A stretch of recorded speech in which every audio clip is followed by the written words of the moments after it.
Open this public hearing of the Senate Foreign Affairs, Defence and Trade References Committee into the Australian support for Ukraine. These are public proceedings being audio streamed live via the Parliament's website, and a Hansard transcript is being made. I remind all witnesses that in giving evidence to the committee, they are protected by parliamentary privilege. It is unlawful for anyone to threaten or disadvantage a witness on account of evidence given to a Senate committee, and such action may be treated by the Senate as a contempt. It is also a contempt to give false or misleading evidence. Witnesses also have a right to request to be heard in camera. If a witness objects to answering a question, they should state the ground upon which the objection is made, and the committee will determine whether it will insist on an answer having regard to the ground which was claimed. If the committee determines to insist on an answer, a witness may request that the answer be given in camera. I would now like to welcome via teleconference representatives from the US Studies Centre, Mr Jared Monshine and Professor Peter Dean, Dr Alexandra Molloy, Dr Benjamin Hershkovich and Mr Mark Corrigan. I understand that information on parliamentary privilege and the protection of witnesses giving evidence to Senate committees has been provided to all of you. For the Hansard record, will you please state your full name and the capacity in which you appear today? We might start with Mr Corrigan and then I'll work through everyone on the teleconference. My name's Mark Corrigan and I'm just an interested party privately. Thank you, Mr Corrigan. Our representatives from the US Studies Centre?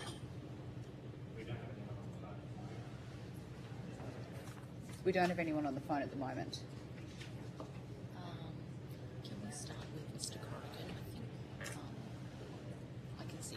Okay. So we might have a different number. All good.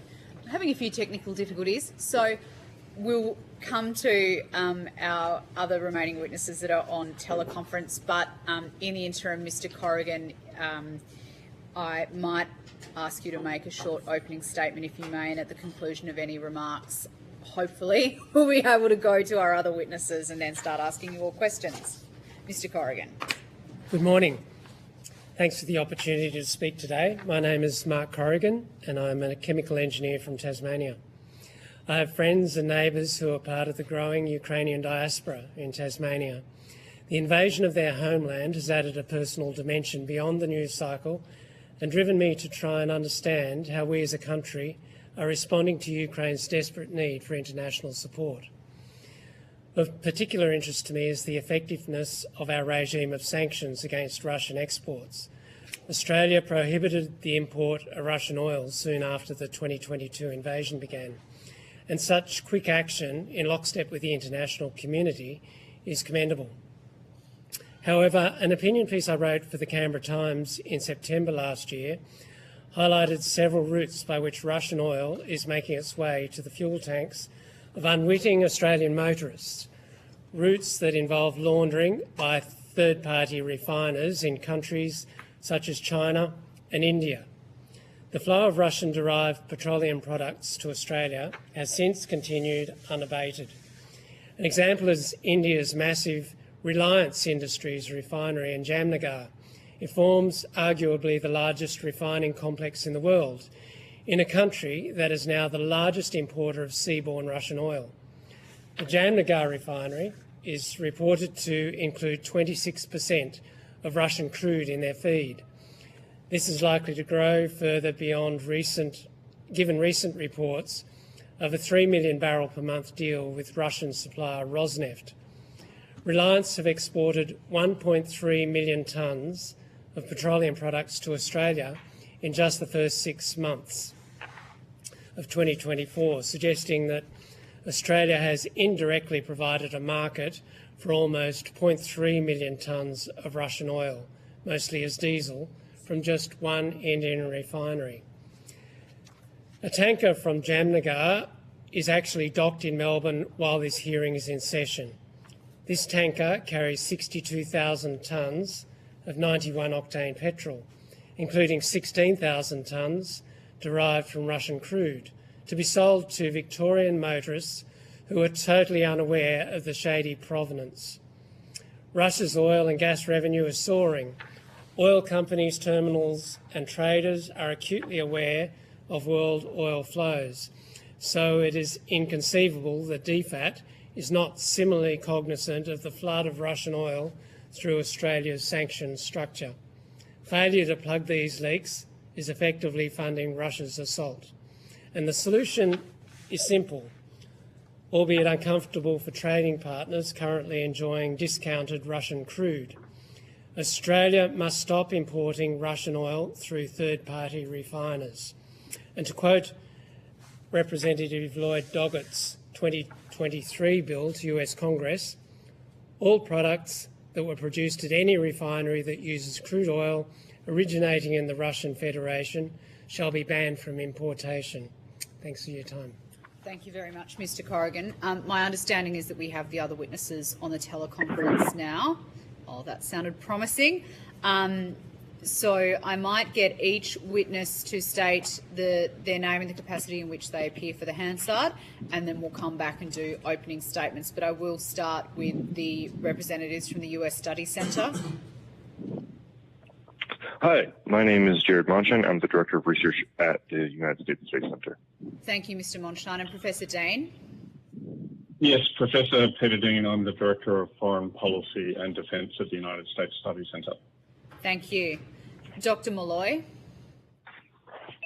Good morning. Yes, Dr. Alexandra Molloy, academic in the field of aviation, Ukrainian-Australian citizen, and a member of Ukraine community in Australia. Thank you. Dr Herskovits? Benjamin Herskovits, Research Fellow at the Australian National University. Thank you very much. We'll start with opening statements from the US Study Centre.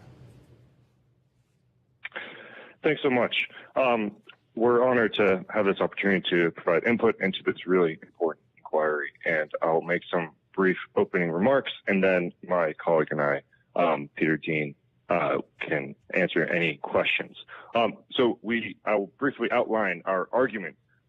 Basically, determining whether Australia's support for Ukraine is appropriate or sufficient, I think, requires analysis whether it's merited, and if so, the appropriate degree of that support. In our view, we think that the loss of a politically independent and democratic Ukraine would have significant implications for Australia because Russia's brutal invasion of Ukraine is the most direct and serious threat to international order since World War II. And standing with other nations and increasing its material support of Ukraine at this point in time not only reaffirms Australia's commitment to the fundamental principles of international law, but most notably the sanctity of international borders.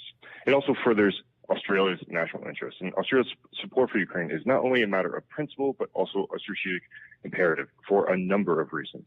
And I'll briefly outline those. Firstly, we believe that Beijing and other revisionist powers cannot learn that might equals right.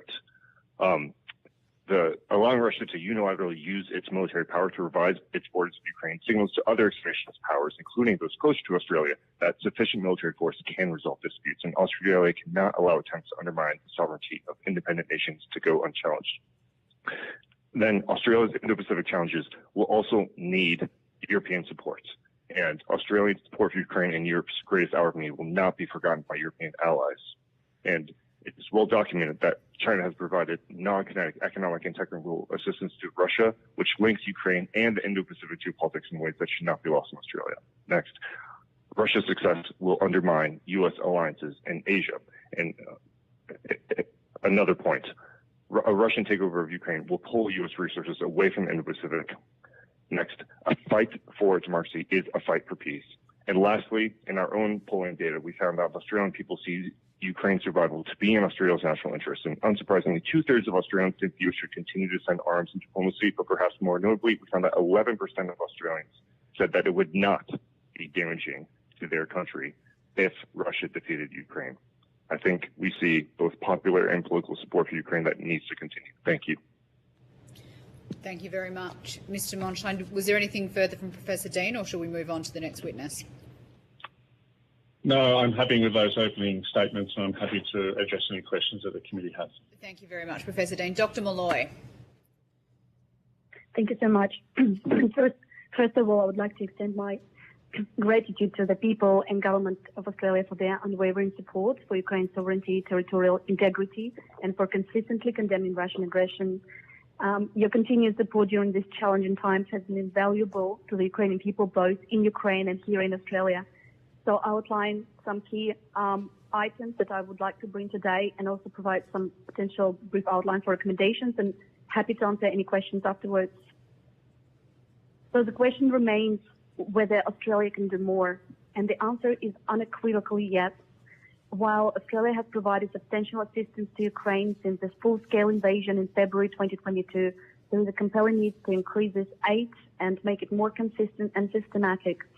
On April 27, in the joint press conference in Lviv, the Deputy Prime Minister of Australia stated that Australia will be continuing more in the future and will stand side by side with Ukraine for as long as it takes. This statement is promising and highlights Australia's commitment to further support for Ukraine. In this war, drones saved lives of many Ukrainians, and more so in the areas with a deficit of munitions.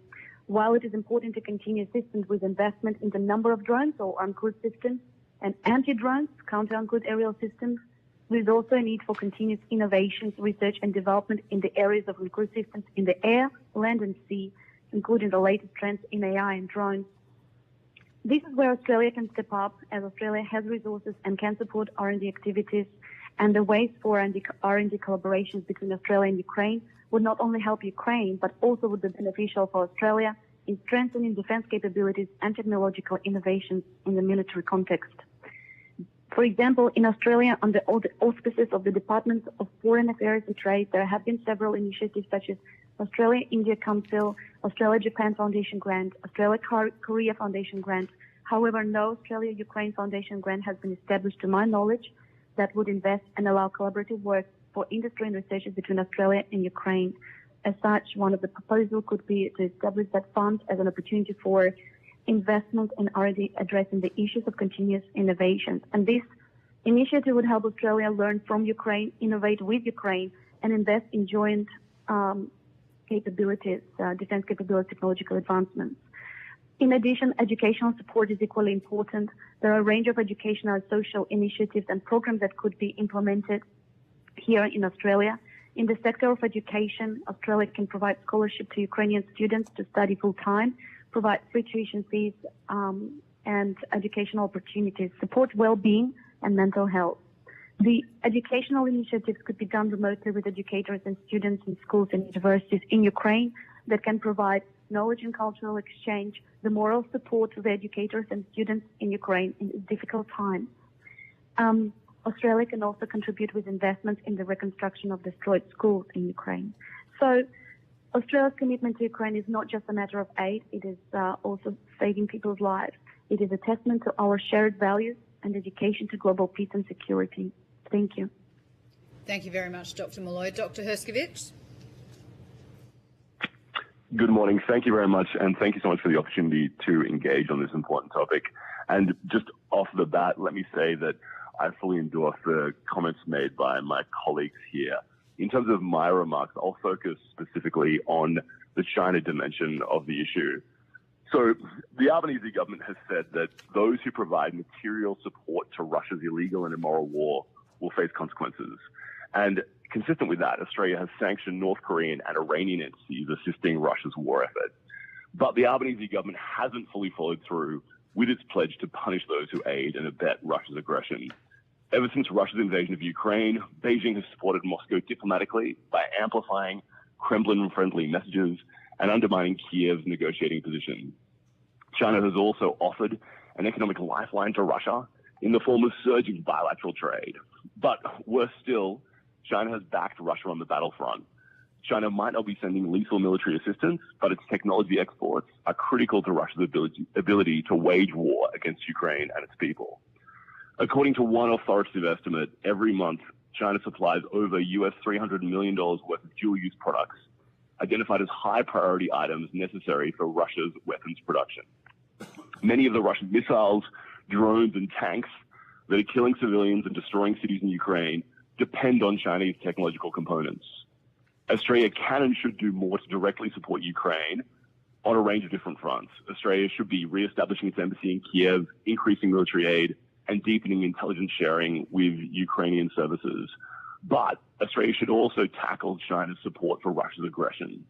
Many of Australia's closest allies and partners, have already acted. The United States, the United Kingdom, the European Union, and Japan have all leveled sanctions against Chinese entities exporting dual-use products to Russia. The Albanese government should do the same. Doing so certainly entails risks for Australia. China could impose retaliatory measures if Australia sanctions Chinese entities aiding Russia's war effort. And yet the moral gravity of Russia's crimes in Ukraine demand more from Australia. Speaking last month at the Summit on Peace in Ukraine, Australia's Minister for the National Disability Insurance Scheme, Bill Shorten, called for a world where no country dominates and no country is dominated. This is, I think we can all agree, a noble goal. But Australia cannot hope to build that kind of world if it isn't willing to take concrete actions against China's support for Russia's invasion and occupation of Ukraine. Thank you very much, and look forward to taking any questions. Thank you very much, Dr. Herskovich. So, colleagues, we have about 45 minutes with these witnesses, and given that there are 4 of us here, I propose we try and keep our questions to 10-minute blocks. I will start off with some questions to those representatives from the US Studies Centre. You've made some very important points in your submission about the message that would be sent by a Russian victory in Ukraine and the impact that that would have across, the world. We know that Iran and China and North Korea are all supporting the Russian effort in different ways. Do you think the West has done enough to firstly call this fact out, and secondly to deter those regimes and others from providing support to Russia? Thank you very much. It's Dr. Dean here. I might just start with some observations. Personally, I want to say I totally support what Dr. Herskovich has said in his opening statement, and I think that gets partly to your question. I think what we're seeing is, in particular over during the whole course of the conflict, but I think it really ramped up over the last few months, has been excessive disinformation and misinformation campaigns from the states that you've just mentioned. And we've seen some very disturbing moves, particularly the Russian defence agreement with the DPRK, which is one of the most sanctioned states on the planet. I think if you look at the way that the war has evolved, it has become a little bit, and I refer to the statement by Prime Minister and Cabinet, how they've regularised the process, which from a bureaucratic a way of doing business is absolutely the way it should be, but because it's become normalised to a degree, the level of highlighting what is happening by these states, the level of calling out of what is going on and the increased support that Russia has received from those states has been underdone. And we're facing an absolute assault of information and disinformation in regard to this particular war. And this is starting to be seen more and more in Australia as well. So I think taking a much more firm diplomatic stance, but also affirmative action in responding to those things, in particular ways from sanctioning individuals through to increasing the sanctions and responses we do to individual states who support Russia's effort, is really fundamental to how we can have a much more coordinated response to Australia's engagement with support for Ukraine. And I think what we need going forward is a reinvigorated support campaign. I know there's some excellent work being done in government to coordinate our response across different government departments, but we need to constantly call this out from the Prime Minister and the ministers down. But I think we do need a reinvigorated support campaign for Ukraine to stop it literally from becoming that business as usual approach where we sort of becomes routine, because this is not a routine event in the international community. As we state, this is one of the greatest threats to the international order since the Second World War, and it can't be put into a routine position. We constantly got to call out the immoral and illegal ongoing conflict that's happening in Ukraine by Russia, and continuing to look at the efforts we can do to resist that and support the Ukrainians.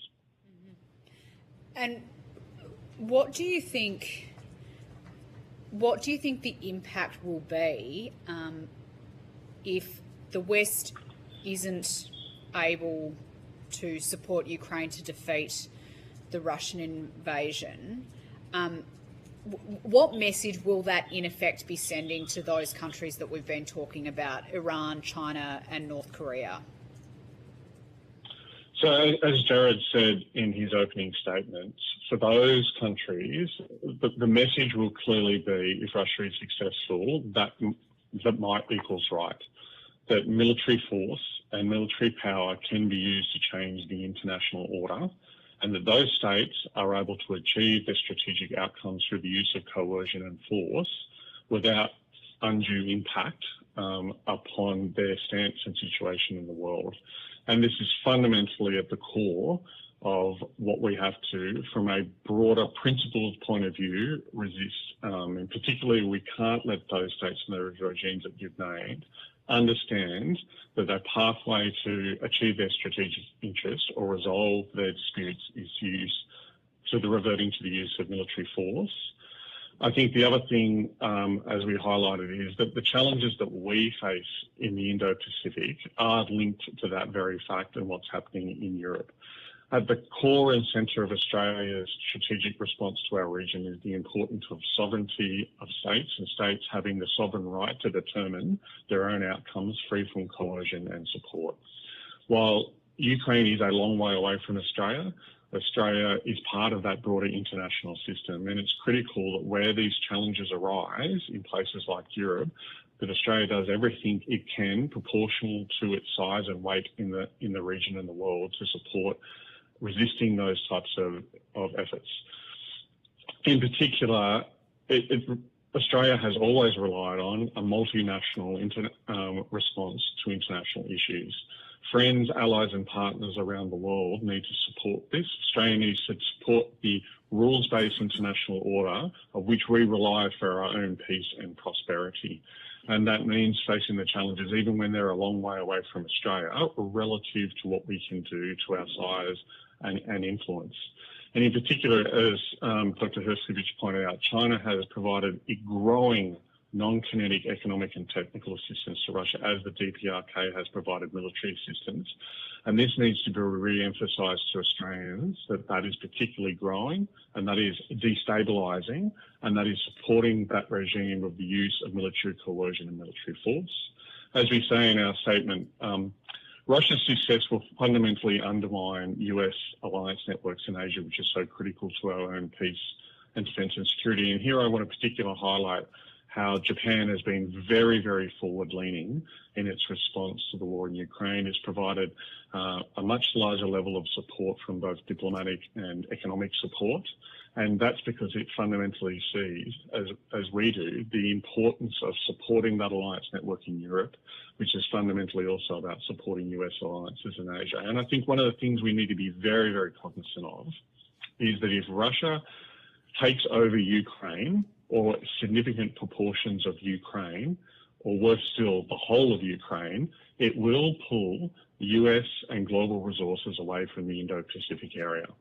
It would double the size of NATO's eastern flank, further embolden Russian aggression against the Baltic states, and put Poland, Slovakia and Romania into a very desperate geopolitical and security situation. This would most likely mean that the US defence budget would then start to skew more towards ground forces deployable to Europe, rather than the forces used to bolster deterrence in the Indo-Pacific.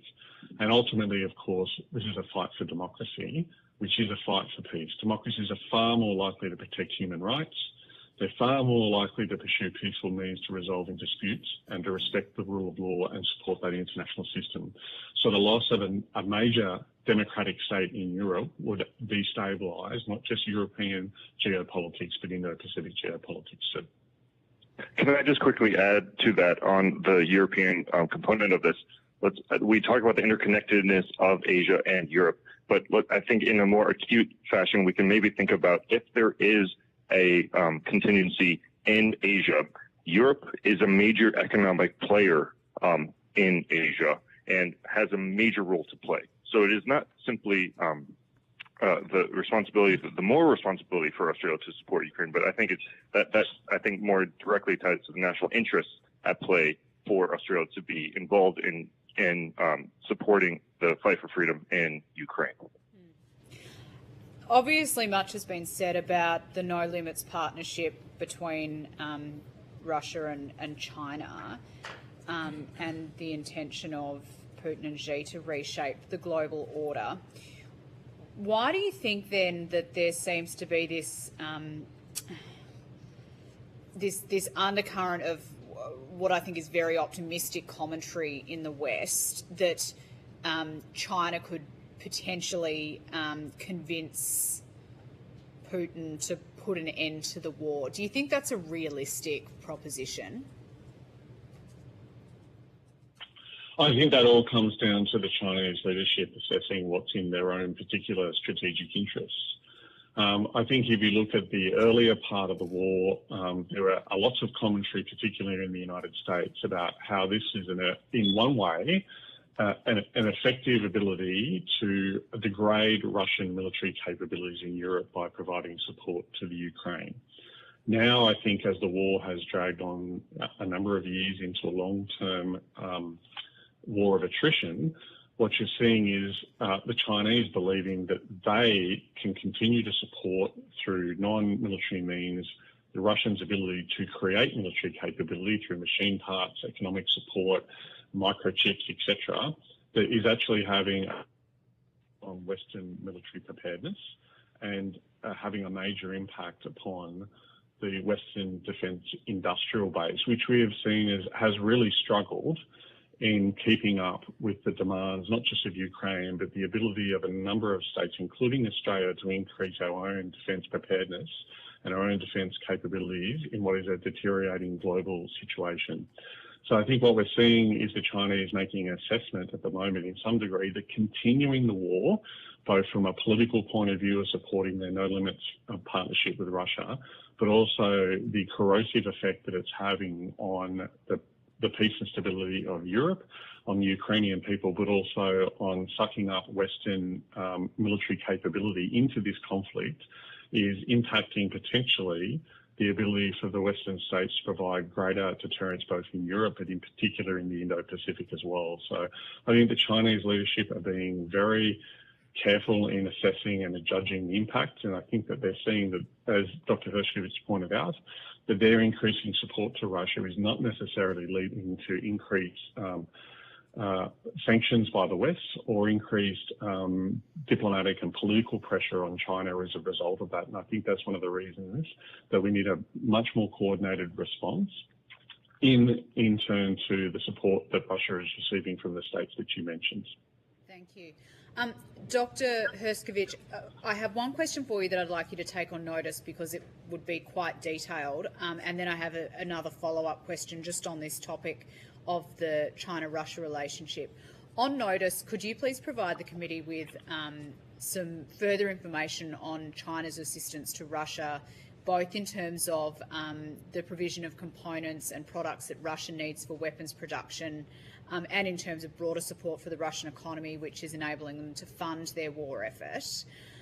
But right now, in the last couple of minutes I have of questions, I would like to know your views on whether there's an incongruity between Australia's strong support and a direct assistance for the Ukraine on the one hand, but on the other hand, this lack of clear diplomatic messaging that countries that are supporting Russia's war effort, like China, are working directly against the rules-based international order, including Australia, in doing so.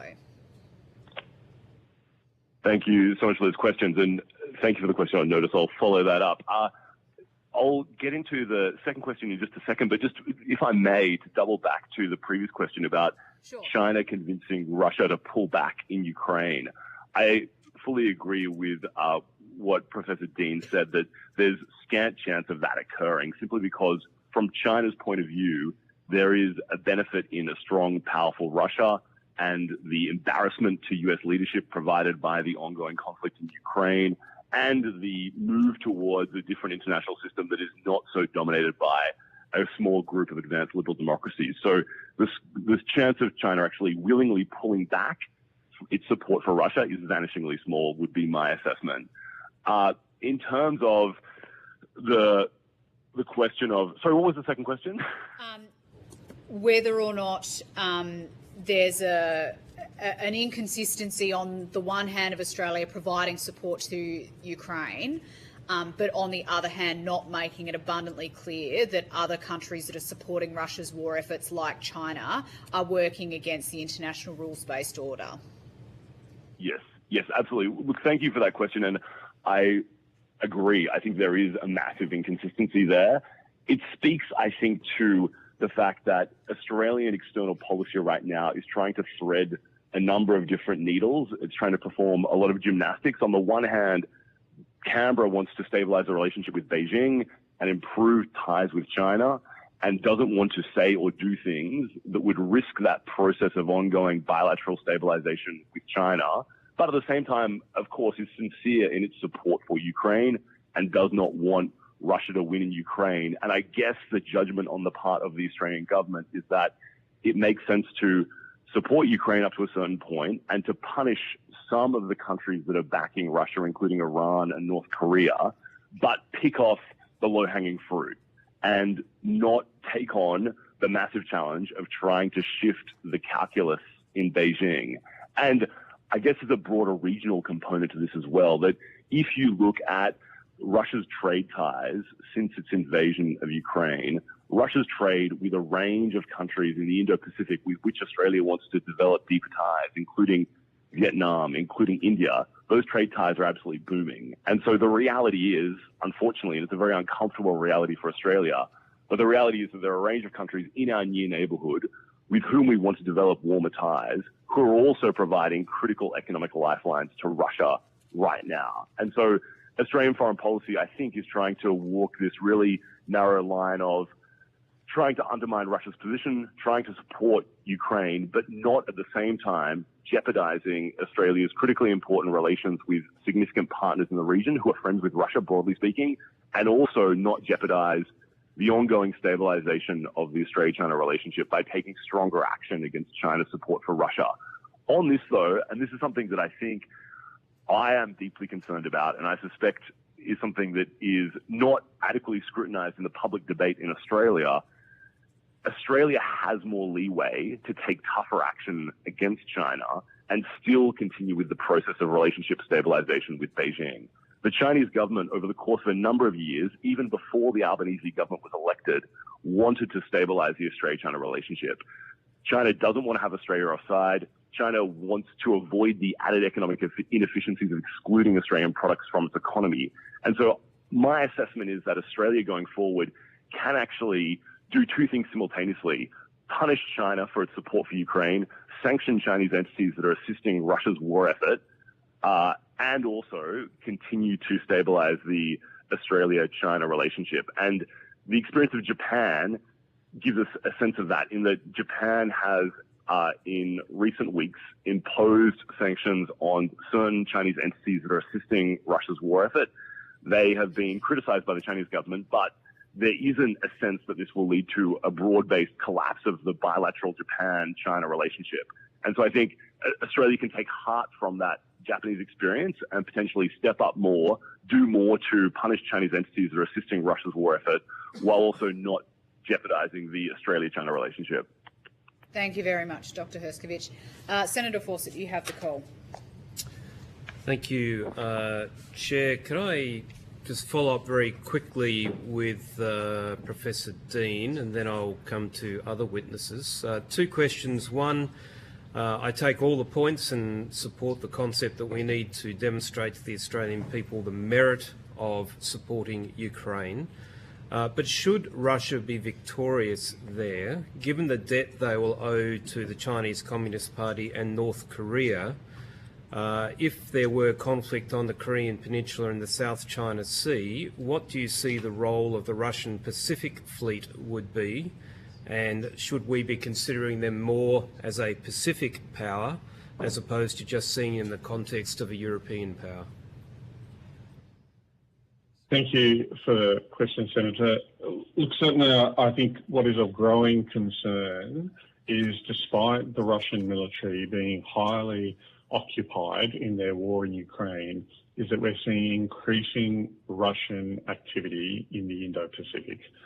I was only recently in Japan, where I received briefings when I was in Okinawa from the Japanese military, and part of that was highlighting the very growing interconnectivity between the Chinese military and the Russian military and operations in the Pacific region. There was including a considerable increase in in overflights and through and around the territories of both Korea and Japan, increasing movements, but particularly what was particularly concerning is the dual efforts of both the Chinese and the Russians to working coordination to project force through the first island chain and out into the depths of the Eastern Pacific.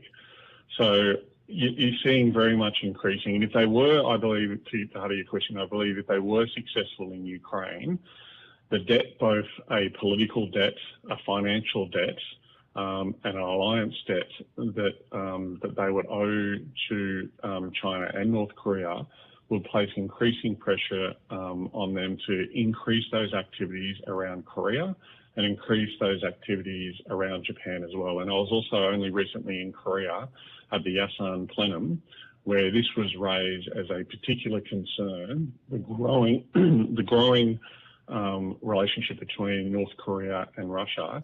And of course, they are both states. What's particularly concerning is that they are both states who use and are increasing their use of nuclear coercion against countries in their respective regions. And that is one of the things that I think has not received as much recognition and as much commentary in Australia as it should do. Russia's increasing threats of nuclear coercion, which is also matched, as we know, by the DPRK's increasing use of nuclear coercion as well. Sure. Thank you. I've got one more question for you, but could we keep it reasonably short, because I've got 3 other witnesses I want to ask and limited time.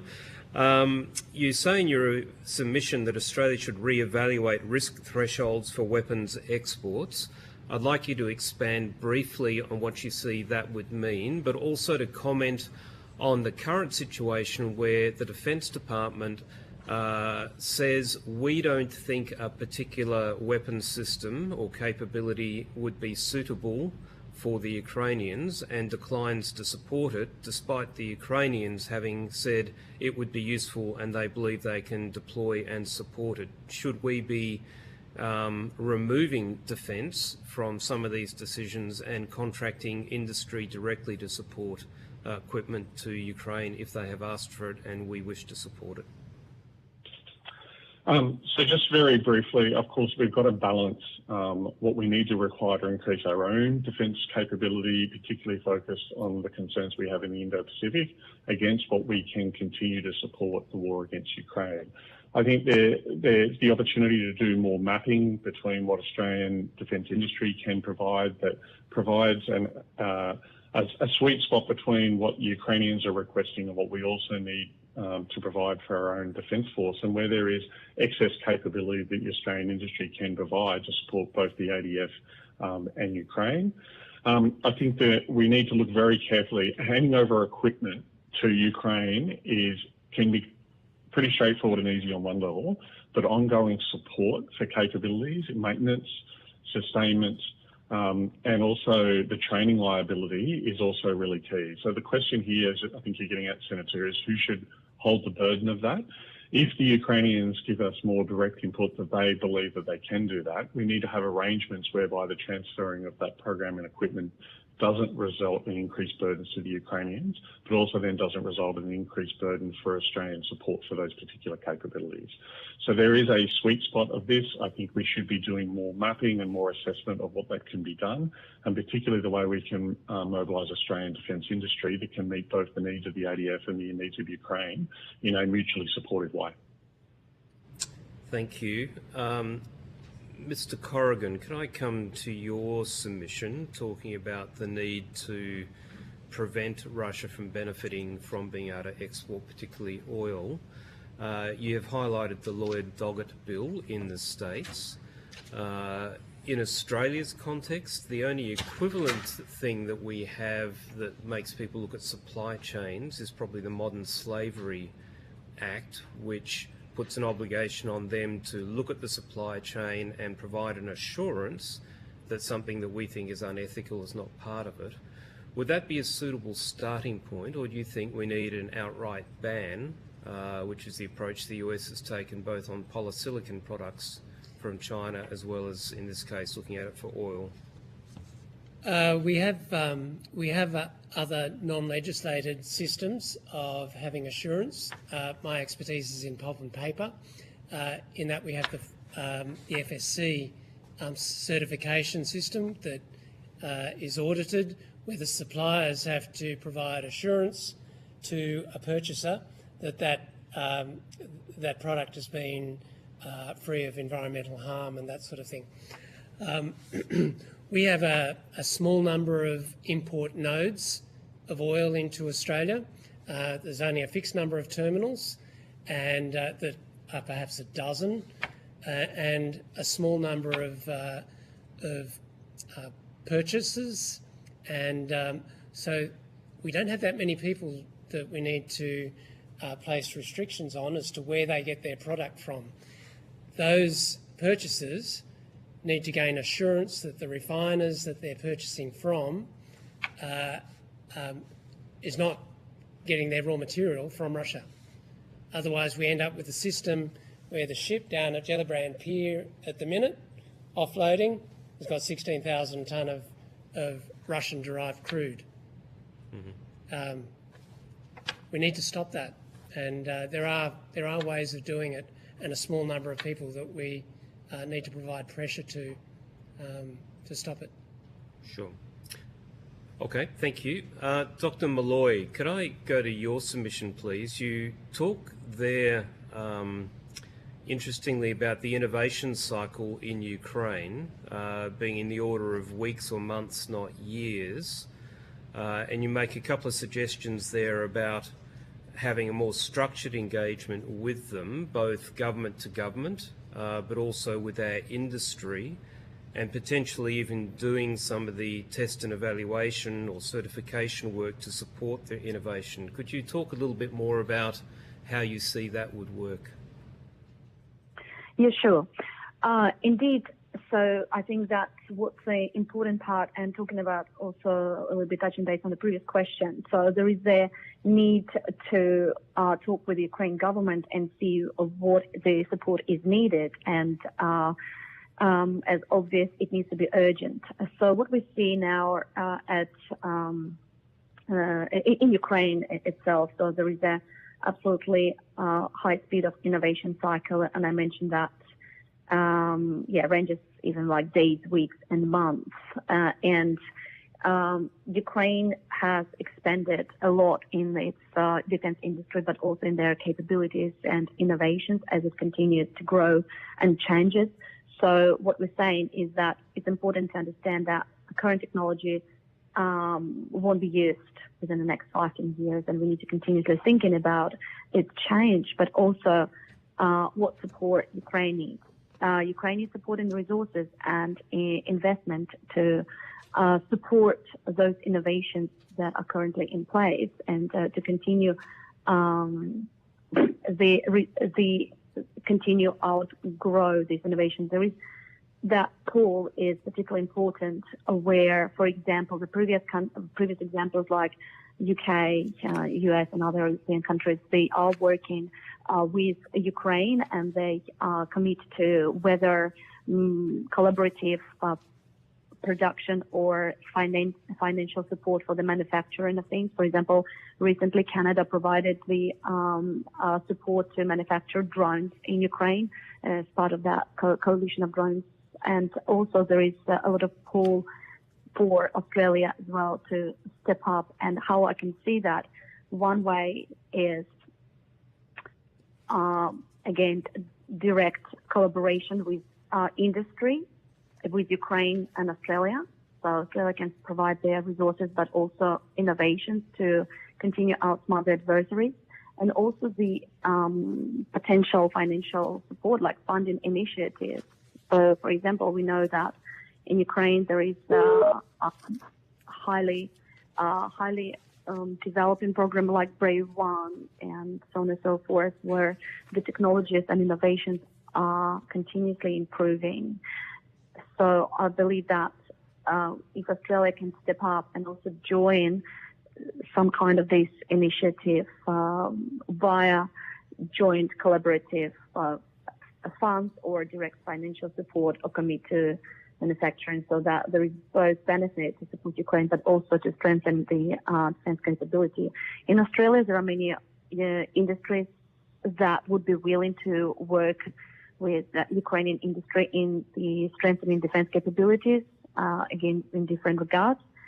And the simple way forward is really to support that at the government level, to pursue a mutual collaboration between Australia and Ukraine in this sense, as well as providing investment for a specific request in manufacturing, for example, like some of the munitions, et cetera, or as we were saying, AI and drones.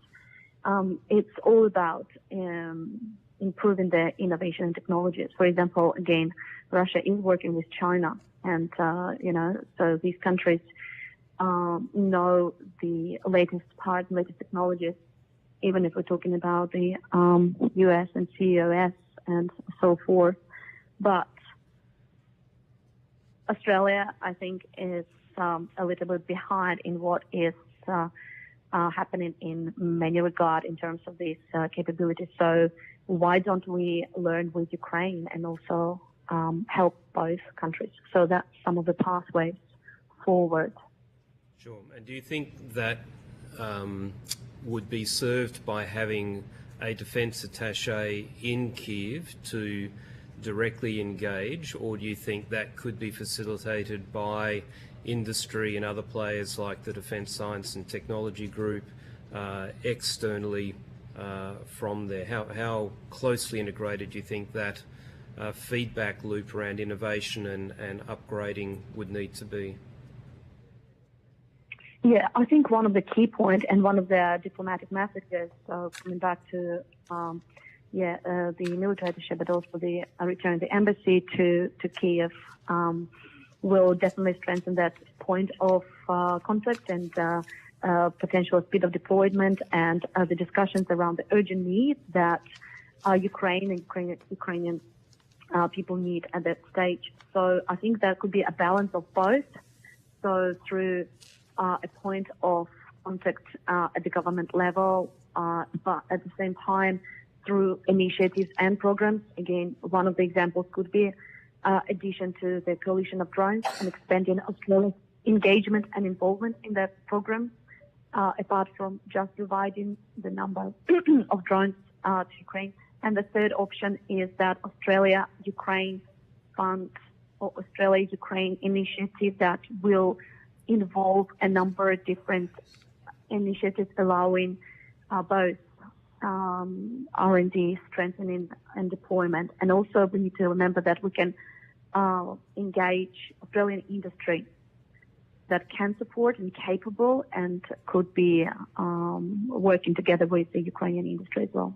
Sure. I'm just going to put one question on notice, if you could come back to us with an answer, because the Chair wants to move the call on. You've mentioned the UK-Ukraine drone initiative and the fact that Australia is joined with that.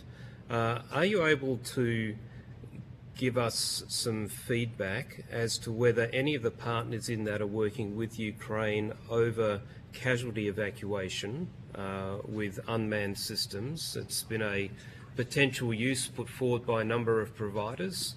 The risk appetite hasn't been there, I think, for many Western nations to date. But given the dire circumstances in Ukraine, I'm just interested to know whether there's any indication that's an area they're looking to progress. But if you could take that on notice, thank you. Thank you very much. Thanks, sir. Thank you, Senator Fawcett. Senator Ciccone, you have the call. Thanks, Chair. I'll be very quick. Look, this is probably more to the US Study Centre. Just wanted to ask, how important is it for Australia to coordinate its efforts with other international partners at that government-to-government level through organisations like the Ukraine Defence Contact Group?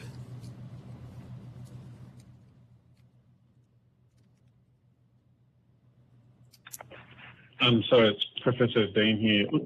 I think it's absolutely essential. There is a large number of countries who are donating to Ukraine. We need to effectively ensure that we streamline that as much as possible. But I'd also like to just add a little bit of a broadening here. as an Indo-Pacific power, I think it would be a very positive move for Australia to work more closely with Japan, with Korea, and with other states in our region to have a highlighted and coordinated response from Indo-Pacific states to support what's happening in Ukraine. And as we discussed earlier, making the links between the importance of the security in our region to the security that's happening in Ukraine and in Europe more generally. If I can just quickly add to that, I think Japan and Taiwan have both, I think, been a bit more aggressive in their messaging on the importance of Ukraine in their relationship with the United States. When Prime Minister Kishida addressed Congress in 2024, and then when Taiwanese Foreign Minister Joseph Wu wrote in Foreign Affairs, the leading American International Affairs periodical in May 2024, they both highlighted the importance of Ukraine. They made sure that in their limited but important engagements with the U.S., Ukraine is a major focus because they see very clearly the interconnectedness of the challenges in Europe to the challenges in the Indo-Pacific. So is this suggestion, well, am I reading that the NATO states you don't think play that important role for Australia, that we're better off coordinating through another forum rather than the Ukraine Defence Contact Group?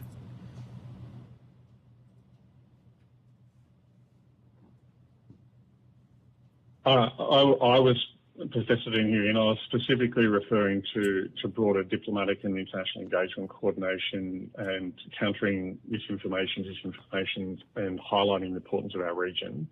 As I said in the beginning of my statement, we need to be the most effective we can to coordinate with the states that are on the ground to ensure that the types of aid that we're giving is most appropriate. And the forums that, like you've mentioned, are, I think, probably the most responsible forums for ensuring the actual provision of that aid and alignment. What we do say in our provision as well is that I think we should look more broadly at the types of packages, particularly the non-aid packages that Australia could provide, the financial support and other measures of support, but besides just military capability support.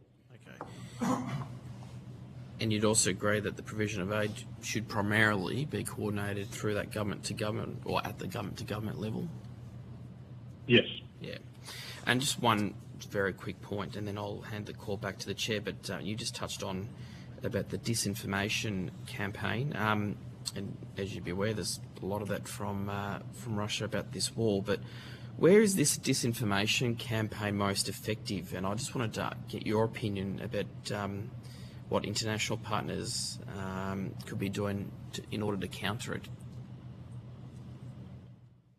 Yeah, I'm not an expert on this area, but I have been looking what's happening more broadly across the region, but also specifically what's been occurring in Australia in recent weeks and months.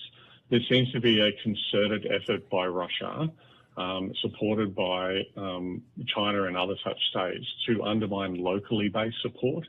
So that is, the mis and disinformation about that this is all the responsibility of the West, that NATO caused this, it was all the responsibility of NATO expansionism, which is utter rubbish. That this is a narrative that's being pushed more and more. You can see this tracking in particular, peace networks and peace groups that they're trying to influence, and also individuals in the Australian community and in other states and communities in the West, where it starts to erode that position on the legitimacy of Ukraine and the responsibility for Russia starting the war, which is an overall attempt to undermine what we're basically discussing here, the levels of aid and support from individual states to Ukraine, because the Russians clearly see that and the international support as one of the centres of gravity of Ukrainian resistance to Russians' illegal and immoral invasion. All right. Thanks a lot. Thanks, Chair. Thank you very much, Senator Ciccone. Senator Van, you have the call. Thank you, Chair. My first question is to Dr. Herskovich. Thank you for your submission and your opening statement. And for the committee and anyone listening in at home, I also recommend the podcast you did with Dr. Lim last week on Australia in the World. Dr. Herskovich, in your submission, you say that we should be exerting more pressure on China, which I would agree with, but Could you inform the committee on ways you think we could do that? Thank you, Senator, for the question, and thank you also for the shout out to the podcast. In terms of exerting pressure on China, I think there are a number of different routes to achieve that objective. One is the very direct route of imposing sanctions on Chinese entities that are assisting Russia's war effort. That will impose costs on Chinese companies and send a very clear signal to Beijing and exert more pressure politically on Beijing. But I think there's probably a broader diplomatic and regional component to it as well. Part of it would be more fulsomely and publicly and forcefully objecting to China's support for Russia militarily and economically and technologically, and doing so in public as well. The Albanese government, of course, has, for a whole host of legitimate reasons, taken a slightly more cautious approach to diplomatic messaging on China. But I think given the severity of the crisis that we face in Ukraine, and given the level of China's technological and economic support for Russia, there is a case for the Albanese government to be willing to disagree more publicly and forcefully with China directly and telegraph that to the Australian public publicly so that everyone understands the concerns that the Australian government has. And then I think there's also a regional component to this as well. When Australian ministers, the Australian leader, Australian senior officials are talking to their counterparts in the South Pacific and Southeast Asia, in North Asia and elsewhere in the world, I think there is a case for highlighting the extent to which Russia's war machine is supported by Chinese technology and Chinese economic engagement, and emphasizing that there ought to be a broader regional pushback against the extent to which China is supporting Russia. So I think there are a range of different ways that Australia could exert pressure on China. Thank you. Thank you very much for that answer, and I hope to get you on my podcast at some point too. Do you think the Australian government could be doing more via the Quad to exert that pressure? The Quad has seemingly gone a bit quiet in the last year or so. Do you think we should be using that forum more? Unfortunately, I don't think the Quad would be a particularly effective mechanism simply because of the membership of India, and New Delhi has a very close relationship with Moscow, very significant trade ties, but also significant defense ties, and the chances of the Quad having significant credibility on this issue when the India-Russia relationship is so strong and remains strong despite Russia's invasion of Ukraine seems pretty small. So I don't think, unfortunately, that is going to be a viable mechanism to exert that pressure on China. Fair point. Professor Dean, some questions to you, particularly as you are the author of the DSR. Do you think Australia is learning enough or the right lessons from the battlefield in Ukraine? Thanks for the question, Senator. It's a little hard for me to assess in that regard because I'm not inside the defence machinery and seeing what they're doing in that place. But I think what we need to be very careful of is trying to apply lessons from a land war in Europe to a maritime theatre that is in the Pacific. Certainly, there is a lot of broadly applicable questions and issues around the speed of technological change, the impact of drones, for instance. But I think there are a couple of key things that we can highlight. I think integrated air and missile defence has once again proven itself to be central and core to what's happening in Ukraine. And when you have large states like Russia involved with extensive air forces and missiles, that really highlights that particular area.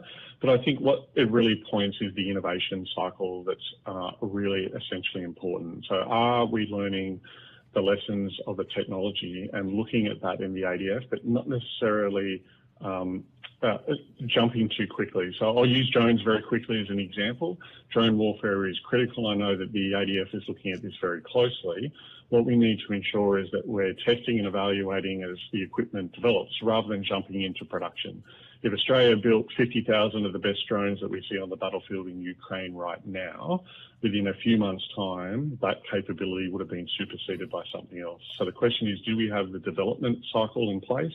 Are we doing the assessment? And are we building the defence industrial capacity to be able to accelerate that if we need that in a particular time and space for Australia's security?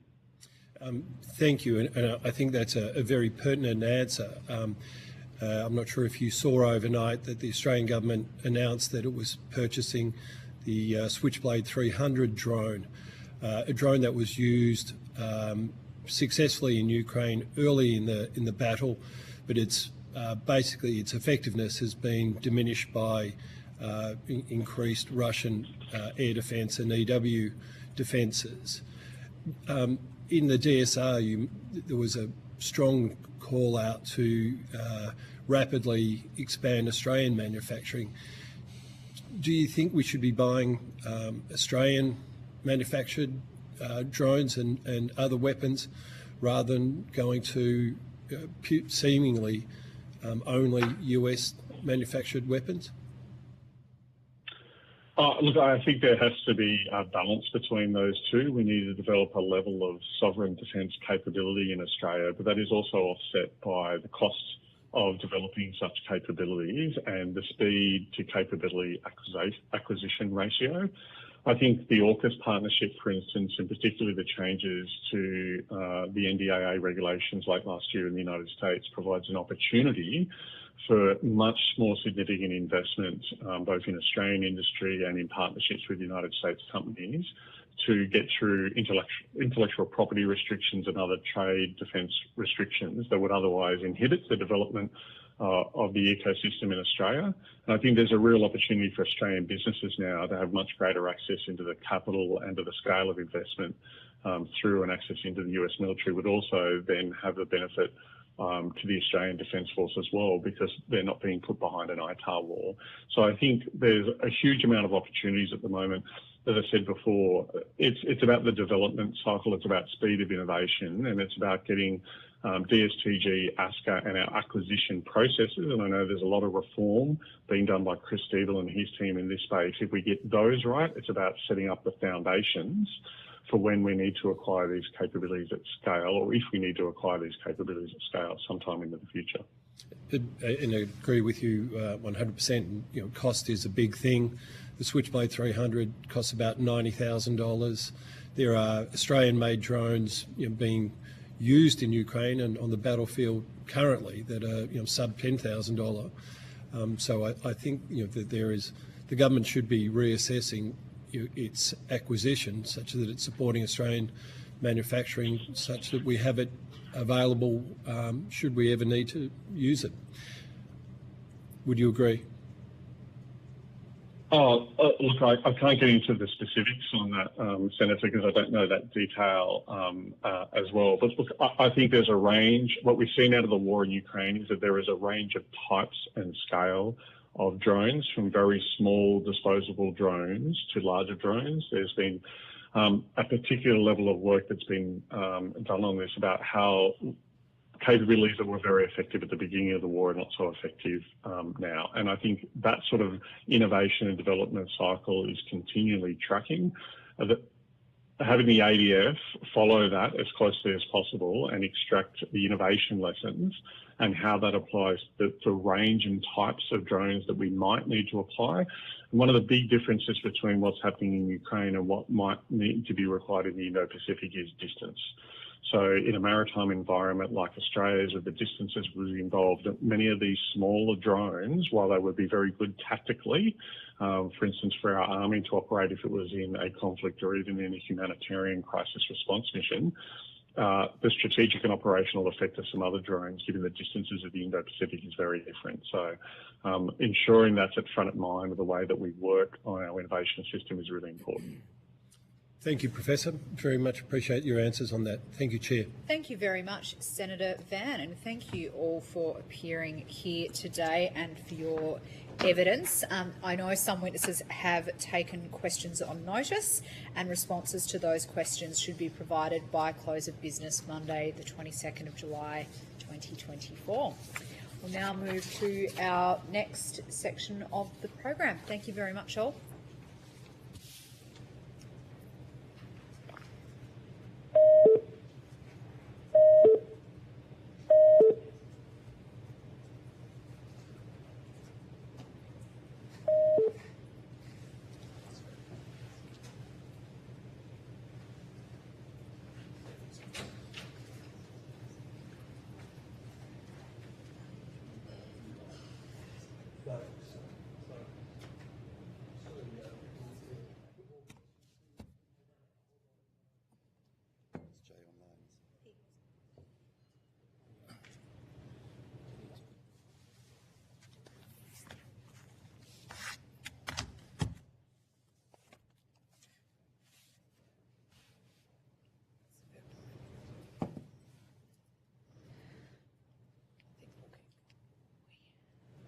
I now welcome via teleconference representatives from the Minderoo Foundation, Mr Jay Weatherall, and in the room from Business New South Wales, Mr David Harding.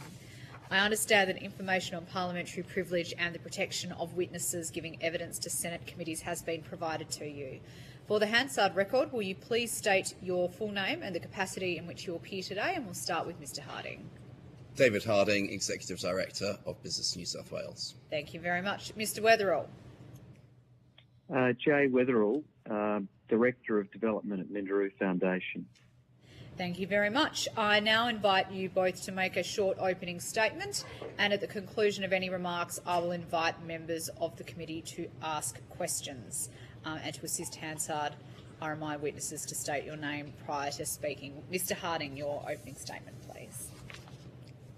Thank you, Chair and Senators. David Harding, Executive Director of Business New South Wales, and I thank you for the opportunity to appear before you today. By way of background, Business New South Wales is our state's peak business organisation with around 50,000 member businesses across New South Wales and almost double this number nationwide. We work with businesses spanning all industry sectors, including small, medium and large enterprises, and we operate through a network across metropolitan and regional New South Wales. Business New South Wales represents the needs and opportunities of businesses at local, state and federal level. We work closely with both national and state government, international business chambers and think tanks, the Australian Chamber of Commerce and overseas governments on trade and investment opportunities.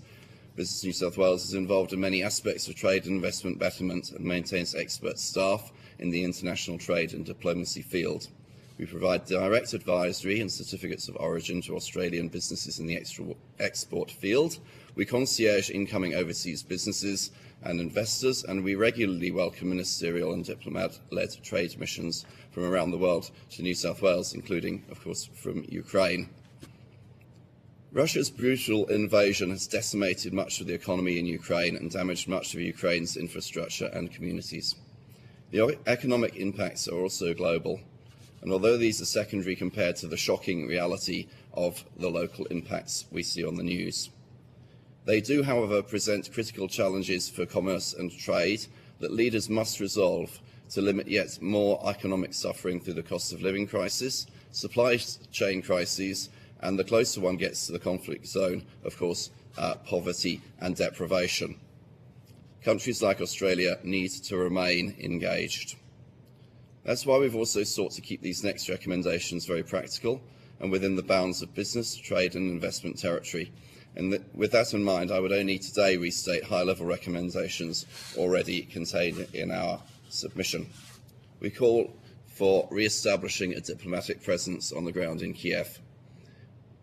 We would like to prioritise a central point of national coordination for additional interest, support and opportunity in Ukraine. This could both channel needs now and opportunities for later. We should release or otherwise purpose Russian financial assets held under sanction to the most immediate areas of need. We might consider the opportunity of a special emergency trade agreement with Ukraine. It could also hold a legal arbitration framework to rapidly facilitate that Australian trade and investment that is so badly needed. And we should provide support in the energy generation space as an immediate priority. Supporting basic commerce, having people on the ground, keeping supply chains going, these things will have real consequences. And the sooner we can bring this conflict to an end, Australian businesses and households will indirectly benefit, along with other great trading nations, under the rules-based order. Conversely, the opposite, of course, is true. We have every reason to support Ukraine at the moment, and not just for ethical or principal reasons. Thank you again, and I'm happy to expand on this statement or otherwise take questions. Thank you, Chair. Thank you, Mr Harding. Mr Weatherall. Thank you, Senators. Minderoo Foundation, after the full-scale invasion of Ukraine in 2022, rapidly responded to address the humanitarian crisis. And over the last 2 years, we've remained steadfast in our support for the Ukrainian people, and we remain committed to them in the future. So to date, we've mobilised in the order of $20 million in humanitarian aid across 3 programs, advancing food security through Ukraine's crucial agricultural industry, including a recent announcement for demining of agricultural land and providing humanitarian grain shipments from Ukraine to Africa, and scaling up temporary grain storage in the wake of Russian attacks on storage facilities. We've also supported young people and families. Minderoo Foundation funding has supported thousands of Ukrainian children and their families to receive shelter and early childhood development support at hubs, equipped and trained educators to support children with trauma, and enabling displaced children to be integrated into new communities. We've also collaborated with the Elena Zelenska Foundation for the construction of 3 large foster homes for foster families whose homes were destroyed from the war. And in the area of energy security, we've purchased and transported 169 large generators from Australia. These generators were provided to the Ukrainian State Emergency Services program called Points of Invincibility. And this program establishes shelters through Ukraine to provide warmth, first aid, food and water for Ukrainians affected by power and heating outages. So one of our founders, Dr. Andrew Forrest, visited Ukraine in 2022 to meet with President Zelensky to demonstrate our solidarity. And we've enjoyed strong cooperation with the broader Ukrainian government, including Ukraine's excellent ambassador to Australia.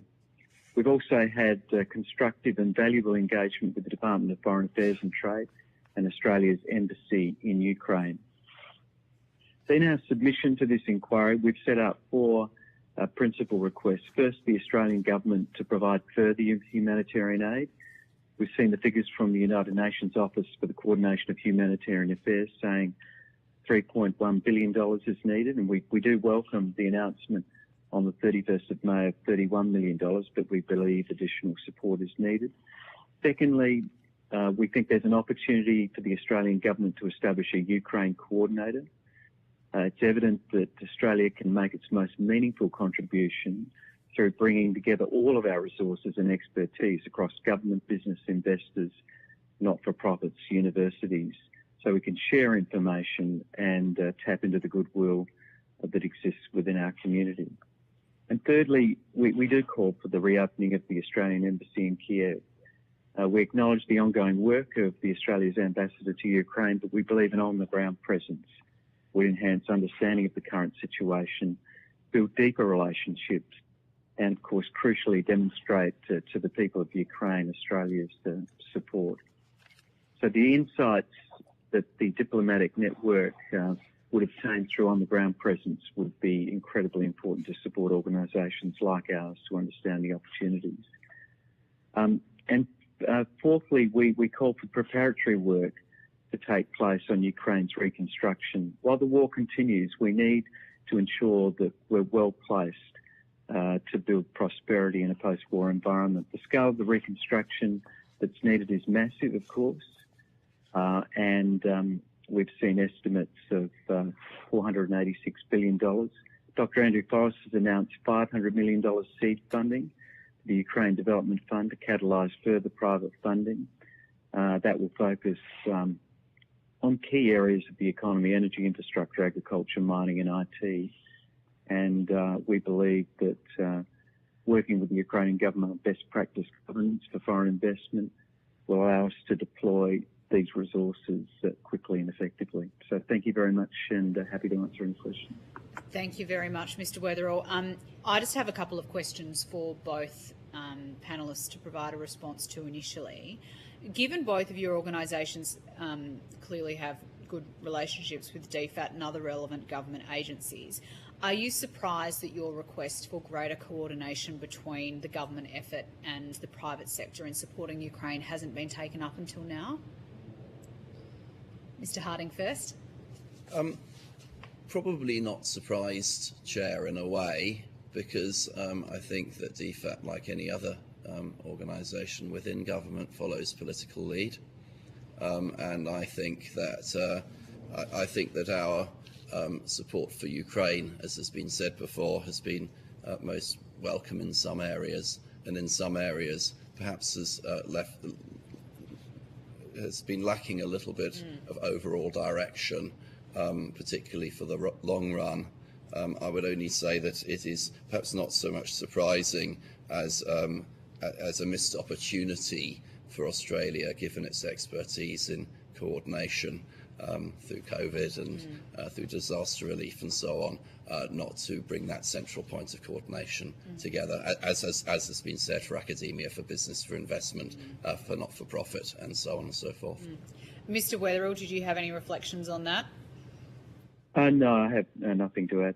Okay, thank you. And slightly more probing question on that front. Why do you think there is resistance to this idea of greater coordination or the creation of some sort of formalised coordinator role to take the lead? Why do you think this resistance exists, and where do you think it's coming from? I don't think I know. Okay. Mr. Weatherall, any thoughts? No, I have nothing to add to that. Obviously, we're advancing this in this context, and hopefully the deliberations of the committee might assist. Okay, thank you very much. Senator Fawcett, I'll give you the call. Thank you. Mr. Weatherall, g'day, good to speak with you again. Thank you, Senator. On the topic of coordination, and I'll ask this to both of you, Mr. Weatherall, if you can answer first, we've had suggestions from some other witnesses that perhaps appointing either one individual, a senior official, or perhaps a small office within Prime Minister and Cabinet could be an appropriate approach to providing a single point of contact for the Ukrainian diaspora, for industry, for philanthropists, etc. Would that kind of appointment, do you think, assist in this process from your experience to date?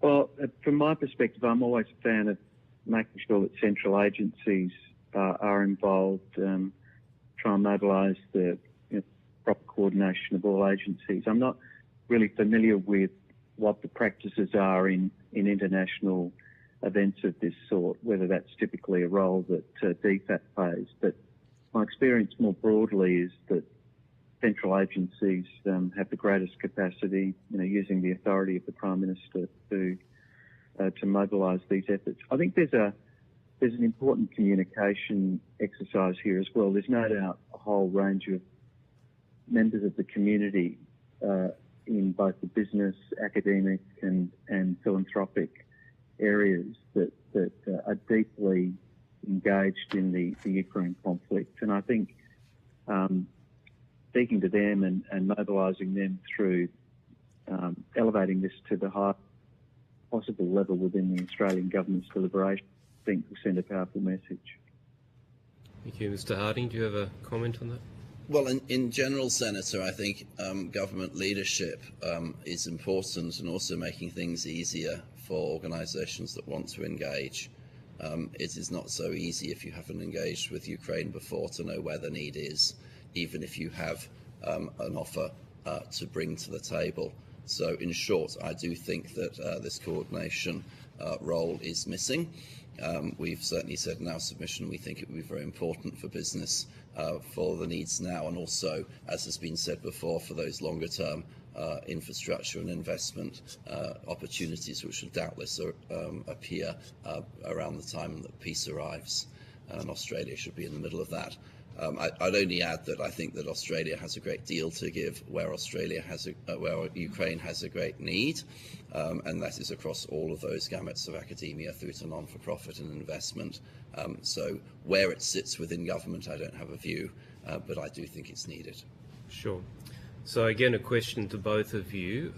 We have had suggestions in submissions that part of the whole of government approach and coordination should include not just DGR status for bodies who are fundraising on behalf of Ukraine, but for whether it's industry or philanthropists who wish to make a donation in kind of equipment or product or services, that is also supported through a DGR equivalent tax incentive. Do you have any view on whether that would encourage more engagement, particularly if it was targeted to areas where the government had worked with Ukraine to understand their need and highlighted areas of priority?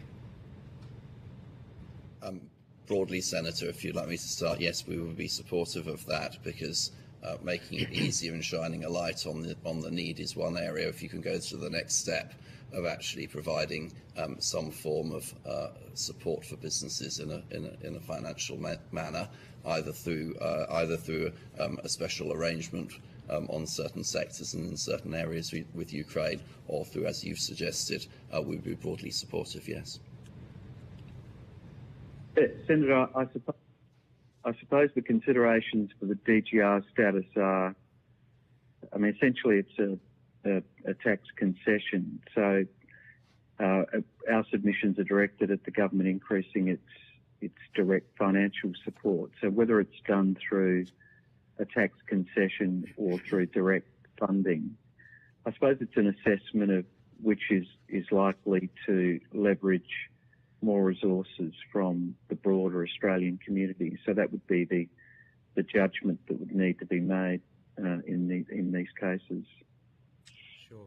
Can I, Mr. Weatherall, go to your submission where you talk about the provision of the generators, which become part of a hub that provides heating, light, health, other things for communities that have been affected. Are those generators that are produced here in Australia, or is this funding raised here that then procures a product in Europe or other places for delivery into Ukraine? I think the request that we received, Senator, was from the Ukrainian government for generators, for the provision of generators. And the generators needed to meet the specifications for the use by the Ukrainian State Emergency Services Points of Invincibility Program were of a particular type, and I'm not certain where they were procured from, but I know that we procured them in accordance with the specifications that were provided to us, and that was the remit we had, and that's what we complied with. Sure. So 2 follow-up questions. One, if you could take on notice to see where they did come from, but secondly, we've had it raised with us that with the recent Russian attacks on Ukraine's energy infrastructure, that providing alternate sources is a priority. So first question, should this be an area of priority for the Australian government to be funding more of that kind of capability? And secondly, we've had in a number of submissions people say that visibility of Australia's contribution is important in terms of building relationship, of highlighting Australia's capabilities, but also of seeing that there is a two-way flow of benefit, that if the government is funding something like generators, or to use that as an example, then it also has a flow-on effect to the Australian community through contracts for local companies. Would you care to comment on whether you see that it's important for where possible, Australia to providing goods or services directly as opposed to through larger multilateral bodies or groupings where perhaps the funding goes but there's no recognition and no flow back to the Australian community? Yes, thanks, Senator. In relation to your first point, yes, well, I'll take the provenance of the generators on notice and get back to you. But yeah, I think generally speaking, all else being equal, you would want to procure from Australian industry, because that would obviously does provide that collateral benefit and in that way builds broader community support. The only caveat, I suppose, is the imperatives, the time imperatives and the actual need. So if you're being asked to do something which is essentially a critical and urgent need, it may be that we just have to meet that need, even if it's not capable of being met through Australian industry sources.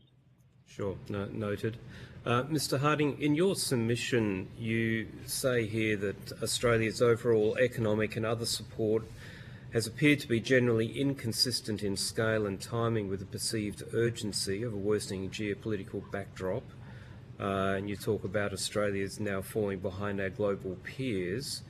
But then you also say that there is scarce perception of a coordinated Australian approach to support for Ukraine, and that groups such as Business New South Wales have sought to fill some of the vacuum of a missing coordination mechanism, which could bring non-government support, equipment, skills and investment to Ukraine through a clear and well signposted central point of contact.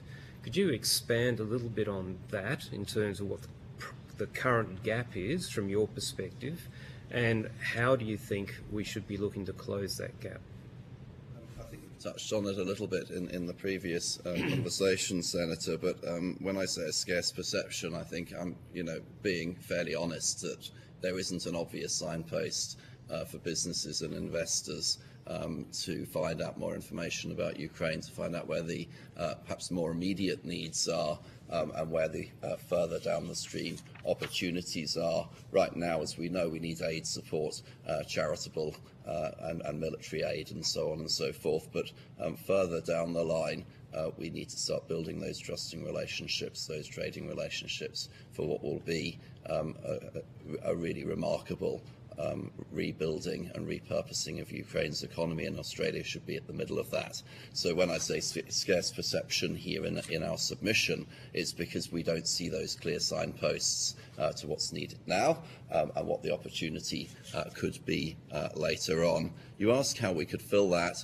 I think we've touched on it as in these recent conversations, that I think some form of coordinator of Ukrainian trade and investment issues that is promoted, that is part of a broader communication message, as well as perhaps the overseer of those immediate and longer term needs for Ukraine, and passing them back through industry. Organisations like Business New South Wales should not step away from the challenge. We should continue pushing in. We should continue coordinating with government, both through the ambassador of Ukraine and through the Australian government bureaucracy and so on. We can be very helpful in that space, but we do need someone to talk to. Perhaps I'll leave it at that. Sure. And my final question for both of you is, we have given some support directly, ex-military equipment, shipments of coal, etc. in the past, but we've also provided funding into multilateral bodies. And part of that is to the argument Mr. Weatherill put forward about speed to delivering capability.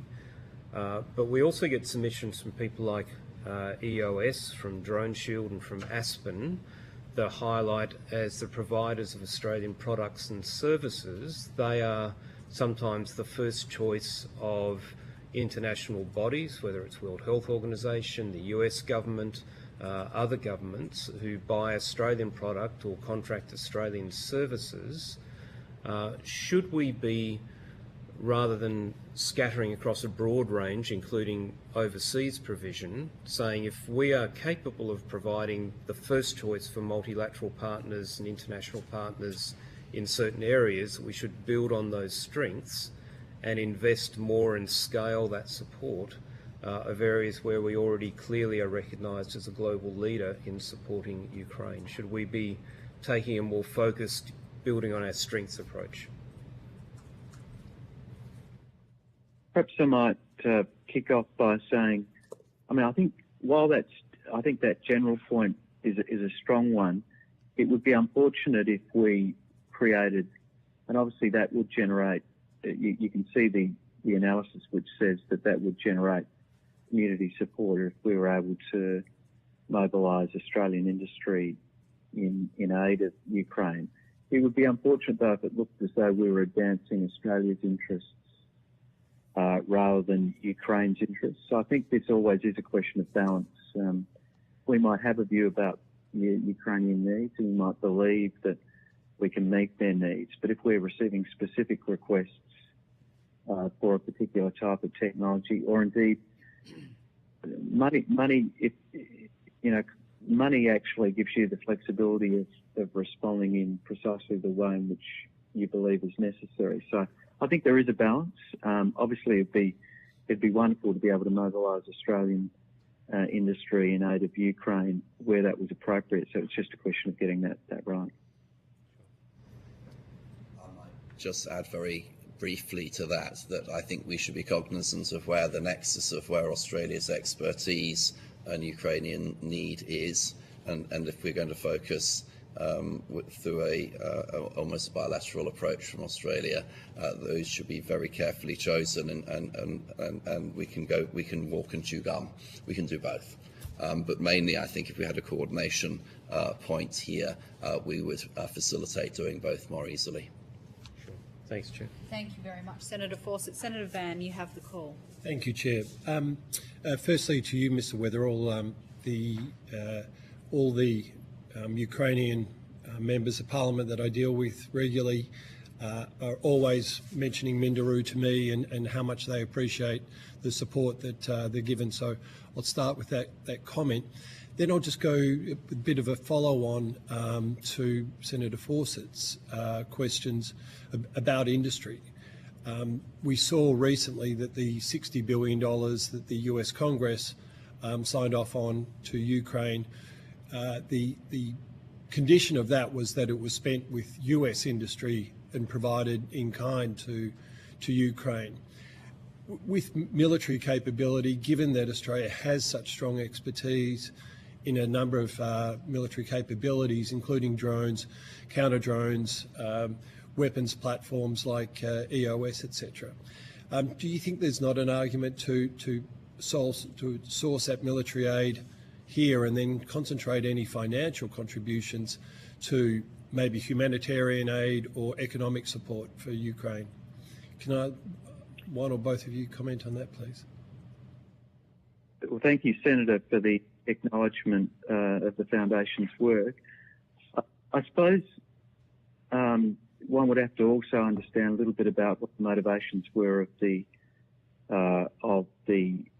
United States Congress. I mean, there might be some complex sort of US domestic political reasons why certain riders have to be put on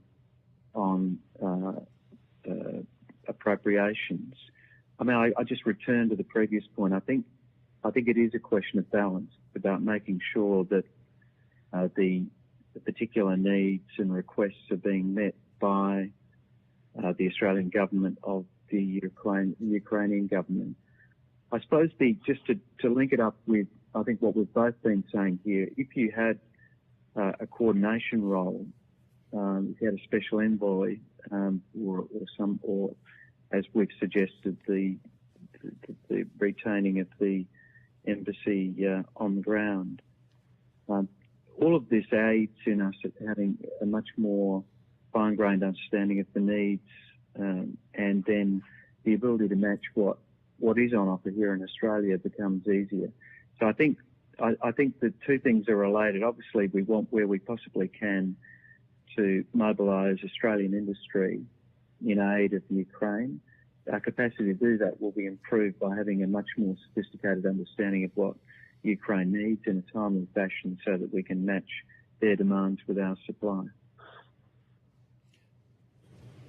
Senator, I might just add what has been said before, and Dr. Malloy picked up on it, as being involved in the innovation cycle.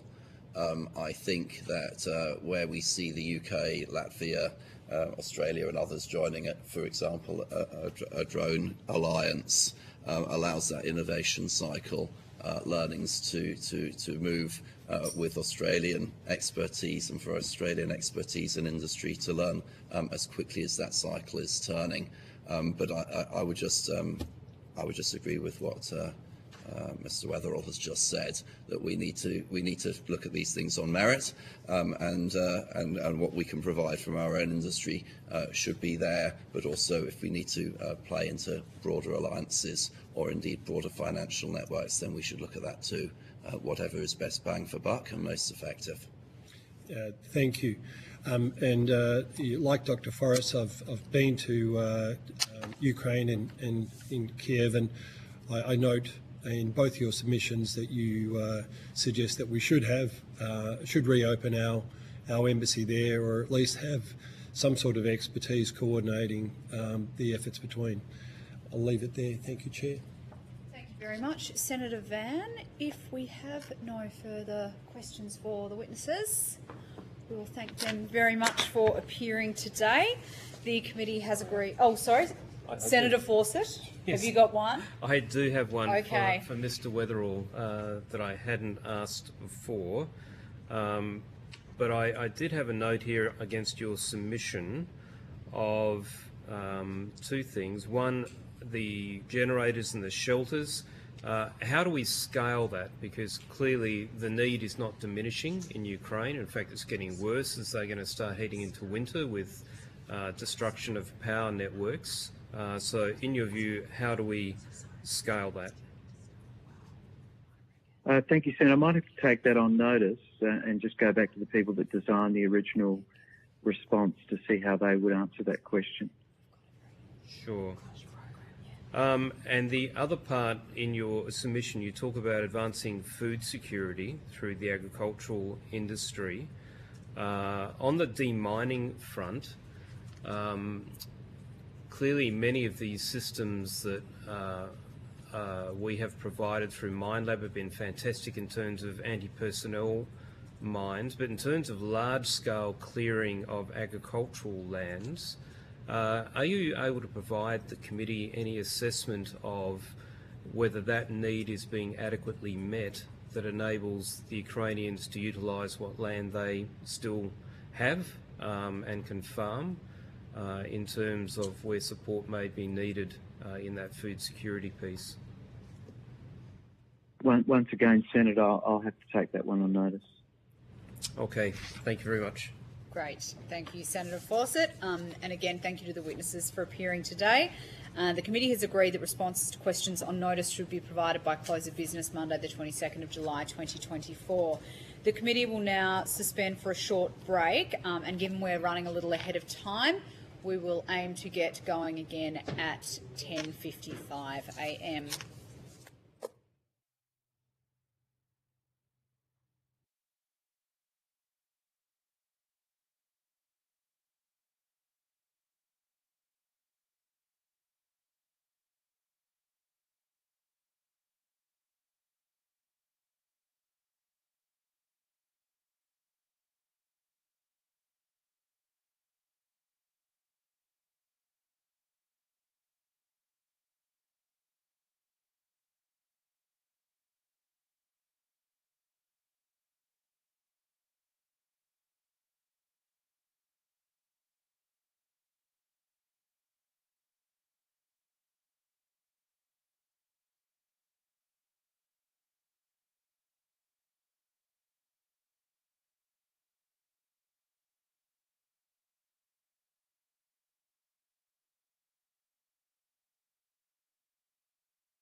The committee will now reconvene, and I welcome representatives from Electro-Optic Systems Proprietary Limited, Drone Shield and SPE3D. I hope I've said that correctly.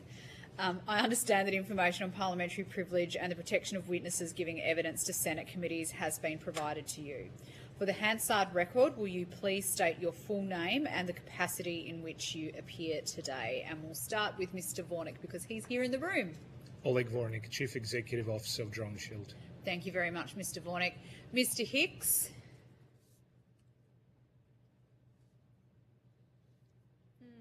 Scott Hicks, Vice President of Business Development and Sales for Electro-Optic Systems. Thank you. And Mr. Kennedy. Byron Kennedy, CEO of SPE3D. SPE3D, excellent. I'll now invite you to make a short opening statement, and at the conclusion of any remarks, I'll invite members of the committee to ask questions. And to assist Hansard, if you could state your name prior to speaking, that would be very helpful. But we'll start with you, Mr. Vornik. Thank you, Senator. Drones have changed the face of the war. What we are seeing now in Ukraine is that while drones do not replace more traditional ways of conflict, such as artillery, tanks, ships, and so on, they are a disruptor and they are a force multiplier. A $5,000 or $10,000 drone can be used to blow up a $5 million tank. Drones can be used for reconnaissance. Swarms of drones and other advances in technology will continue. With it, it's clear that in Ukraine, as well as in any other future conflict, both drones and counter-drone systems will be essential. Drone Shield is an Australian-based global leader in counter-drone solutions. We've been around for approximately 10 years, about 150 staff based in Sydney. All of our engineering, R&D, and production are based in Australia. We started to be involved in Ukraine right since the start of the war, where we have been selling equipment to Poland, and some of those systems have been donated by the Polish government to the Ukrainians, which created strong feedback of more systems being required given the extensive use of drones by the Russians. Off the back of that, we have made several shipments to Ukraine with US foreign aid and most recently Australian aid at the end of last year, where we were a recipient of approximately $10 million out of a $20 million package by the government. One of the points in our submission has been around how any future aid packages should be done, noting there was approximately 150 million earmarked for future Ukraine aid. We believe that where possible, aid to Ukraine from Australia should be done through purchasing and donating Australian-made equipment, such as Drone Shield.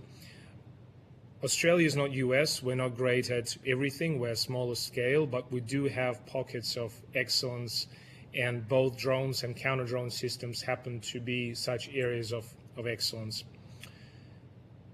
Donating money to foreign entities such as in UK or Latvia does get the job done, but we believe that doing so, spending money in Australia, fosters Australian defence industry as well as enables Australian products to be deployed in Ukraine.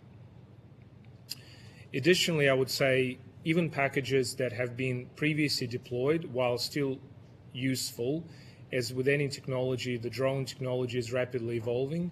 So what we're seeing now with the latest generations of drones, that requires hardware that is brand new, and we are now creating and releasing that hardware, and Ukrainians have a great need for it. So the largest message from the Drone Shield side, and I believe it's been echoed in some other submissions that we've seen, is for future aid packages where possible, rather than sending used ADF equipment and, in that sense, depriving ADF of their reserves and stocks, and sending money overseas, deploying that cash locally to provide for Australian-made cutting-edge technologies to be sent to Ukraine will be the optimal way of running this aid. Thank you. Thank you very much, Mr. Vornick. Mr. Hicks, an opening statement from you. Good morning, Senators. My name is Scott Hicks, and I'm the Vice President of Business Development and Sales for Electro-Optic Systems, or EOS. EOS is grateful for the opportunity to provide our perspective on how we can work collaboratively to provide the best possible support for Ukraine as they defend themselves against Russian aggression. By way of opening, I offer the following comments.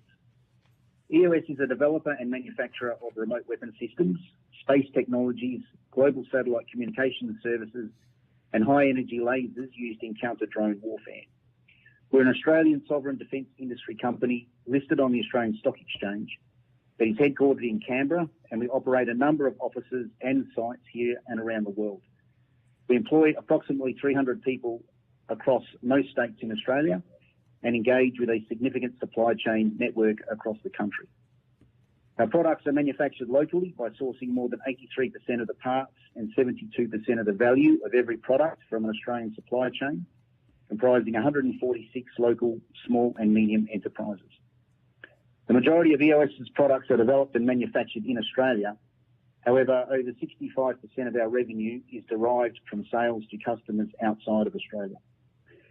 EOS is cognizant that Australia's support to Ukraine involves matters of diplomacy, defence capability, funding, interdepartmental coordination, engagement with industry, and many other factors.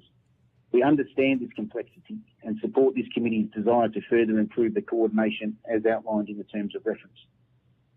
In the spirit of continual improvement and in what is a very complex environment, EOS provided 3 recommendations in its submission.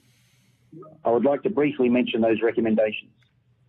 Our first recommendation is to seek to include a greater proportion of Australian equipment in any future Australian donations where possible. Our second recommendation is to establish mechanisms for improved communication between government departments and defence industry. Doing so, perhaps through a quarterly working group, would be mutually beneficial.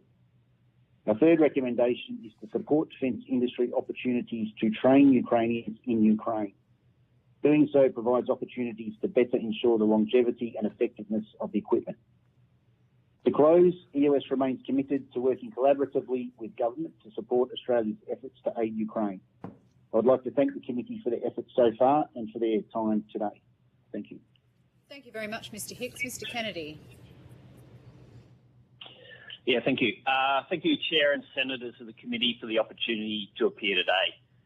I'd like to start by thanking the Australian Government and the ADF to allow Speed 3D to provide cutting-edge Australian design and built technology to Ukraine. We've been privileged to provide 3 tranches of support to Ukraine, supplying metal, 3D printing equipment and associated technologies. Our first engagement was through the US Department of Defence and 2 subsequent engagements through the Australian Defence Forces. So let me start by saying, who of those out there don't know Speed 3D? What do we actually do? We are an Australian manufacturing success story that designs and manufactures large-scale metal 3D printers. We were founded in 2015. We have manufacturing in Melbourne, research and development in Darwin, global facilities in the US and the EU. Our products have proven across defence, heavy industry and research. In the defence sector, we currently support 5 countries: Australia, Ukraine, US, UK, Japan, with more to be announced. So the key question today is, how should Australia support Ukraine? What can Australia uniquely do for Ukraine that other countries can't? So we looked at this. You look at countries across the globe, and they've donated much needed equipment. But in many cases, this equipment is old or obsolete with very few spare parts. So how can Ukraine maintain this equipment? Where is the supply chain? So metal 3D printers such as those supplied by Speed3D, can supplement and augment traditional supply chains. This is the first time metal 3D printing has been deployed in an active conflict zone. This is a unique solution supplied by Australia into Ukraine. Now, for obvious reasons, we can't comment about what's happening in the field in Ukraine and how the technology is being used. However, trials with other militaries, including the US and UK, have proven the adaptability of this 3D printing technology to manufacture parts that can be used on military vehicles. We're looking to expand our operations in Australia and globally. I'm grateful and proud to support Ukraine's defence efforts. Happy to take any questions. Thank you. Thank you very much, Mr Kennedy. Senator Fawcett, you have the call. Look, thank you to all three of you, both for your submissions or evidence here today, but more importantly, for the innovation and work that you've put into capabilities that both protect Australia, but also clearly people in Ukraine and beyond. I think that's really important to recognise and to value. Question for all three of you. I know that each of you have had an engagement with the Department of Defence, and in Mr Kennedy's case, you're saying that the last two tranches of support have been through Defence. But we've seen criticism of the Defence Department's approach on a number of occasions of saying that in their view a capability is not suitable for the Ukrainian forces. Versus the request list that Ukraine has had. Could you comment on whether or not the government, writ large, should be looking predominantly at what the Ukrainians believe they can use and industry's ability to support, as opposed to having defence, if you like, in almost a veto role of what is given? Mr Bornick? Sure. I'll go first. Thank you, Senator. I completely agree that for people who are on the ground, Ukrainians will know best. For example, in our space, we've seen counter-drone to be top 10 list of requirements since the inception of the conflict. Since we had our first systems in Ukraine, we had not just soldiers, but even soldiers' families, various sections of Ukraine government request more equipment from us. The obvious issue is funding, of course. And I completely agree that the rational approach would be for perhaps a committee, or whether it could be through the Ukraine embassy, but committee of people based in Ukraine collecting feedback from the battlefield to be advising on what sort of equipment thereafter, and then for Australia to prioritise based on what is made in Australia. Again, that argument of give money to UK or Latvia or elsewhere overseas versus spend it locally. Mm-hmm. Mr Hicks, do you have any comment on that? Yes, I do. I agree that the Ukrainians do know best what they need, and I know that the ambassador is quite vocal in putting those requests forward. What we found from the Department of Defence in particular is they've been very supportive in coming up with a way that we can assist the Ukrainians. We've had systems donated by a number of countries in both counter-drone and ground-to-ground combat modes that would not have been possible to do as quickly as we could without the support of the Department of Defence. They have released some systems to us and agreed to move our delivery schedule for a defence contract to enable us to deliver some systems to the Ukraine more quickly via other countries who are donating them. Mm-hmm. Thank you. Mr Kennedy, any comment from you? Yeah, I'd echo both of those comments. We've had excellent support from the Australian Defence Force in deploying the equipment into Ukraine. As you can imagine, it's a challenging thing to get heavy industrial equipment. Like the equipment we supply is large. Think of shipping container size. Getting that into Ukraine is a challenge. The logistics involved. We've had very good support. But once on field, it's then getting that feedback, as Mr. Vornik alluded to, getting that feedback, what's working in the field, what is the Ukrainians after, and that's where it's led to our second and third deployment, is getting that feedback from the field of what is required. So I would just echo those comments. The right equipment, but also that we've had very good support in getting those equipment into Ukraine. So all three of you have talked about the importance of feedback in terms of keeping equipment up to date or issues that the Ukrainians need support with. We've had a number of calls for Australia to re-establish its embassy in Kiev and to put a defence attaché there. Would having that government presence on the ground in Ukraine make it easier for you to get the feedback? Clearly you already receive it to some extent, greater or lesser. Would that be a positive step, and do you see a role for industry to be part of any formal Australian presence in Ukraine? Mr. Vornik? Thank you, Senator. I'll go first. I think this is a complex topic. We, as Drone Shield, work with defence attachés, Australian defence attachés all over the world. Our experience is often mixed, because what we find is that defence attachés often have conflicting priorities between being essentially facilitators of Australian-made defence equipment, which is, by the way, is often top priority for US defence attachés and some others like French.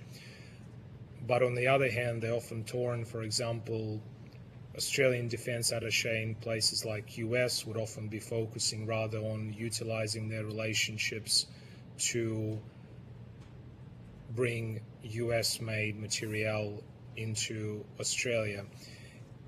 As a result, we're finding an unusual situation whereby Austrade is often exceptionally keen to support, but they don't have as many teeth, if you like, compared to defence attachés, and defence attachés are less engaged because of other priorities they have.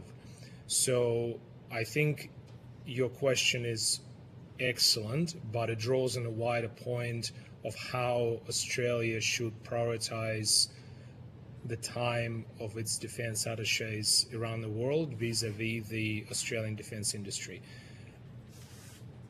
And aside from that, I would imagine that having embassy would provide a point of contact between Ukrainian defence forces and the Australian industry, but it will be critical to instruct the embassy staff accordingly so they know that this is indeed a priority. Otherwise, I think they will just have too many other things. Mr. Hicks? Yes, I think there's no doubt that there would be benefit if there was presence in Ukraine. I've actually visited Ukraine 3 times since this conflict began, and I've met with half a dozen embassies. The insight that they gain from being on the ground, meeting the Ukrainians every day, is valuable for us. I have met with the Australian ambassador to the Ukraine in Warsaw prior to one of the trips going in, and we always debrief him one way or another on the way out as well. And I've also had contact with the defence attaché who's based in Germany. I do think, though, that having a presence on the ground would be very, very beneficial, certainly for defence industry and companies like us. The feedback we get from the defence attachés and the ambassadors who are located in Ukraine is invaluable. Thanks. Thank you. Mr. Kennedy? Yeah, as I alluded to in my first discussion, logistics in and out of Ukraine is a challenge. Everything is moving heavy industrial kit is a challenge in that part of the world. So having someone in country that can assist in those sorts of areas would be quite vital. In terms of direct feedback, I think most of the direct feedback we would get directly from the Ukraine military who we're dealing with. So I wouldn't expect an attaché or an embassy would be involved in that particular area. And the only other point I'd add is once again, following on from Mr. Warnick's comments, Austrade have been very useful in various parts of the world for us. And I just highlight the support that they've given us in Ukraine and other parts of the world as well. Thank you. Sure, thank you. I noticed that both of you, and I'm not so sure, Mr. Kennedy, in your case, but for EOS, 65% of your revenue is from overseas contracts, and for Drone Shield, you're a program of record with the States. You've got a CAUS-UAS contract with NATO, etc. So clearly you are regarded as world's best by a number of our peers and allies. And yet the speed of evolving threats, you've both highlighted, needs a constant R&D and update cycle.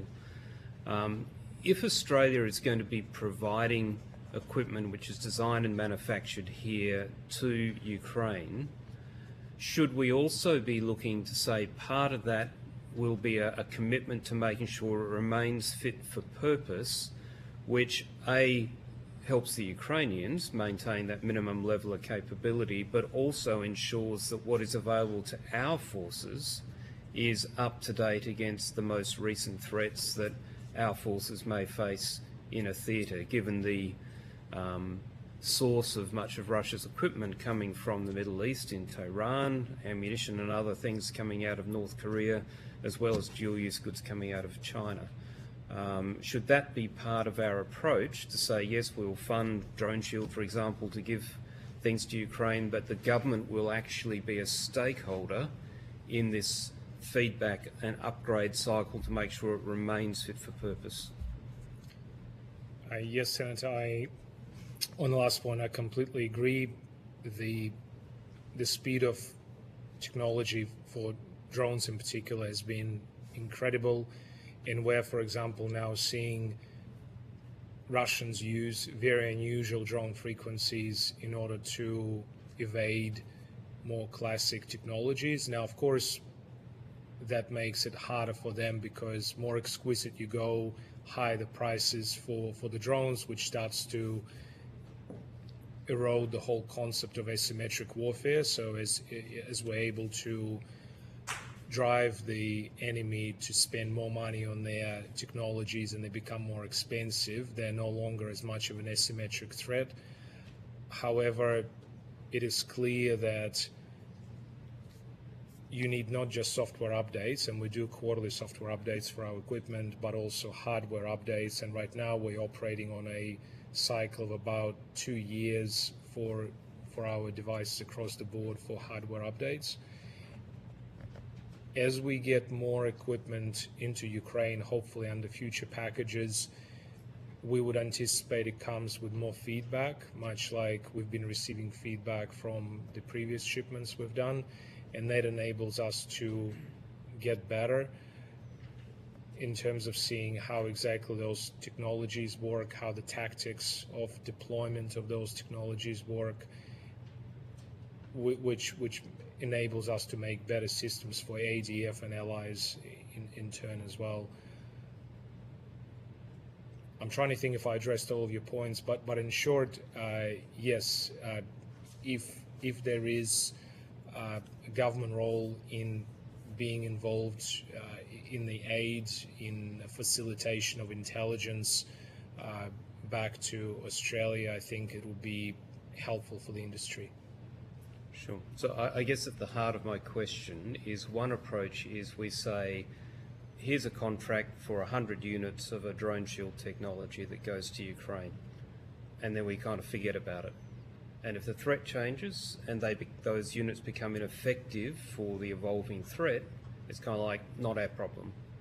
The other approach is to say we are going to support a counter-UAS capability for Ukraine, which means then we are concerned about what that feedback is and are interested in the R&D and the update cycle so that you can be in a position to modify the existing units or a future supply so they'll be effective against the threat. So one of them is we're interested in supplying a capability as opposed to gifting a set of equipment. Yeah. And do you have a view as to whether that latter approach is something that we should be prioritising? I think the latter approach completely makes sense. We're seeing this now evolve in some areas of the US Department of Defense where they're looking at counter-UAS as a service, where you're saying there's a contract over, say, 10-year time frame that includes initial purchase of equipment, but importantly, ongoing new pieces of hardware as they appear, and that's baked into the price. There's software updates.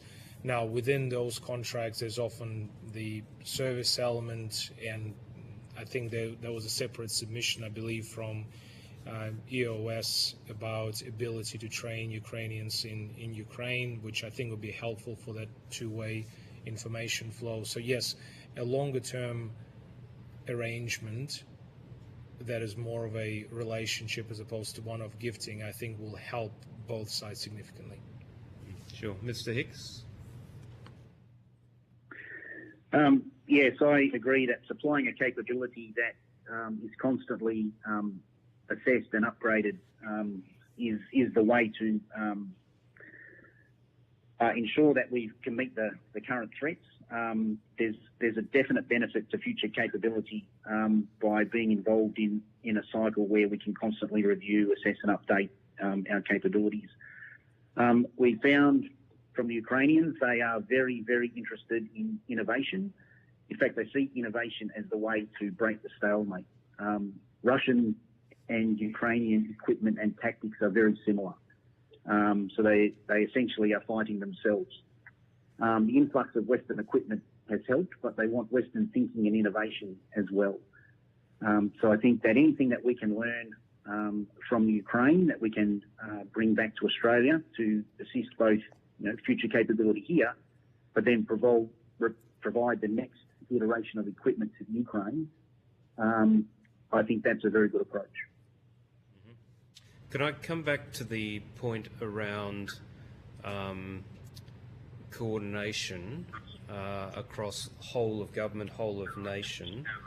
Mr. Vornik, you say in your submission that I'm quoting here, the support decision process and timing has been quite opaque to the Australian defence industry, and it appears the support doesn't always align with the enunciated needs from the Ukrainian government representatives. How could we improve that, and how do you see that coordination should be improved? I think we'll go back to the first point you mentioned, Senator, which is Ukrainians would decide what technologies they want, and then for there to be a clear process between what they set as their priorities to the path to acquisition. At the moment, there seems to be a lot of opaqueness around what Ukrainians are registering as their top 10 or similar priorities versus what gets recommended and ultimately spent and how it gets spent. So having a clear process where information flows from Ukraine to saying, okay, we need to spend or want to spend so much on these particular systems, and then running with it, I think will make a lot of difference. Mr. Hicks? Sorry, Senator, could you repeat the question, please?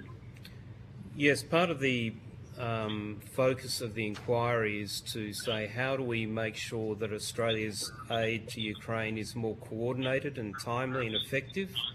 And there was a comment in the Drone Shield submission saying that there's no direct visibility.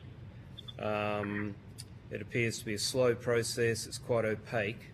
I'm wondering, from EOS's perspective, do you have similar concerns, and how could it be improved? Yes, I think some sort of coordination working group or mechanism would be useful. We get feedback from Ukrainians on our visits there and our almost daily contact with them. And a lot of that information, I think, would be useful to the government or to the department in terms of just understanding the latest view of the Ukrainians. And similarly, I think industry can come up with solutions for what the Ukrainians are seeking, and we need to have a mechanism to feed that into government and potentially defence so it can at least be considered. So I think some sort of coordinating body between government, defence and industry that involves both the Australian side and the Ukrainian side would be very useful. Sure. Mr. Kennedy, do you have any comments on that? Yeah, I'd say for all of our three tranches of support, the biggest challenge that we found was timing. So the time required for when the approval was made to when the expectation of delivery was always very short. Now, these are all the equipment we're talking about today is usually long lead time, large bits of kit, and being able to deliver in weeks is possible, but puts a lot of stress on companies. So we've done that 3 times, and I would envisage that the other 2 companies have got the same challenges that we have. So getting a little more visibility on timing is probably the key thing. Saying, there is let's say, there is an announcement going to be made in 6 months. At least we'll know that we could prepare ourselves. We may or may not get it. That's fine. We understand that, but probably the biggest challenge for us is when the announcements are made, and then you need to deliver in a number of weeks. That's a pretty difficult thing for industry to do. Sure. So my final question, all 3 of you have benefited, I think, from both international funding as well as direct Australian government funding. But there has been a call by a number of submitters to the inquiry that where Australia clearly has a technology which is world leading, that we should be, or a resource that's available, we should be committing to engage Australian industry directly as opposed to going through multilateral bodies, so whether that's a ship of coal or whether that's a system by Drone Shield, for example. And I think you highlight in your submission, Mr. Vornik, that where it was directly from Australia, it was on the ground and you were getting feedback in under 8 weeks, but when it went through the International Fund for Ukraine, you had no visibility and there seemed to be a very long deployment time with very little feedback. So I'm just wondering, would you support, do you think it's important, both for our industrial sector but also for timeliness and effectiveness of support to Ukraine, that we do more direct funding of Australian industry as opposed to going through multilaterals? Senator, Australia makes equipment that Ukrainians need. It's not a item number 50 on the list, but I think companies that are presenting as part of this inquiry are making items which are easily in top 10 regularly of what Ukrainians require.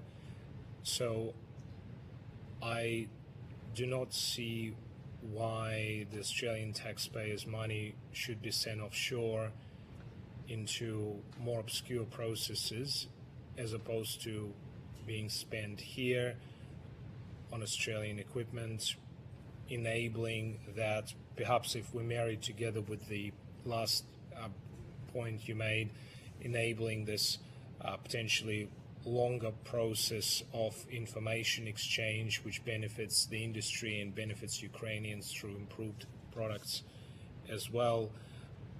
Yes, we don't make everything here. Yes, there are things that Ukrainians need that will need to be shipped from Europe or the US, but there is aid from other countries for that. Australian aid is critical, but as a percentage, it's a relatively small amount. So why not focus what we give on Australian made?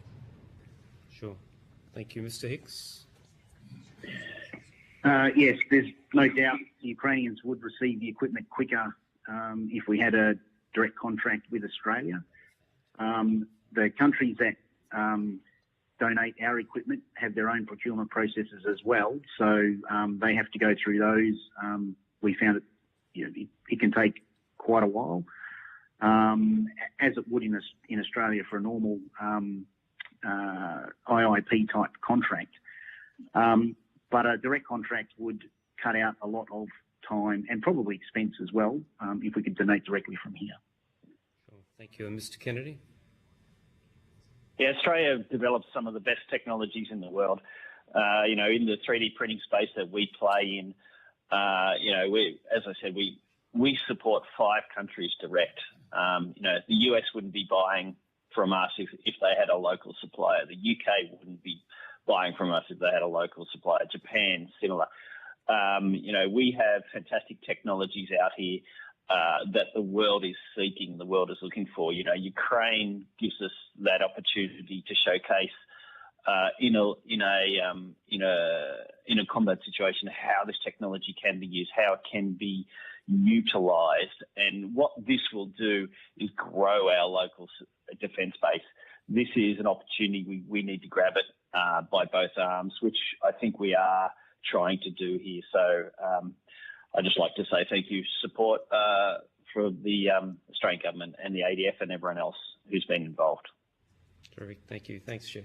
Thank you very much, Senator Fawcett. Senator Ciccone, you have the call. Thanks, Chair. Just a couple of questions, and hello, Oleg, good to see you, and to the others on teleconference. I just wanted to pick up a couple of questions just from Senator Fawcett.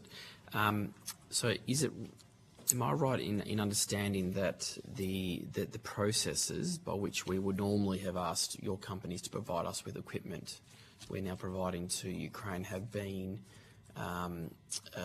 either relaxed, or the processes for approvals have been a lot quicker in order to make sure that equipment can get to Ukraine as quickly as possible?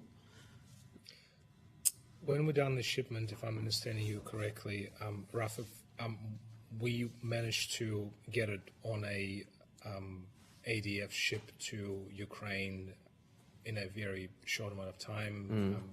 To earlier point by Byron, you get about a month and a half to get the equipment together, put it in a container, get it over, and then it's over in Ukraine, start to finish in less than 2 months. Okay. And ordinarily that would be much longer if we were obviously for our own domestic use. Yeah. Well, in our case for Drone Shield, counter drone is a somewhat of a sore topic for me for ADF bases, because it's been taking so long for us to do deployments here. Land 156, which is a program that is supposed to be supporting counter drone, now been in the works for years, and we're hopeful that it will get moving soon. It's obviously a threat that will come to our shores, especially as we start bringing or hosting nuclear-powered submarines. Noting in the US there was a Chinese national convicted for spying over a nuclear naval base just recently in the last month or two. So yes, it has been quite a rapid process to Ukraine for the aid, and we hope to see more acquisitions happening in Australia, which for our sector unfortunately hasn't been nowhere near enough.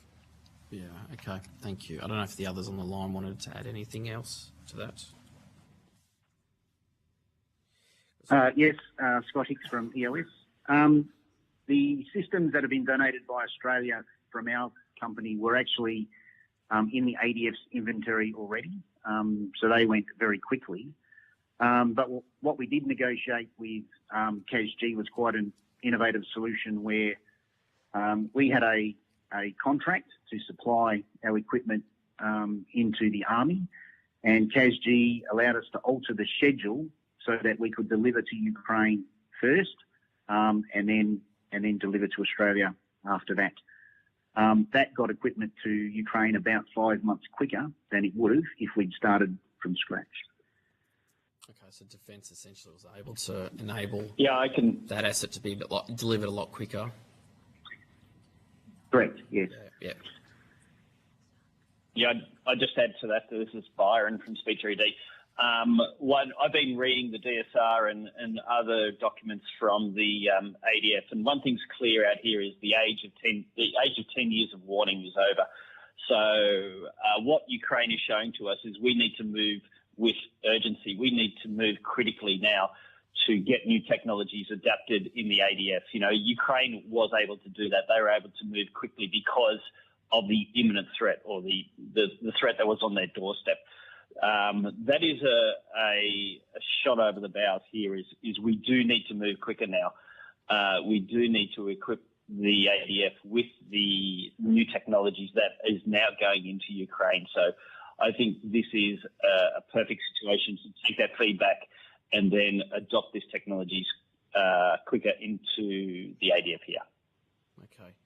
I guess my next thinking then is that given the current climate we're in and the landscape before us, does the government or Defence or ADF serving as essentially like the middleman here and dealing with aid and trying to get that out as quickly as possible, do you think that those arrangements work best in this current climate? And maybe could be tweaked with obviously improvements along the way, but with the current arrangements as you've articulated, do you feel like that is a good model for us to be using in order to get equipment and aid like your equipment out the door as quickly as possible, or do you think there's other improvements that we could look at?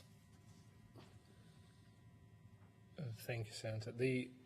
So the first point I'd say is how you spend the money. So the first suggestion is, do you give it to other countries' manufacturers, like for example international funds, or you do it locally? And I think all of us, in terms of presenting companies here, and are in agreement that it needs to be spent locally. In terms of once you're spending it locally, how do you do this? I concur that ADF needs to have a role, but if there is a transparent process where Ukrainians and the committee can be a combination of various members of Ukraine Armed Forces, maybe facilitated through the Ukraine Embassy, then says these are the products that we want, and ADF can provide an input and facilitate the shipping, but at the end of the day, letting Ukrainians decide within what's available in Australia, and then for ADF to then facilitate the shipment, while what we I think discussed a little bit earlier is that at the moment it seems a bit of an opaque process where ADF would come to you and say, okay, you got 4 weeks, go, but it's unclear what has happened from the beginning up to that point. Okay, but I guess the preference still is that Defence would still be central to that in terms of how it manages or coordinates the delivery of aid? I think either Defence can do it, but it needs to be a lot more of a transparent process for the industry, or it gets done by somebody else, because at the end of the day, if the Ukrainians are saying products from Speed 3D or EOS or Drone Shield is what they want, then ultimately why not give it to them? Why do we need another step through ADF's approval on top of that if there's already a requirement for a particular brand. So I think ADF can provide an input, but I query if you look into how US does their funding, and some of you guys here are more familiar with it perhaps than I am, State Department coordinates a lot of foreign aid as opposed to Department of Defense itself. So question whether you really need to have ADF doing the coordination, or whether so long as the requirements are clear, it can be done by a civilian agency. So I don't have a firm preference except to say that it needs to be a more clearly set out process with perhaps Ukrainians calling the shots on what they want. Is that a process that you're familiar with, the US system? We've seen some of it, and the scale in the US I think is very different to here. So you end up achieving success because you just do so much, while I think in Australia we want to be more targeted on how the resources are used. But look, we sell to the US Department of Defense. We are well recognized by them. US is 2/3 of our revenue. So yes, there is an implicit approval by the Department of Defense into the US process as well. Yeah. I guess what I'm just trying to flesh out, that despite some of the issues that we hopefully can address, I think the example that was given by EOS earlier too is defence is still an enabler of being able to get that equipment out as quickly as possible, and I think that's testament to, I guess, the work that you and the others who are online and other businesses who've been able to work very cooperative with defence and get that equipment out to Ukraine. I do also want to ask the others as well, but just going back a step, the overall engagement with defence, I'm just trying to understand from a bigger picture here, in light of Ukraine, the conflict there at the moment, what has been your overall experience with defence or the ADF? In the context of Ukraine, the execution has been excellent, and we would highly commend it in terms of once the decision is made, so many systems are going over to Ukraine, the dates, the logistics, the shipping, we found it to be excellent. But I think the main area to improve is that information gap and the process of what happens, how these decisions actually get made. How does ADF decide the priorities, especially given they may or may not have full picture of what's happening in Ukraine? Don't know if the other gentleman on the line wanted to add anything else to that. Yep, Scott Hicks from EOS. I would agree with that. I think we need a mechanism to exchange information. So for the particular projects that we've been involved in with Ukraine, the communication has been very good, but we don't have a broader view of what Defence is thinking or of what the Ukrainians are asking Defence for, or a point of contact to discuss it with anybody. And I think that's the missing piece. Yeah, this is Byron P3D. Just adding to that, I'd echo the sentiments. I think the communications with the ADF have been excellent. Once the programs have started, I would encourage the ADF to continue to be involved. I think it's important for them to understand new technologies, how it gets deployed. In our case, big, large bits of infrastructure, how do you move them around?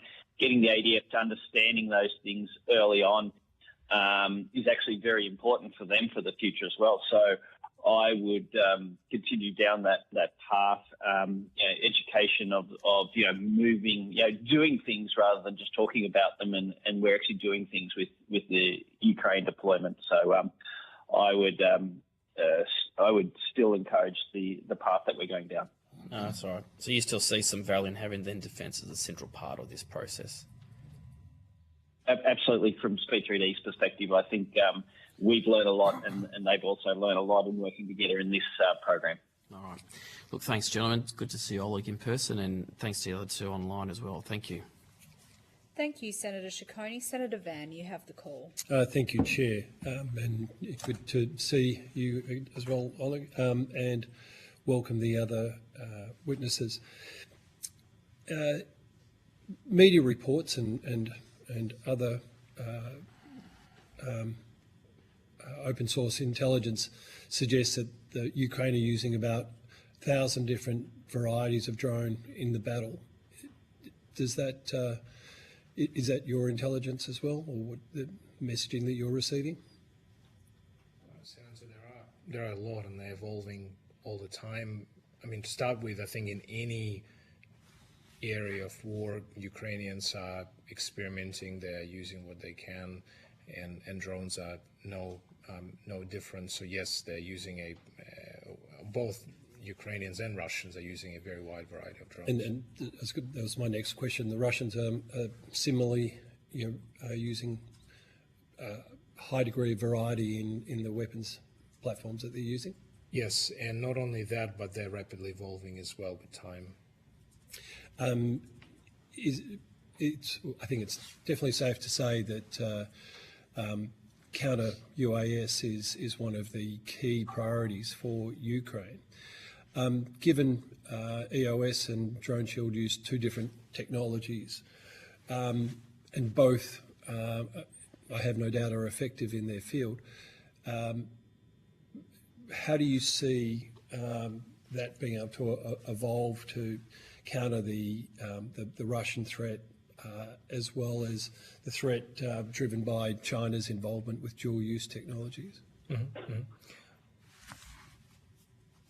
So as we previously mentioned with Senator Fawcett, we do quarterly software updates, we do hardware refreshes every 2 years or so, and it's critical in the game of counter drones. So detection is step one. Often people jump straight to the defeat, but knowing the drone is there and where it is, whether it's a handheld vehicle or a fixed site system, is critical. So we provide those, and we have now many hundreds of our handheld drone detection systems in Ukraine now, for example, amongst others.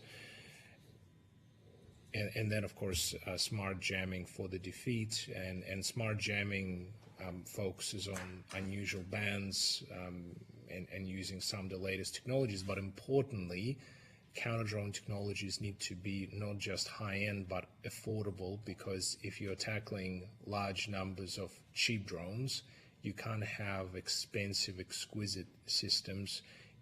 For the same reason as in Ukraine, we're no longer seeing TB2 Turkish drones, because a very, very expensive drone, slow, easy to pick, so they stopped being used early in the war.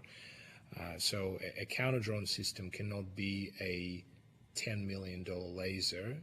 It maybe for very expensive installations it can be, but for majority of the situations it needs to be very affordable as well, which is one of the things that we're focusing on. Sure. Mr. Hicks, do you have a view, given your technology? Yes, and I think all of these technologies fit into a layered approach. You could take one and it can do the best it can. They're all enhanced by being connected into a C2 system that can identify which approach to defeat the drone would be the best. Over the visits to Ukraine, we've noticed that Ukrainians have begun to innovate and connect up their systems. So the command and control system they have for air defence has become quite pervasive, and integrating into that is going to be imperative in the future in order to be able to detect, identify, and then defeat the drones. I also take the point about it has to be affordable, and one of our principles is to try to defeat a drone at less cost than what the drone costs. Because again, no point spending a $5 million missile to shoot down a $10,000 drone. And I think the best way to do this is to work with the Ukrainians who have this desire to innovate, to not only supply a capability, but integrate it into their broader system. Which is exactly what the ADF are working at doing with our air defence systems as well, isn't it? It is, exactly. They have, because of the threat for drones, they have a tactical C2 system tied into the air defence system to basically focus on drone defeat, and that's a broader part of the sort of national air defence system. They're very, very keen, as you can imagine, to protect certain types of infrastructure, particularly everything to do with energy, so producing electricity. So there's a lot of fixed site defence that they need to put in place, as well as obviously the sort of more closer to the front line mobile defence. Yeah, terrific. Referring to earlier evidence and the announcement overnight that ADF have purchased Switchblade 300 drone, would the two counter drone systems that we have represented here today, would you say that your systems would defeat that drone? Senator, we cannot comment on public record, sorry. Okay, fair call. Mr. Hicks? Yeah, I would have to do a bit of research into that. I haven't seen that announcement, so I'd have to do a bit of research into that before I could comment. Fair enough. Maybe if you take that on notice, if you can answer it. Thank you, Chair. Thank you very much, Senator Van. Senator Fawcett, you just had a quick follow-up question. Yeah, obviously both companies would do a lot of research into the drones that you are targeting. Would Russia be able to deploy the number of drones they are, or upgrade the technology in the drones they're using without the support of countries like Tehran or dual-use goods like chips from Beijing and the Chinese Communist Party?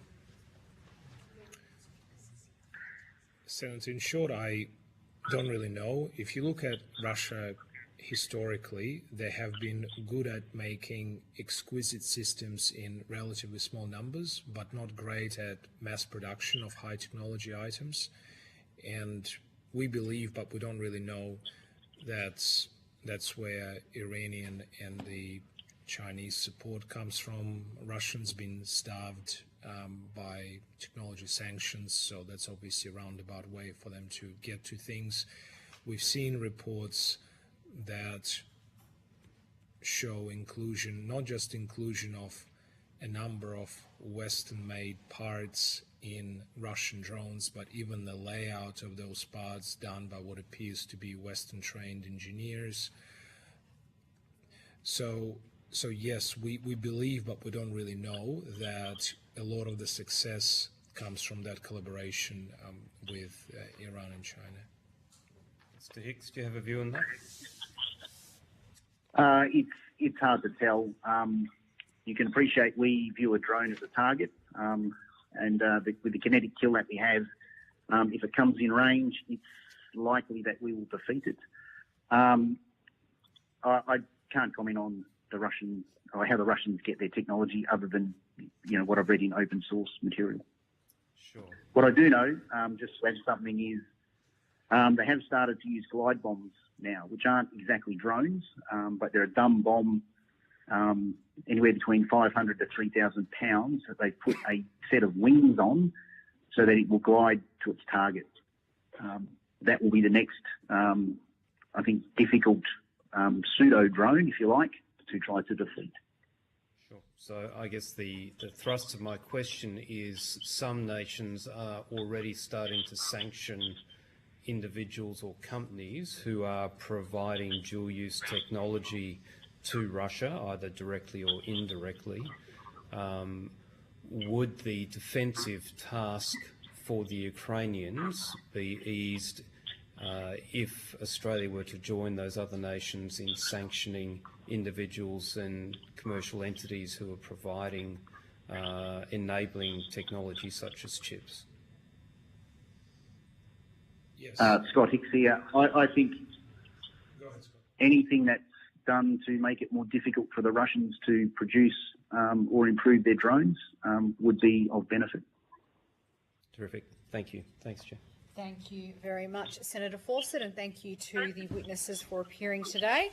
The committee has agreed that responses to questions on notice should be provided by close of business Monday, the 22nd of July. Thank you very much. We'll now move to the next part of our program.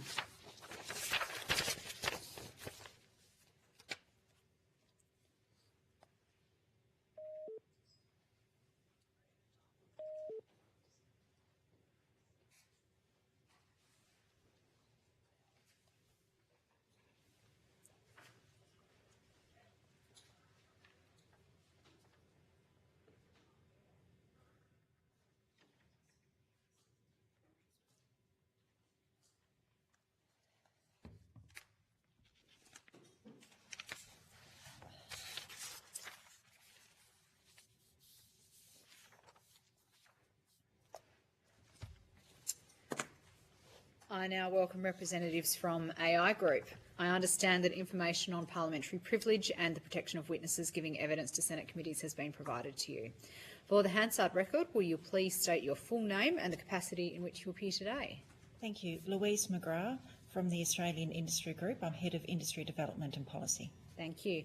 Ms McGrath, I now invite you to make a short opening statement, and at the conclusion of your remarks, I'll invite members of the committee to ask questions. Thank you. The Australian Industry Group is a peak national employer organisation representing traditional, innovative and emerging industry sectors. We've been acting on behalf of businesses across Australia for 150 years. AI Group and our partner organisations represent the interests of more than 60,000 businesses, employing more than 1 million staff. Our membership includes businesses of all sizes, from large international companies operating in Australia and iconic Australian brands to family-run SMEs. Our members operate across a wide cross-section of the Australian economy and are linked to the broader economy through national and international supply chains. The ongoing war in Ukraine serves as a stark reminder of the unpredictable global security landscape. As you consider Australia's support for Ukraine, we wanted to remind you that it's also time for Australia to reconsider how we view our defence industry, not just as a support for capability, but as a vital capability in its own right. This shift in perspective is crucial for ensuring our national security and sovereignty in an increasingly uncertain world. A robust defence industrial sector becomes increasingly critical in times of potential conflict, ensuring the swift mobilisation of resources and the smooth operation of support of defence capabilities. Countries like Germany, Sweden, Israel, France and Canada have successfully managed their defence industrial bases as national assets during challenging times. Australia must follow suit, recognising our defence industry as a sovereign capability and integrating it into our national industrial framework. Australia's defence industry also plays a crucial role in building robust and resilient supply chains for all our AUKUS partners, showcasing the strength of the trilateral partnership. This local industry is pivotal for the ADF's preparedness and mobilisation, reducing reliance on foreign suppliers and ensuring a more timely and reliable supply chain. At AI Group, we are committed to working with the government to enhance our defence industrial base, believing that investing in it enhances our national security and contributes to regional stability. Our report, Rethinking the Future of Australian Defence Industry Policy, published last December, with the support of the Defence Strategic Policy Grants Program, proposed 5 policy recommendations in relation to the Australian defence industry policy, reflecting a world where Australia needs to be prepared for major conflict in our region. So I might leave, I've already submitted the 5 recommendations, but happy to talk further on them. Thank you very much, Ms McGrath. Senator Fawcett, you have the call. Sure. Look, thank you, and thank you for not only the submission but also for the report from December last year. It's very useful and continues a long history of seeking to change the way the government and defence see our defence industry, rather than being held at arm's length, being a capability enabler, or in your words, a capability itself that needs to be managed.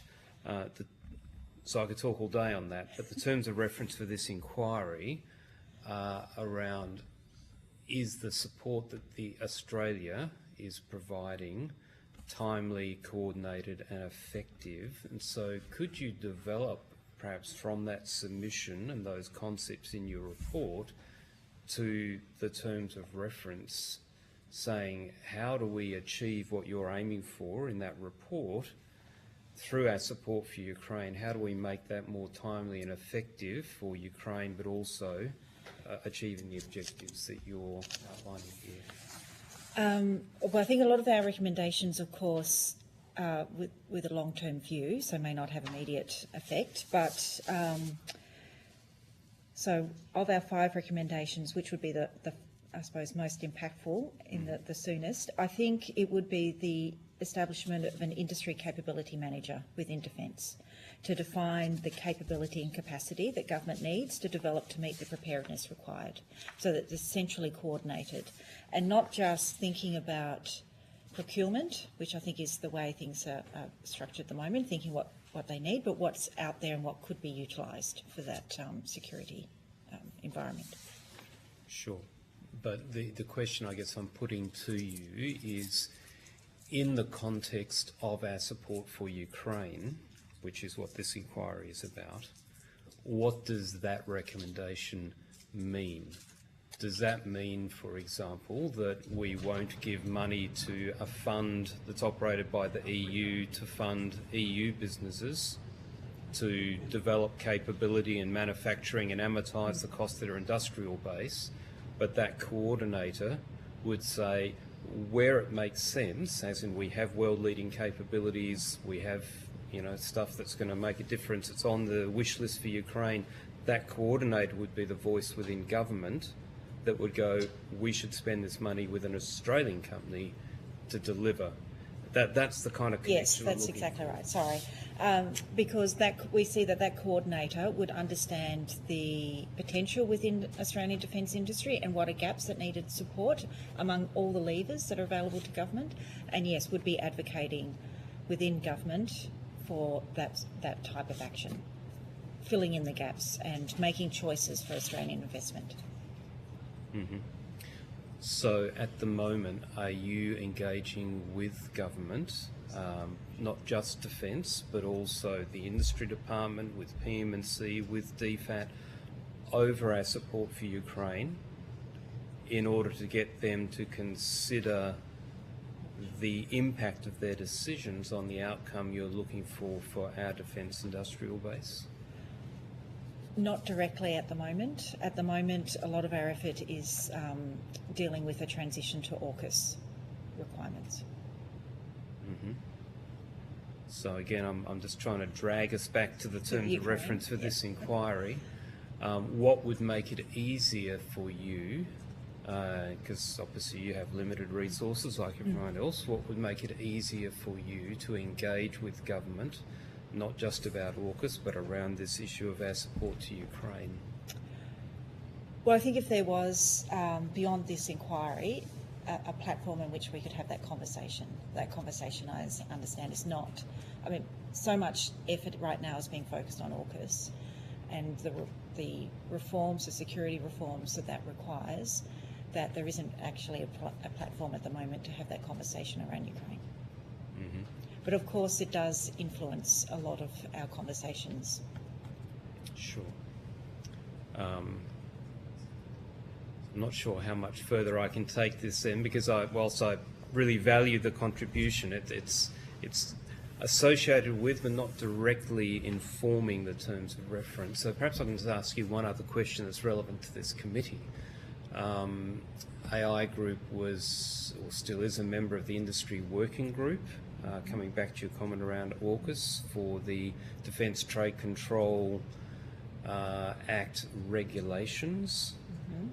The intention there that this committee put forward was that it would be a co-design process between industry and the Department of Defence.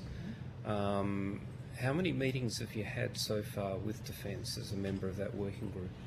So that's Kate Lewis, who's a member of my team. I know there's been many meetings. I don't have the exact number, and I can provide that on notice. But second question: do you know if Kate, as a member of that group, has actually seen a draft of the regulations yet? I can't comment on that. I know that she has seen a lot of material, and some of it is subject to a non-disclosure agreement. No, I'm not asking for the content.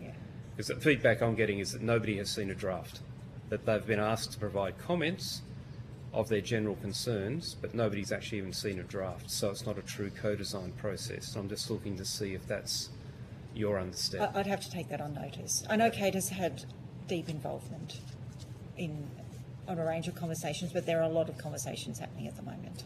And has she expressed satisfaction that that involvement has been productive? You can take that on notice. I'll if you take like. that on notice as well. Thank So you. feedback I'm getting is that nobody's very happy with the process. But anyway, Chair, thank you. Thank you very much, Senator Fawcett. Don't No? have anything. No. Okay.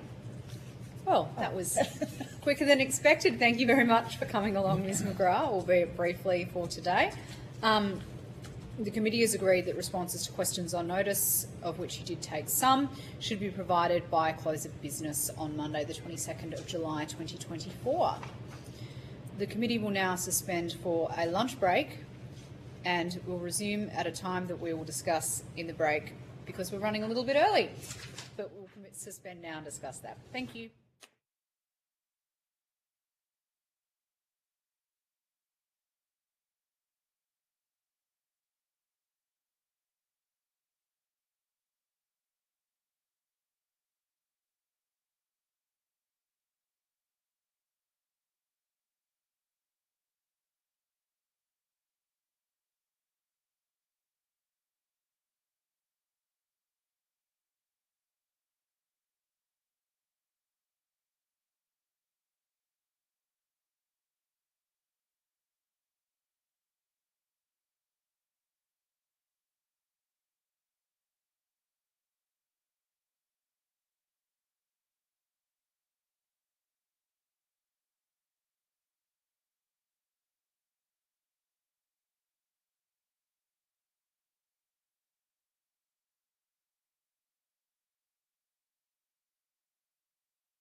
Now reconvene its hearing for the day, and I welcome representatives from the Ukrainian Council of New South Wales, Service for the Treatment and Rehabilitation of Torture and Trauma Survivors, Mr. Andrew Machinsky, and Dr. Tanya Doos. Have I pronounced that correctly, Dr. Doos? Fabulous.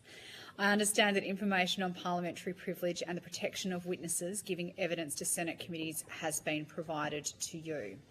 For the Hansard record, will you please state your name and the capacity in which you appear today? And we'll start with Dr. Doos. So I'm a child and adolescent psychiatrist by training and a director at a public mental health facility, and I'm appearing as an individual, as a member of the Ukrainian diaspora. Thank you very much. Now, we have a few witnesses calling in at different times via teleconference, but I'll just run through them and we'll see who's on the line. Representatives from the Ukrainian Council of New South Wales. Yes, Dan Wallady here on the line. Thank you very much, Mr. Wallady. And do we have representatives from STARTS? Not quite. I assume they will call in soon. And I'll double check this, but I understand Mr. Machinsky is calling in closer to 1:30. Is Mr. Machinsky on the line? No? All good. We will now invite you to all make a short opening statement, and at the conclusion of any remarks, I will invite members of the committee to ask questions. Just for the ease of the Hansard recording, if you could aim to say your name each time you speak, that would help us with our record keeping. And Dr. Doos, we might start with you for your opening statement. Thank you. Okay. My name is Tanya Doos, and as I mentioned, I'm a child and adolescent psychiatrist by training, and I've worked over 30 years in the public mental health system in New South Wales. By nature of being part of the Ukrainian diaspora, although born here, English was not my first language. I've been exposed to multiple generations of Ukrainian migrants here, and I have family and friends in Ukraine. My training has really enabled me to understand the impact of trauma and the multi-layers of trauma that this war has caused for Ukrainians, which I've been able to witness in my contact with displaced people here through the various endeavours that I've been involved in to try to support new arrivals over the last 2.5 years since the Ukrainian war escalated in February 2022. I feel that some of the work that we have done already to support Ukrainian refugees has really highlighted the value of it, and I feel the Australian government could do considerably more to support mental health, both of Ukrainian arrivals here, but also to lean into Ukraine with a lot of people-to-people work rather than just the obvious military support which has been given. So I just have some dot points of the areas that I think could be expanded in terms of aid from Australia. Firstly, to provide greater funding to existing organisations like STARTS, which are already supporting. Hello, who's just joined the call? It's Jorge Roche from STARTS. And with me is Yasmina Baraktarevich-Haywood, also from STARTS. Thank you very much. Just for your reference, this is Senator Claire Chandler, the chair of the committee. We're working through opening statements at the moment, and we're just listening to Dr. Doos. So if you could sit tight, and we'll get to your opening statement in just a moment. Thank you. Thank you. Continue, Dr. Doos. So organisations like STARTS, which exists in New South Wales, are already in existence in various states in Australia, and they've got a very long and proud tradition of supporting refugees. I've worked closely with both Yasmina Baraktarevich-Haywood and Mr. Jorge Arosh in one of the programs that we did to sponsor Ukrainian mental health professionals to attend Australia last year for a 3-month placement and upskill in management of trauma, both at STARTS and in various other mental health organisations. So STARTS clearly has had a lot of experience with various refugee groups. I would say that the two groups most similar would be Afghani and Ukrainian refugees, because they've transitioned, some of them virtually directly from a very traumatic war zone. They've not been in intermediate camps, the ones that STARTS, has been able to help with their various programs. So I think based on the experience with Afghani refugees, STARTS was really well placed to lean in and support a lot of the new arrivals, most of whom were women and children, I might note. So when we applied for the Australia Awards Fellowships program, we were able to get 7 visiting psychiatrists and psychologists from Ukraine to largely be embedded in programs here in Australia and to learn directly from Australian professionals how to manage trauma related to war. And this was a very effective program because it continues to have liaison, both with STARTS and the many other organisations that they had contact with. And one of the examples is the Royal Australian New Zealand College of Psychiatrists, of which I'm a member. The Faculty of Child and Adolescent Psychiatry is currently trying to help with some educational programs reaching into Ukraine at the request of one of the visiting child and adolescent psychiatrists.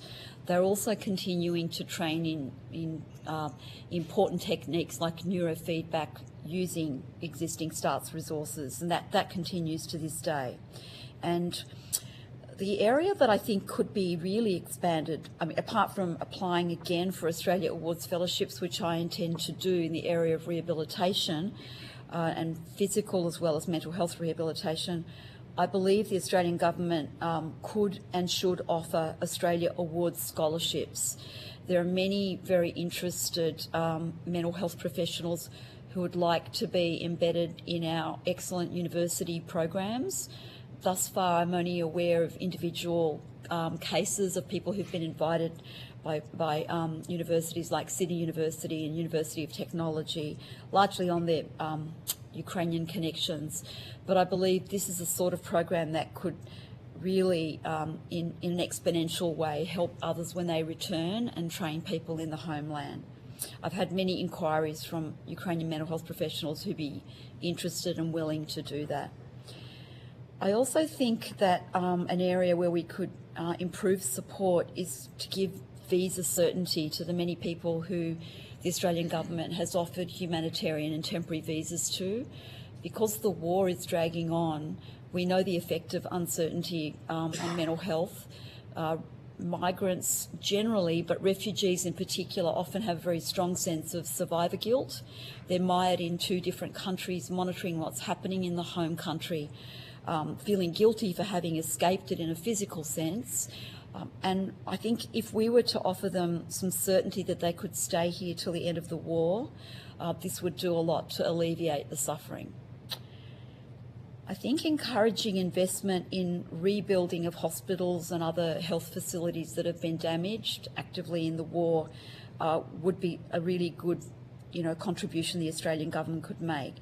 And I think fostering formal exchange programs with Australian health professionals who need not be of Ukrainian origin, who could offer expertise in the areas of, mental health, physical and psychological rehabilitation, surgery, this would be a really worthwhile endeavour. And my last area of focus was to look at the rules around registering foreign doctors. Previously when the question's been asked, the response has been, we have a very safe and rigorous system and there's no room for flexibility. I've worked in Canada and I can see, and I've put an example in my submission of a program that exists in Nova Scotia and is very successful, where Ukrainian mental health professionals who've arrived since the war's escalated have been assisted to go through all the procedures required to be registered in Canada. And assuming that their English is good enough, obviously that's a requirement. But these Ukrainian health professionals are now supporting not only Ukrainian new arrivals in their native tongue, but also rural populations in Nova Scotia, and it's been, vastly recognised as a successful program. I would like the Australian government to consider any sort of contribution we could make in that area. Thank you very much, Dr. Duce. Mr. Wallady on the phone, if you could provide us with your opening statement. Thank you very much. I'm going to concentrate my opening address on military assistance to Ukraine, as I feel that this is the central issue and it impacts on all the other issues we're talking about. I think Katerina on Friday gave a very good presentation to the committee about the broader situation facing Ukrainians in Australia and on the front line in Ukraine. Since Russia invaded Ukraine, Australia and the West have steadfastly said they're going to stand with Ukraine for as long as it takes. But the problem is that the words aren't matched by deeds pretty much across the world. It's not that Australia has done nothing. We're thankful for the help we've received, but it is a case of too little, too late. The important thing to realise is that this approach costs Ukrainian lives, about 150 on average per day. And the military sort of response we're looking for from Australia has to be proportional to the task at hand. $100 million sounds like a lot of money, but when you put it in the context of a war, it wouldn't even deal with a day's worth of the sort of cost that it requires to fight a war with Russia. The Russians are exploiting this, and both the shortage of weapons and the delays in delivery. And in general terms, I think it's fair to say that the West is giving just enough to Ukraine so that it doesn't lose, but not enough so that it can win. And what this really means is the war has to drag on. There is no other approach. Ukraine simply has no other choice. And I think if the West thinks about it deeply and Australia thinks about it deeply, it really has no other choice. Ukraine needs to win the war, otherwise certain consequences have to follow. The main thing I want to stress today is that for Ukraine to achieve economic stability, which ultimately is what we want to achieve out of all this, it requires two preconditions, and that is the return of labour and capital to Ukraine. And right now we have neither. Some 8 million Ukrainians have fled the country, and that represents a significant part of the skill base, and most private capital has left as well. Simply put, they're not going to come back to Ukraine until we can achieve and demonstrate that we have an investment-grade peace, or to use Australian parlance, a peace that would pass the pub test. The popular myth being promoted by many world leaders is of a ceasefire with Russia, and this is a false narrative. Under this scenario, war could recommence at any time at Putin's option. Putin has form in this area, and he won't and shouldn't be trusted. This sort of a ceasefire doesn't pass the pub test. It won't bring back the displaced 8 million people, nor will it bring back the private investors. It's a recipe for disaster, and Ukraine's situation would be untenable. It wouldn't be able to go forward, and should we encourage them to go down this path, we'll have failed them and ultimately ourselves. Because we will not only be failing economically, but we'll also be giving the green light to other totalitarian states to become bolder. I believe we can all see that this is starting to happen already. In this sense, Ukraine's war is Australia's war. And the best time to support Ukraine is now, when the war is not in our backyard and it's not being fought by our troops. Acting strongly now is truly the least cost option for Australia and the West. The stakes simply couldn't be higher. This is not some petty territorial squabble on the other side of the world, as Russian propaganda suggests. This war tests our central values about democracy, human rights, and self-determination, and our tolerance for atrocities, war crimes, and genocide. Are we really willing to see a sovereign state wiped out just for wanting to be free? Is this the future that we're giving our kids? A free and strong Ukraine would be strategically placed and a stabilising force for good in the world. Imagine how the 21st century could roll out if Russia wins this war. Another point I'd like to make before we go on to questions is that supporting Ukraine isn't really costing Australia money. We are one of the few countries who have benefited from the war in Ukraine through the GDP impact of increasing prices for wheat, mineral and energy. It's a huge benefit and a nice problem for Australia to have. Rural exports are up something like 46%, helped by strong demand for all manner of grains, one of our big exports. LNG gas is up 20%. And this is all due to the Russian invasion of Ukraine. Gas exporters are expecting to make record profits this year. Australia is a net beneficiary of the war, and it can afford to be far more generous. Right now, we rank at 31 in assistance to Ukraine on the percentage of GDP basis. We're behind countries like Iceland, Croatia, and Norway. In closing, I just want to say that Australia has done much to support Ukraine, and we're grateful. But more needs to be done now. We can better coordinate our actions in Ukraine with advisors who know the situation on the ground. We can work smarter with a whole-of-government approach. And we need to become less concerned about Russian posturing and propaganda, which is insidious and a game that they have been practicing since the Cold War. Ukraine has demonstrated to the world the myths and realities about Russia's capability and its invincibility. Putin said Russia would win in 3 days. We're now approaching 3 years. Australia, I think, knows that Ukraine will continue to fight, but we can only win with continued strong support. Thank you. Thank you very much, Mr. Wallady. Representatives from Starks, your opening statement, please. Sure. Firstly, Starks would like to thank the committee for considering our submission and for inviting us to give evidence for today's hearings.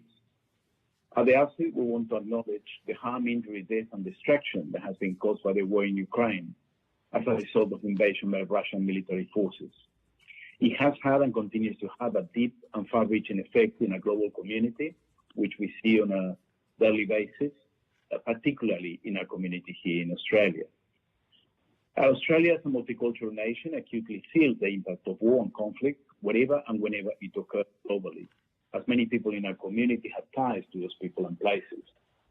Yes, communities in Australia and the people who have experienced firsthand the impact of war and conflict are all particularly vulnerable. Sadly, we've seen this today, the distress and division in our community caused by the violence and hatred that is occurring in increasing frequency around the world. And we feel that Australia has a lot of capacity to do better in this area by having readiness in place to deal with humanitarian crises as they happen. STARS works with people from refugee backgrounds to build a new life in New South Wales, and does so by providing culturally appropriate and cutting-edge treatment to overcome the psychological and psychosocial effects of torture and traumatic experiences. We see these as an absolutely critical element that enables people to settle successfully in Australia. All of our clients are forced to leave the country due to persecution in the context of political conflict, organized violence, and human rights violations. And the majority of our clients have arrived in Australia under the refugee and humanitarian program. Our clients, however, also include people seeking asylum, as well as people from refugee and refugee-like backgrounds. And our staff group reflects our client group. We now employ 6 Ukrainian staff. Keeping them with us is actually proving somewhat problematic in the current circumstances that people that have come from Ukraine as current visas experience. And my colleague Yasmina Varaktapic will talk later about how extending the remit of the Talent Beyond Boundaries program may enable us to keep these, valuable staff members, as well as, there's a lot of other NGOs that are in a similar situation. In over 3 decades, since 1988, we have assisted at STARS more than 93,000 individuals for over 170 different countries of origin throughout different services. I'm pleased that our organization has been able to act rapidly to provide support to displaced Ukrainians who settle in New South Wales. As noted in our submission, we call on the Australian government to give certainty and stability to this group by, in the first instance, providing an extension of the current visas and following on with an offer to permanent residence. This required that these people grateful for the safety provided by the Australian government are trying to rebuild their lives, looking to the future, and starting to set down roots in a country. I also like to take this opportunity to highlight that the Australian government has responded to international humanitarian crisis in a less than consistent, rather ad hoc manner when it comes to providing safety in Australia for people who have been forcibly displaced by war and conflict. We, and I know most of our broader community agrees, urge the Australian government to develop a consistent response framework that is in keeping with our international obligations, our values in upholding the human rights of those people affected, but also recognizes that in the world in which we live, humanitarian crises are happening almost as consistently as we see other disasters such as floods, bushfires, and so on. And so we need to have a framework to respond to this readily and consistently. Such a framework will enable a rapid response to taking people and provide safety, giving them rights to education, work, social security, and health care. The ability to resource and scale up services to support what is likely to be people that are very shocked and shaken, traumatized by what has just happened to them. And also the ability to provide an enduring solution so that people can seek to rebuild their lives in Australia meaningfully and with some certainty of their future. That they can embrace Australia as their home if they want to, but are also able to return to the country of origin if there's a wish after the conflict has subsided, but in a position where they have been able to extend their potential to give back to their home country in the rebuilding effort. Australia is also well placed to provide assistance to support rebuilding and harm minimization measures, particularly in terms of the psychosocial and mental health impacts of trauma.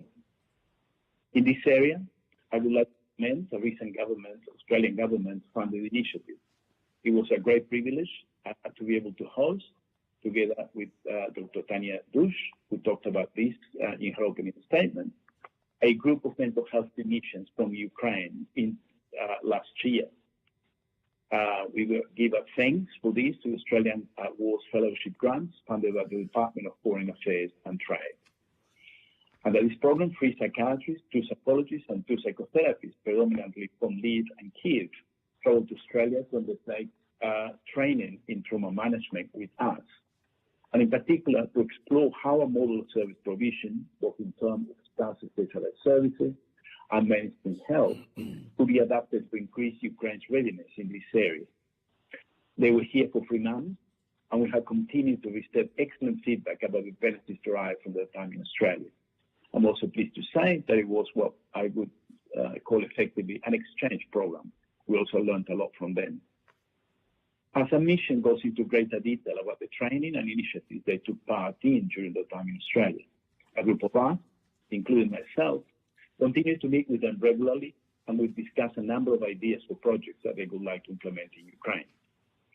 I'm extremely grateful for their collegiality and, for the ongoing rapport that we have had with this group, and for the way in which other service partners have also embraced the opportunity to share and impart their skills, knowledge, and expertise. I know many see the benefits of this as a way of supporting Ukraine, and I thank them for commending this and our work to the committee. I think there's a lot more that the Australian government can do in this regard and in this area. So far, the Australian government has provided over $1 billion in support and aid, all necessary and most welcome. Almost 90% of that has been in military support. There are 4 million Ukrainians internally displaced, and a whole population suffering the impacts of war. That impact on mental health is immense.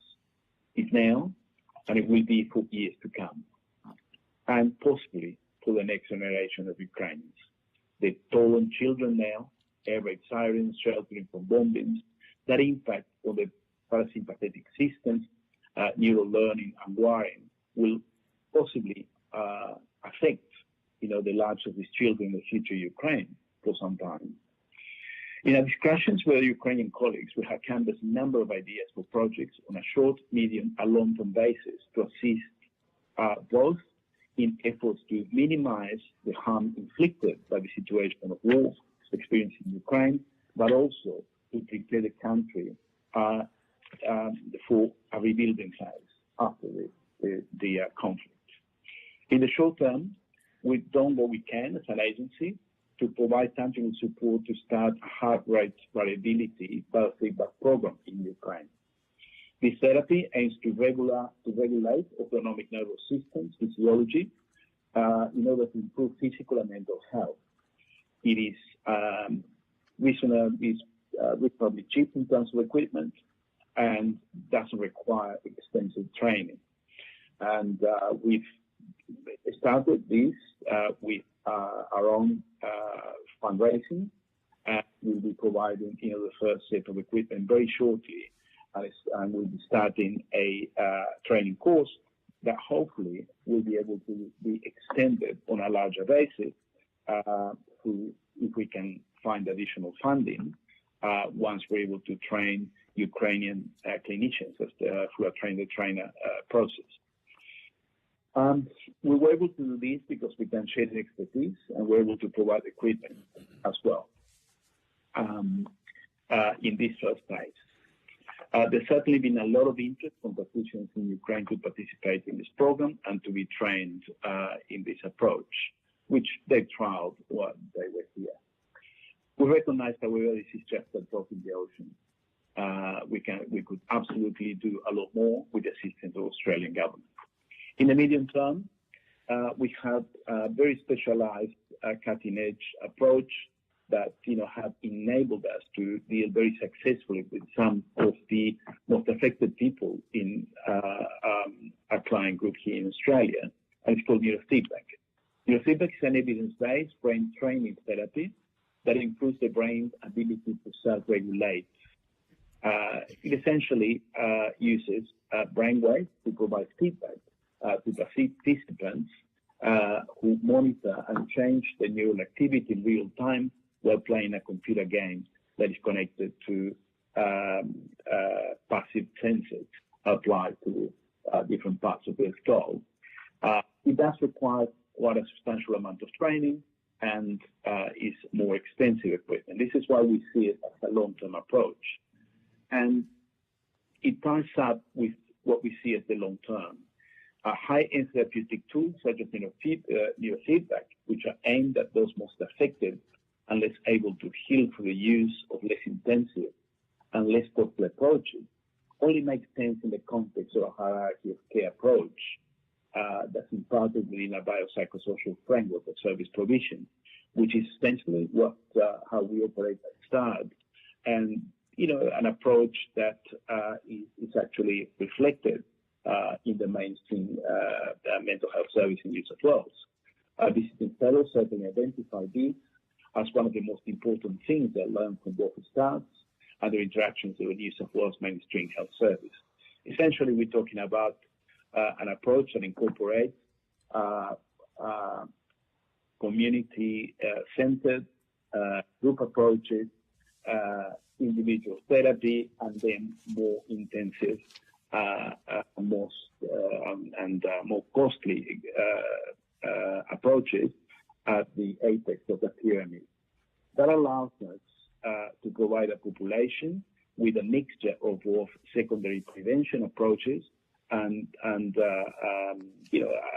highly intensive approaches of those that need it.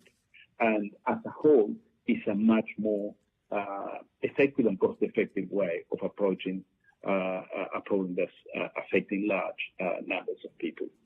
I think I might leave that there, and I've spoken for long enough, but maybe, Yasmin, if I can ask you to just briefly talk about the Talent Beyond Boundaries. Talent Beyond Boundaries and how that could... So Talent Beyond Boundaries is an organization participating in a complementary protection pathways for refugees. It matches qualified and experienced refugees with employers in Australia. And unfortunately, it largely focuses, or the guidelines for that project is that it focuses on people who are offshore. People who are onshore at the moment cannot be involved in this program. For us, and I think others as well, who have Ukrainian staff, who are highly qualified and experienced, we'd like to extend the capacity of Talent Beyond Boundaries to match employers with refugees who are in an onshore situation, and at least for this cohort, and be able to actually sponsor our staff of Ukrainian background. And I believe other employers might be in a similar situation because the sponsorship process can be long and costly, and this might provide a long-term solution. And to us, that goes on the back of also a recent study by Deloitte in Poland on the contribution of Ukrainian refugees to the economy of Poland, where the model shows that refugees from Ukraine contributed to 0.7 to 1.1% of the gross domestic product in 2023. And they anticipate that in long term, this will increase to at least 1.35% of contribution to GDP. So you can, it's a demonstration of how skilled and productive this group of people have been. So I would like to be able to use the Talent Beyond Boundaries pathway to sponsor our Ukrainian staff. And again, might be an issue for other providers and other employers in Australia. Thank you very much for those opening comments from Starts. Mr. Machinsky, I think you're on the line. Yes, I am. Thank you. If you could give your opening statement, please. Good afternoon. My name is Andrew Machinsky, and I was born in Australia to Ukrainian parents. Thank you for the opportunity to appear and speak today. I have been actively involved in the support of displaced Ukrainians in Australia, and have also spoken widely to schools, fundraisers and community gatherings about the invasion of Ukraine and the impact upon Ukraine and Ukrainians. It is my opinion, and also an opinion I hear constantly from non-Ukrainian Australians, that Australia could do much more on a domestic and international level for Ukraine and Ukrainians. Domestically, displaced Ukrainians, as you've heard before, are under significant stress due to the ongoing uncertainty around their visas. While they're extremely grateful for the support they have received, many of them have no homes to return to, and their lives are now in limbo as the humanitarian visa period is approaching its end, and there is no word, despite numerous requests, on extension of his visa and virtually impossible pathways to permanent residency. Internationally, despite numerous surveys showing over 80% of Australians support maintaining or even increasing aid to Ukraine, calls from the Ukrainian government to Australia for support seem to fall on deaf ears. Australia was a leading non-NATO supporter of Ukraine, however is now in fifth place. As Dan mentioned, Australia is now virtually at the end of the list. 35th out of 41 was the stat that I found out of donor countries by GDP. We are now the last among G20 developed countries supporting Ukraine. This is very, very disappointing as a citizen of Australia, and is bewildering to many people to whom I speak. Putin has made it clear that his intent is to destroy Ukraine and Ukrainians. The Russian Orthodox Church has declared this a holy war that needs to be fought until Ukraine is destroyed. Now, Ukrainians are prepared to defend their land, but need the means to do so.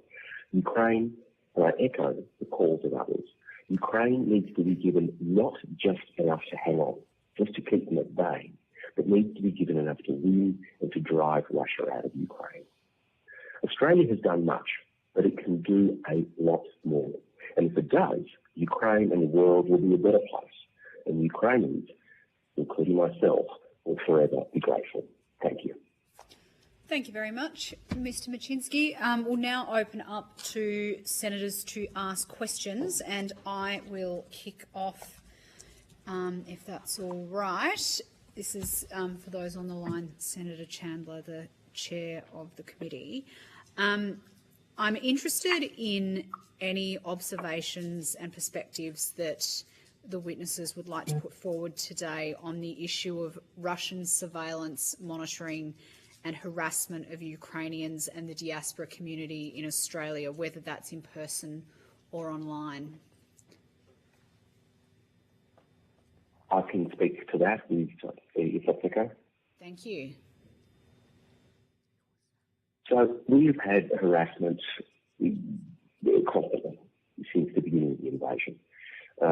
We have found, and let's start with some very specific examples, that affected the broader community. What we, as you're well aware, many of the invading Russian forces wore a Z symbol on their tanks and on their uniforms. The intent of this is unclear, but suffice it to say, it was very common. So the Z has become a symbol of this invasion to Ukrainians.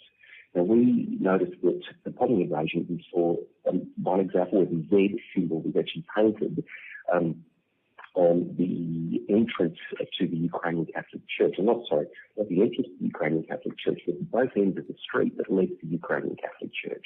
So in Ukrainians that went to our Catholic Church would have driven past a gigantic Z symbol as they approached it. This was obviously deliberately designed to intimidate people and made them aware that there were Russians here and that they were supporting the Russian invasion and were trying to intimidate Ukrainians. We also had the Z symbol displayed on the Sydney Town Hall when there was a Russian event. And the organisers of this displayed the Z symbol on the Sydney Town Hall using a mobile lighting system. They then videoed the inside and published on YouTube. Inside the performance, a whole array of people standing with Z shirts and the ribbon of St. George, which is also a ribbon that Russians used to symbolise their support for the invasion of Ukraine. And they promoted this on YouTube with Russians gleefully shaking hands and showing the Z symbol and waving flags of the Donetsk People's Republic, which is one of the false republics that Putin has created, or a flag of Novorossiya, once again one of the false republics that Putin has created. And, and despite, as I said, people jubilantly waving the flag and shaking hands, and showing that it was outside Sydney Town Hall. On a more personal level, we have had a Ukrainian demonstrator that was assaulted at one of our rallies by a prominent Russian, basically provocateur, who approached the event, filming it, live streaming it to a channel, which I won't name. And as he did so, he approached an elderly gentleman who told him to leave, and this Russian provocateur physically assaulted that Ukrainian gentleman, pushed him back off the steps. He fell, hit his head, and spent the night in hospital. So we've had harassment on a community level, on an individual level. On top of this, leading members of our community have received numerous death threats. We have had conversations with the Australian Federal Police as well as the New South Wales Police and have said this harassment has to stop. What are you going to do about it? We've had emails saying we know where you live, we're going to kill you, we're going to rape you. So, it has just been persistent and absolutely just so violent and directed at, as I mentioned, at specific individuals, at our broader community, and that's just a handful. And I'm not going to list every single incident, but I think from those you can gather that this harassment is endemic and really it hasn't calmed down. And it's something that, of course, is deeply concerning to our community, but hasn't stopped any of our activities. And Mr. Machinsky, do you think that there's been an adequate response to this issue from government, both in terms of being proactive in engaging with the community, but also in responding when reports are made to authorities? We found that, unfortunately, as of its nature, a lot of the responses have to be reactive rather than proactive. If someone assaults someone, we need to report that. In that particular instance, the response was appropriate, and that the individual was arrested, and or a warrant was put out for his arrest. So he did flee, and unfortunately, that arrest warrant was never enacted. We did ask, however, this is an area of great disappointment. We did ask for the criminalisation of the Z symbol, because from the perspective of the Ukrainian community, we felt that it was a hate symbol similar to the swastika. And we thought that it should be covered and treated as such. And anyone that wore a Z symbol in context near a Ukrainian community event was intended, was showing hate towards the Ukrainian community and was intended to intimidate them. Now, we have had absolutely no luck with any Attorney's General Department with having the Z symbol criminalised. I think in New South Wales, the former Liberal government, the coalition government, tried to deflect this towards a section of the Crimes Act, which wasn't really appropriate. And then when we spoke to the police, they said, oh, that bar is impossible to reach. So really, our hands are tied. We heard that a lot from the police, our hands are tied. So, so while, yes, specific instances of while that instance of assault was appropriately investigated, I think with the broader issue of criminalisation of the red symbol and stopping a lot of the harassment at the source was not adequately responded to.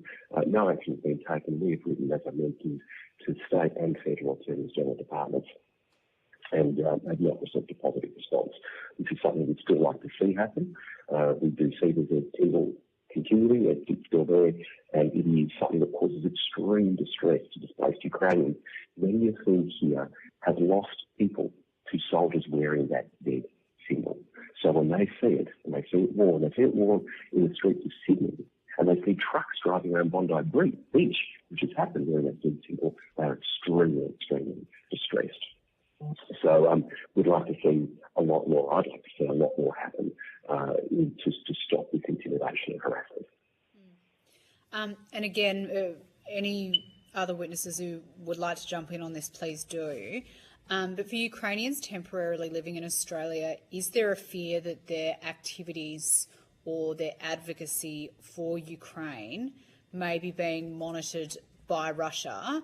And does that in turn create a fear that if they return to Ukraine when the war continues, they or their families may be at risk? If I could just add to what Andrew's been saying and address that question, most of the people who have come over since February 2022 are always concerned with not getting too involved or not getting on the media where their faces can be seen, because they're always concerned that information can get back to Russia, and depending on where they live and how close to the border they are, that could have consequences for their family. I know back in 2022, we at one stage were providing humanitarian support to people, and we found that a couple of the volunteer organisations that we were collaborating with just didn't seem to smell right to us. And we started to form the opinion that they were essentially there to gather information. And where that information was going to end up, we couldn't be certain. In the end, we sort of politely disconnected from them because we felt that they were there essentially gathering data, trying to get as much information about how many, who, where they're from. So we think that there is activity. And I think the thing that I'm sure ASIO briefs the government on about these things, a lot of what Russia does is very subtle stuff. It's not blatant. This sort of intelligence work is about laying seeds for further down the road. Just the other day, a lady on the news on Channel 7 used the words Russia's Crimea. Now, that's the sort of thing that happens in our media all the time. Stories get picked up without checking the sources properly. Words like that don't seem particularly offensive until they're said, and someone says, well, who says it's Russia's Crimea? I thought everybody agreed that Crimea wasn't Russian at this stage, and we're certainly against that. But this happens all the time. I think Katharina mentioned that story about on the ABC, the other side of the war, which was just an hour of blatant propaganda. And despite us making submissions and pointing it out to the ABC, they just generally ignored it and said, in the interest of fair journalism, we're just showing both sides, which is total nonsense. Fair journalism isn't about promoting false narratives. It's not about not checking your sources. It's not about providing a one-sided biased story that is essentially propaganda. But that's the sort of thing that I guess we're sensitive to, and we see it everywhere. And that is the subtle way that Russian intelligence works. They've been at this for 60 years. They might be clumsy from time to time when they accidentally kill someone in Britain, but usually they're pretty subtle and they plant seeds for the long term. Thank you very much for that. Senator Fawcett, you have the call.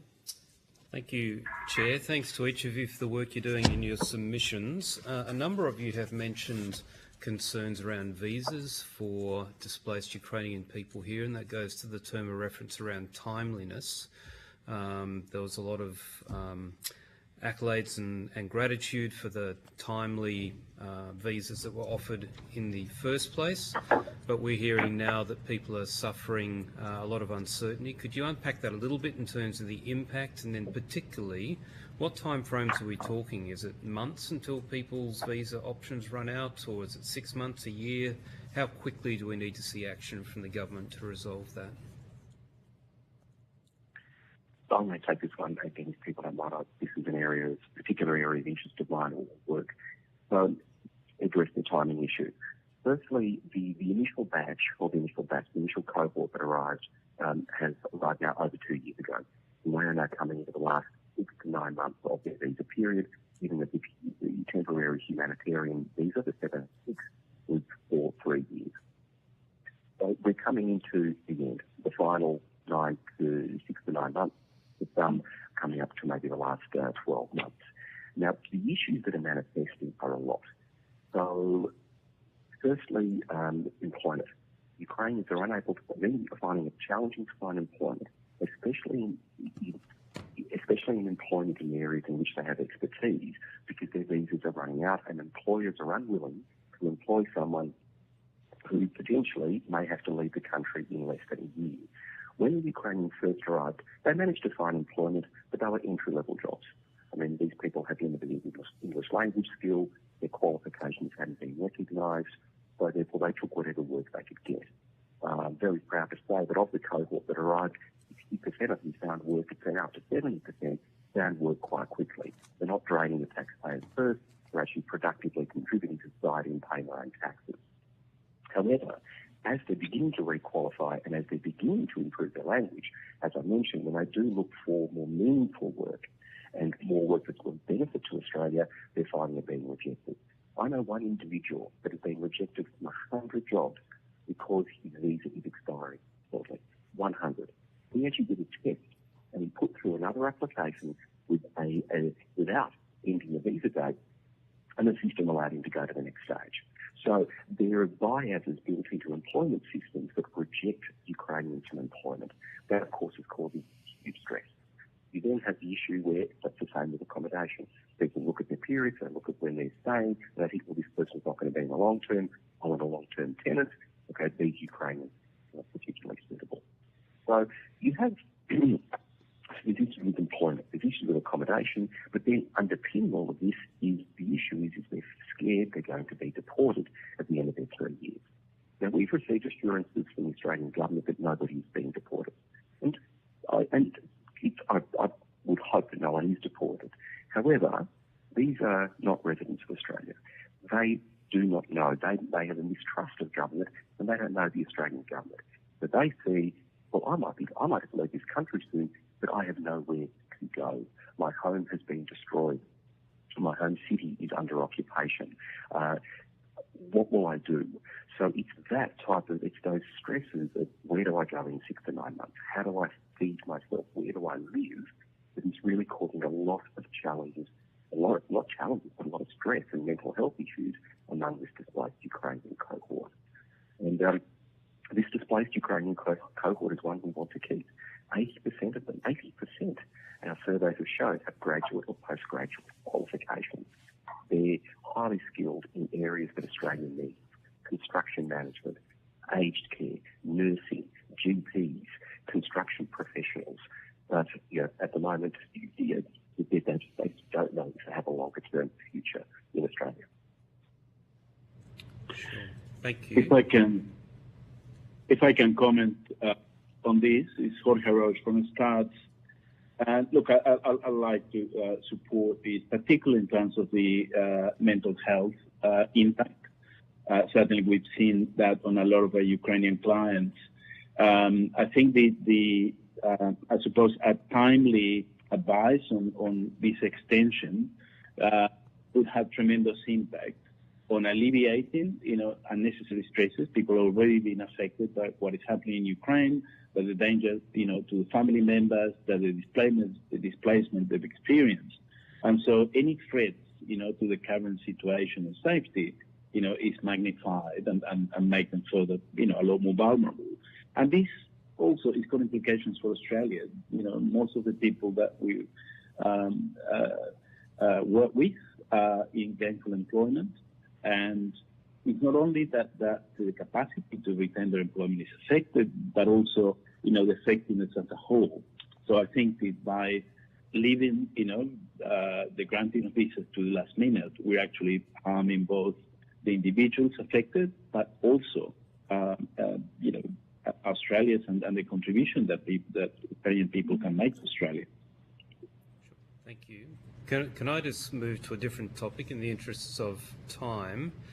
Dr. Dus, you've put in your submission some recommendations about the Australia Awards Fellowship Program to bring more Ukrainian health professionals here. You've also talked about extending the eligibility of the Australia Awards scholarships, again, for professionals to come here and study. And you've also talked about fostering formal exchange visits of Australian health professionals to go to Ukraine. Going to the terms of reference about coordination, who from the Australian government is coordinating measures around health and education? Who do you speak to? Is that adequately looked after at the moment? No, thank you for the question, Senator Forster. It's Tanya Das here.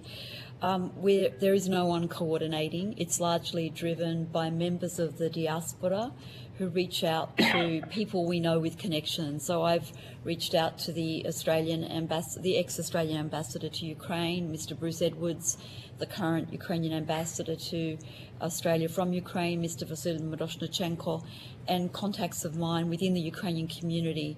We've literally made phone calls, you know, sent out emails, canvassing people. It would really help if there was a central reference point in DFAT, for instance, who administers the Australia Awards Fellowships and the scholarship programs. We just have to apply like everyone, and we're enormously grateful because this was the first time the Australia Awards Fellowships were opened up to a country outside of the Southeast Asian area and a country currently at war. So that was an enormous, you know, relief to us to be able to apply and be successful. But my endeavours so far to open up the scholarships program have been met with no support whatsoever. And I know this would be such a useful area. I know many people make inquiries because of the contacts that we've made already, saying, look, could we come and train? We want to learn these particular skills. And in our excellent, you know, health system, we have so much to offer. Their language skills in the younger professionals are excellent. So they're certainly well placed and they're motivated to come and take the experience back where they amplify it by training, you know, people within their own institutions and beyond. So in terms of people going to Ukraine, yes, we have the AUSMAT program here where we send a range of health professionals into our region. Is that the sort of thing you're thinking about there, sort of a government-led activity, or are Absolutely. you looking at the private sector doing this? Look, I think both have a role, but I think there could be much more within the government sector, you know, in terms of like sponsoring either specific areas like exchanges like sister cities do, specific institutions. You know, I think if the government were to show a willingness to coordinate, there would be many people both within the diaspora here, but also our own professional contacts who are not Ukrainian who'd be willing to step up. People ask me this sort of thing every day, how can we help? And I think within the Ukrainian community, if there was a reference point, it would make within the government, it would make them feel more confident that this is a formal, you know, acknowledged program that they'll be supported. Mm-hmm. Mr. Jorge Arosh, is that Arosh the correct pronunciation? Yes, thank you. You talk about the need to improve the mental health capabilities within Ukraine. What specifically are you looking at there? Look, as I mentioned, I think there's both short-term, medium-term, and long-term initiatives. As I understand, and Dr. Tanya Dus could be able to talk a lot from a much more informed basis on this, the mental health system in Ukraine follows a more orthodox structure and certainly, was not geared to deal with, the massive trauma that is being inflicted on the population. In particular, we know that many people have been subjected to torture and violations of human rights that had similar impact on individuals as torture. And plus, many communities have lived close enough, to the fear of invasion. Some have survived occupation, and so the kind of presentations that our colleagues were telling us about really were quite similar to many of the people that we assist here at SARS. Clearly, there's a lot going on in Ukraine. I think the mental health system, like many other systems in Ukraine, would be stretched, to close to breaking point. And so in the short term, what we focused on is on trying to provide things like, I mentioned biofeedback, because it is a fairly, we use it a lot to shortcut, as a way to shortcut addressing, the physiological aspects of anxiety by helping people to, learn to regulate that better. We have found it extremely effective and shortens our treatment periods. And so we thought that in the short term, that would be something that could be deployed quite readily. The equipment is not that expensive. I think it's about $200 per equipment. It can be shared between practitioners. We are ourselves donating, about, I think, 10 to 15 sets of equipment to begin the training process. And the idea is that we train the trainers so that then, the training can continue in the hands of our Ukrainian colleagues, and we assist them in terms of getting access to more sets of equipment. Medium term, things like neurofeedback, I think, provide an invaluable tool to those people that have been most affected. And we talk, and I think, unfortunately, we hearing a lot about, people that have been heavily tortured in the context of occupation. And thirdly, all of these only really make sense in a broader context of what I call a hierarchy of care. Essentially, that we use a whole lot of different tools, some that operate at the community level.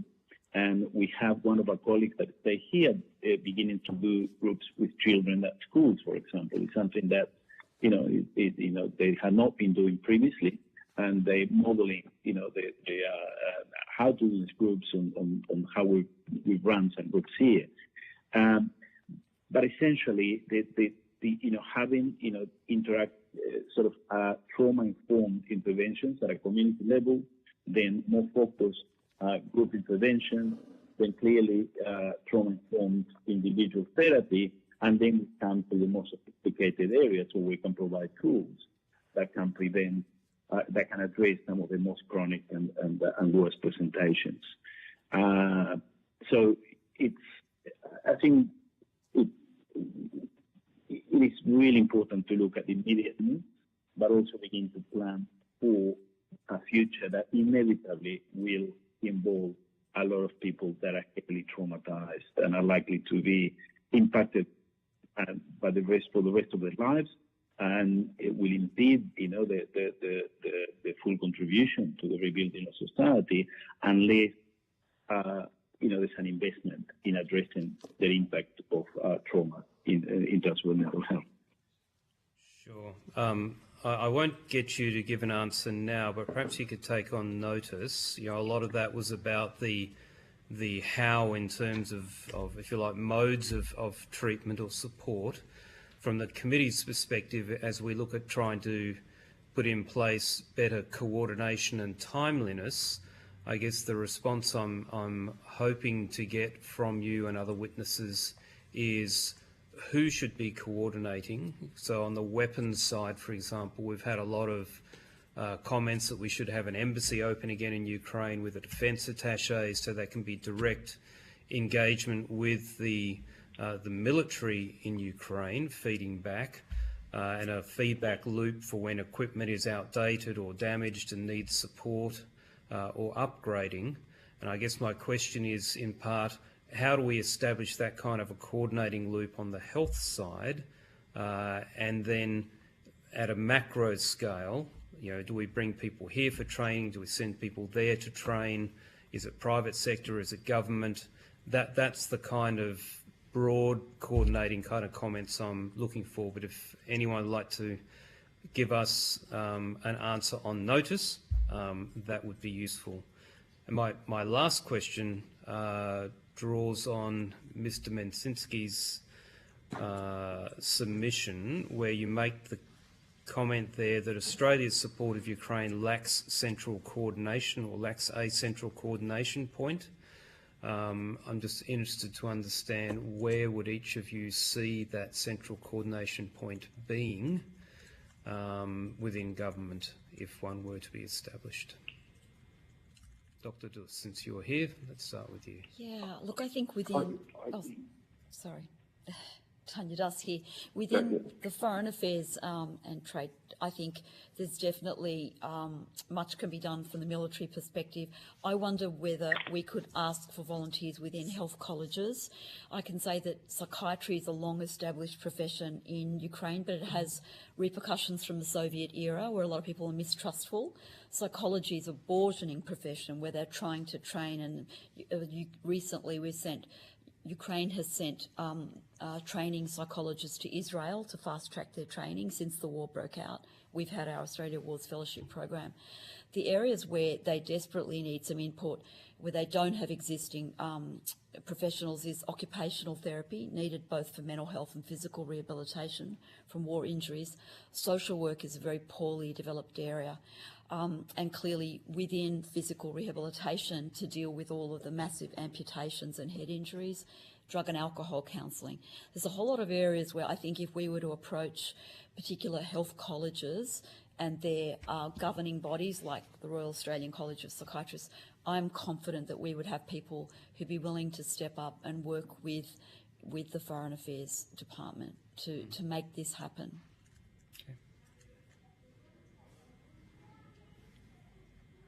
If I could just follow on from there, Dan Wallady from the Ukrainian Council.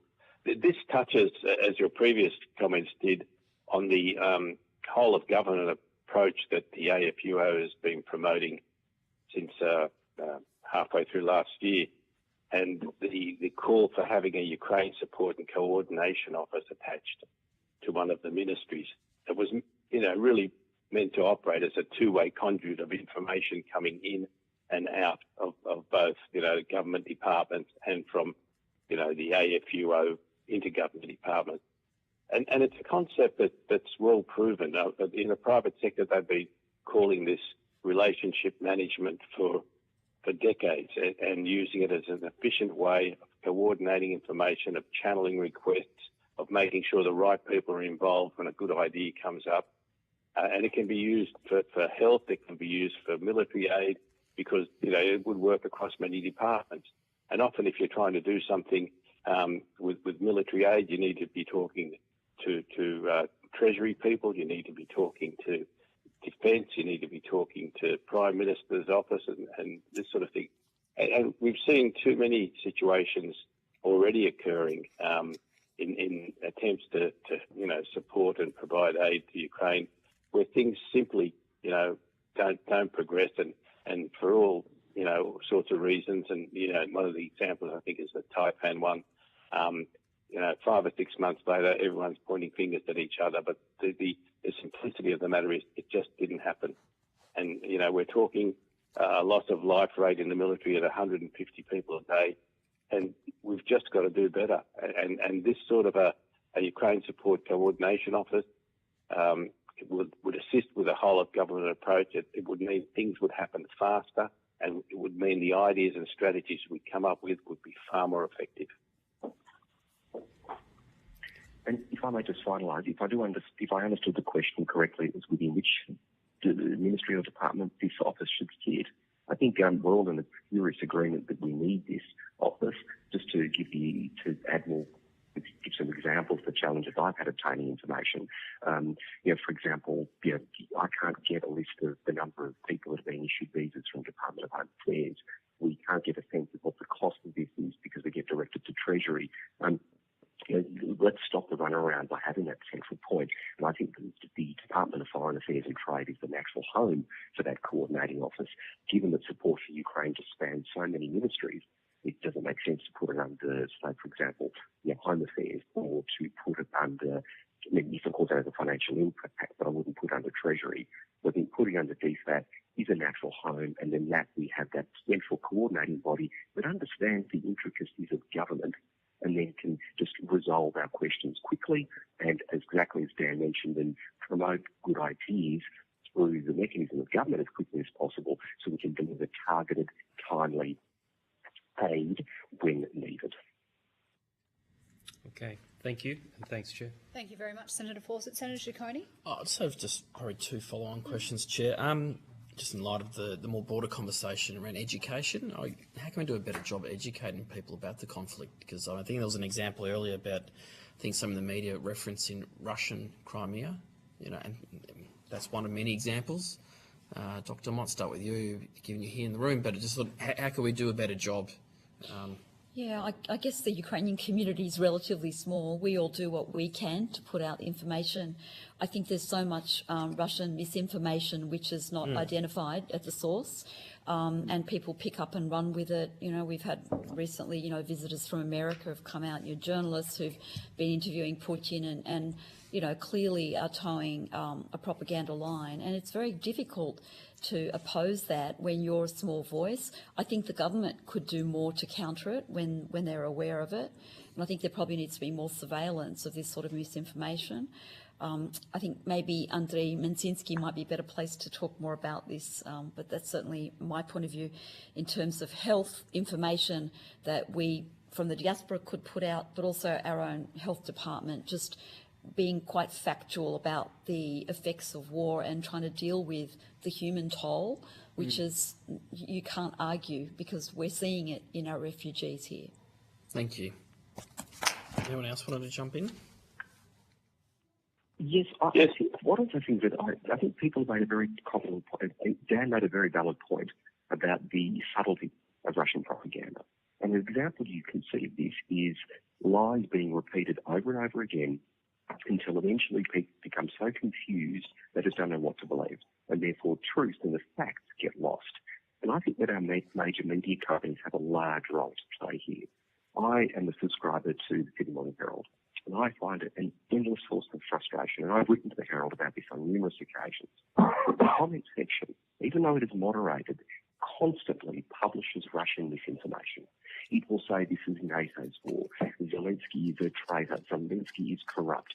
There's no basis in fact for any of these comments, any of them. They are blatant, outright lies, and they are published, and I'm guessing in some senses of journalistic balance in our readers' viewpoints. This is not readers' viewpoints. These are comments coming out of Russian troll factories. There is one character in particular, I'll give a specific example. He copies and pastes his comments out of a document. I can see where the line breaks are. And when you see our media companies wittingly disseminating information out of Kremlin troll factories, we have a problem. Our Ukrainians have a problem, because eventually that sheer weight of that disinformation just drowns our narrative, and really the factual narrative that this is a barbaric, brutal invasion from an imperialist dictator. And that's the fact, not that it's NATO's war or anything like that. And I think that really, that I'm not sure how the government can do this, but this would be an area that I would see in the way that the platforms, Facebook is now being requested to make sure that they don't propagate misinformation on their platforms, that our media companies also have a duty of care to make sure that any commentary published, as well as any articles, are factual, and those that are not fact and are Russian disinformation, and obvious Russian disinformation, should not be published.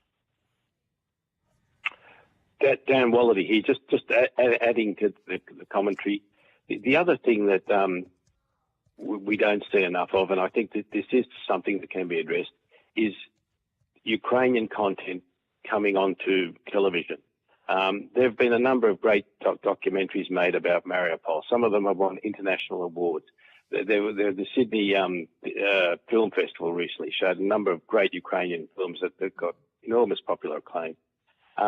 We don't seem to see a great deal of interest out of SBS and the ABC saying we'll pick that up and we'll show it. We asked them about it. It's like water off a duck's back. But it wouldn't be so terrible if there wasn't a great deal to show. But the irritating thing is that there's really good content to show. And people think, well, it's a very narrow subject. I don't know that anyone wants to see this. No, I don't think it's of any interest. It's not for us. It's a pity. If we could get that content more, I think it would educate people. Did you say you've contacted or made approaches to SBS? Sorry, I missed some of that. That's right. Did you say that you had approached SBS, but they weren't interested? Yeah, I don't think we've done a terribly good job of it, but people have written to SBS and suggested that there was good commentary to put on it. I think in one case about a year and a half ago there was something on Mariupol that I thought this should be shown on SBS, but I think that the response we got was something that it was about audience and this sort of thing, and I get that they are about audience. They need to make sure that whatever they're showing gets good ratings and so on. Yeah. But I think in the interest of educating people, if that's the goal, we could try to do a little more about that and figure out how we can get, well, particularly our national carrier and SBS to say, all right, well, we're going to show a certain number of programs, we're going to schedule something and hit those targets. If I may also add to my previous comments. Sorry. Yes? If I may just add to my previous comments as well, I think while the media companies have a role to play, I think the Australian government also has a very strong role to play. We mentioned about having a narrative, a strong narrative. I think the government can assist in being also much stronger in articulating why Ukraine has to be supported, explain why it's so important that we defend democracy and the rules-based order. I think a mistake that often gets made is, that often the misinformation is repeated, sometimes to debunk it, but it still gets repeated. I mean, when the federal government member repeats misinformation, that also sticks in people's minds. We would request that the Australian government be extremely strong by just stating again and again why Ukraine has to be supported. And all government departments should ideally do a story about Ukraine, how they're supporting it, and the benefits of and the benefits of doing so. I think having that strong narrative from the government really would do a large amount of good in countering that Russian disinformation. Thank you very much, Senator Ciccone, and thank you to our witnesses for appearing today.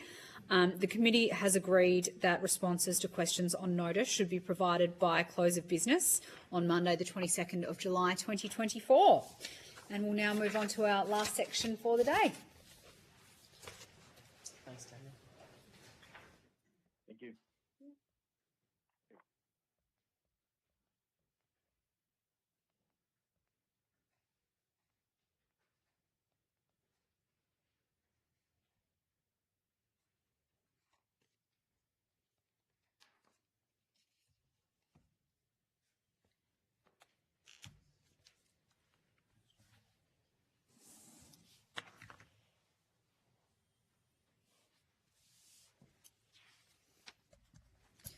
I now welcome representatives from Aspen Medical.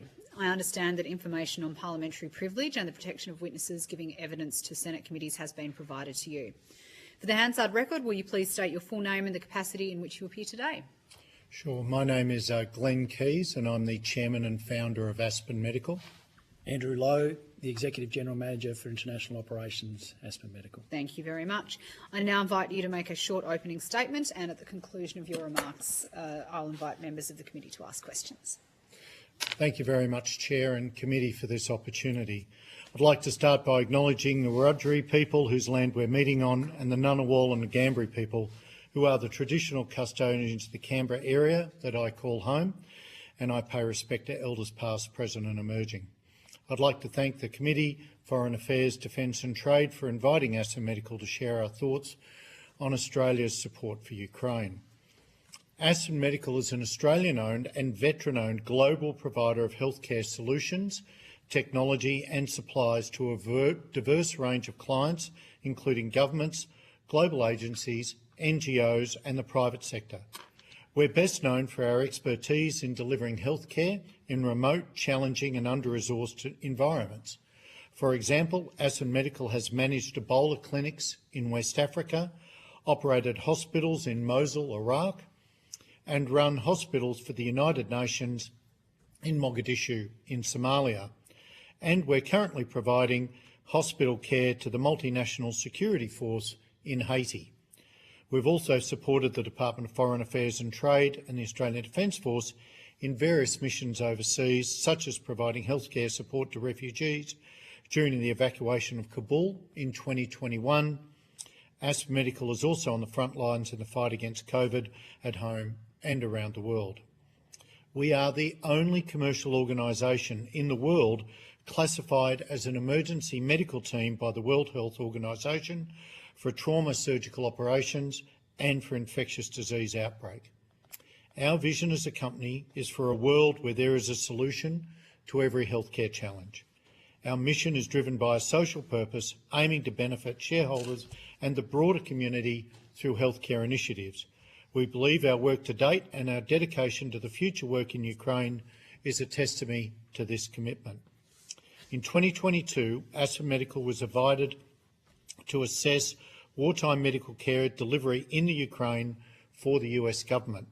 Since then, we've demonstrated an unwavering commitment to supporting Ukraine through innovative and impactful healthcare initiatives in research, training, education, rehabilitation and prosthetics. I'll briefly touch on those areas. In research, Aspen Medical is a partner to the US government-funded Ukraine research program that started 18 months ago in February 23. This program provides real-time medical understanding and analysis from the front line of the Ukrainian conflict. The researchers' objective is to gather valuable data and analysis to improve medical care during the ongoing conflict and beyond. The study extracts critical medical lessons that are informing and enhancing trauma medical care not only for the Ukraine but also for the US and allied countries. This approach represents a significant advancement in understanding and addressing the medical challenges faced in modern conflicts. The research is ongoing and will continue until at least September 25. In training, as part of the outcomes of the research, we have developed and are now delivering advanced surgical skills exposure to trauma or ASSET courses to Ukrainian trauma surgeons and supporting medical professionals. These courses have been introduced the latest and most advanced skills in trauma surgery, which have been and remain crucial given the rising number of casualties and extreme complexity of their injuries. To date, we've conducted over 6 ASSET courses in the last 12 months and trained and mentored over 72 medical professionals through the courses. We will be putting 12 more clinicians through every course, with up to 9 more courses going forward, totalling over 108 clinicians. By empowering local medical professionals with cutting-edge surgical skills, Aspen Medical is not only aiding in the immediate crisis, but also investing in the long-term resilience and capability of Ukraine's medical infrastructure. In education, our research with our partners has led to the delivery of symposia that have played a vital role in reshaping healthcare in Ukraine for the current circumstances. These symposia have brought together leading experts and decision makers in healthcare from Ukraine, the US and other allied countries. The collaboration and learning from these symposia have led to significant advancement in healthcare policies, procedures and in delivery in the Ukraine itself. Notable achievements from the research includes the use of whole blood for donor supplies on the front line, revised casualty care training protocols for tourniquet use, and the adoption of type A plasma as a universal donor. These advancements are pivotal in enhancing trauma medical response during conflict and are benefiting not just military but civilian casualties in Ukraine and globally. In prosthetics, our charitable arm, the Aspen Medical Foundation, has partnered with the Alcoa Foundation, the Ukrainian First Medical Union and the Unbroken National Rehabilitation Centre in Lviv to support prosthetics provision and rehabilitation. This collaboration that began earlier this year and off the back of research to date involves delivering cutting-edge prosthetics to Ukrainian veterans and civilians, providing comprehensive training to over 75 Ukrainian healthcare workers who are delivering this vital service. We have entered into multiple partnerships with internationally recognised universities to conduct research and field trials on prosthetics in the Ukraine, ensuring continuous improvement and innovation in this area. Prosthetics work is ongoing, but really does need to be accelerated given the thousands of amputees from the war so far. And I should point out, over 50,000 people have lost limbs in the Ukraine since the beginning of the conflict. Aspen Medical commends the Australian Government's contribution to supporting Ukraine, including over 1,000 sanctions, duty-free access and periodic assistance package totalling over $960 million, military support to the Operation Kudu and grants for humanitarian funds.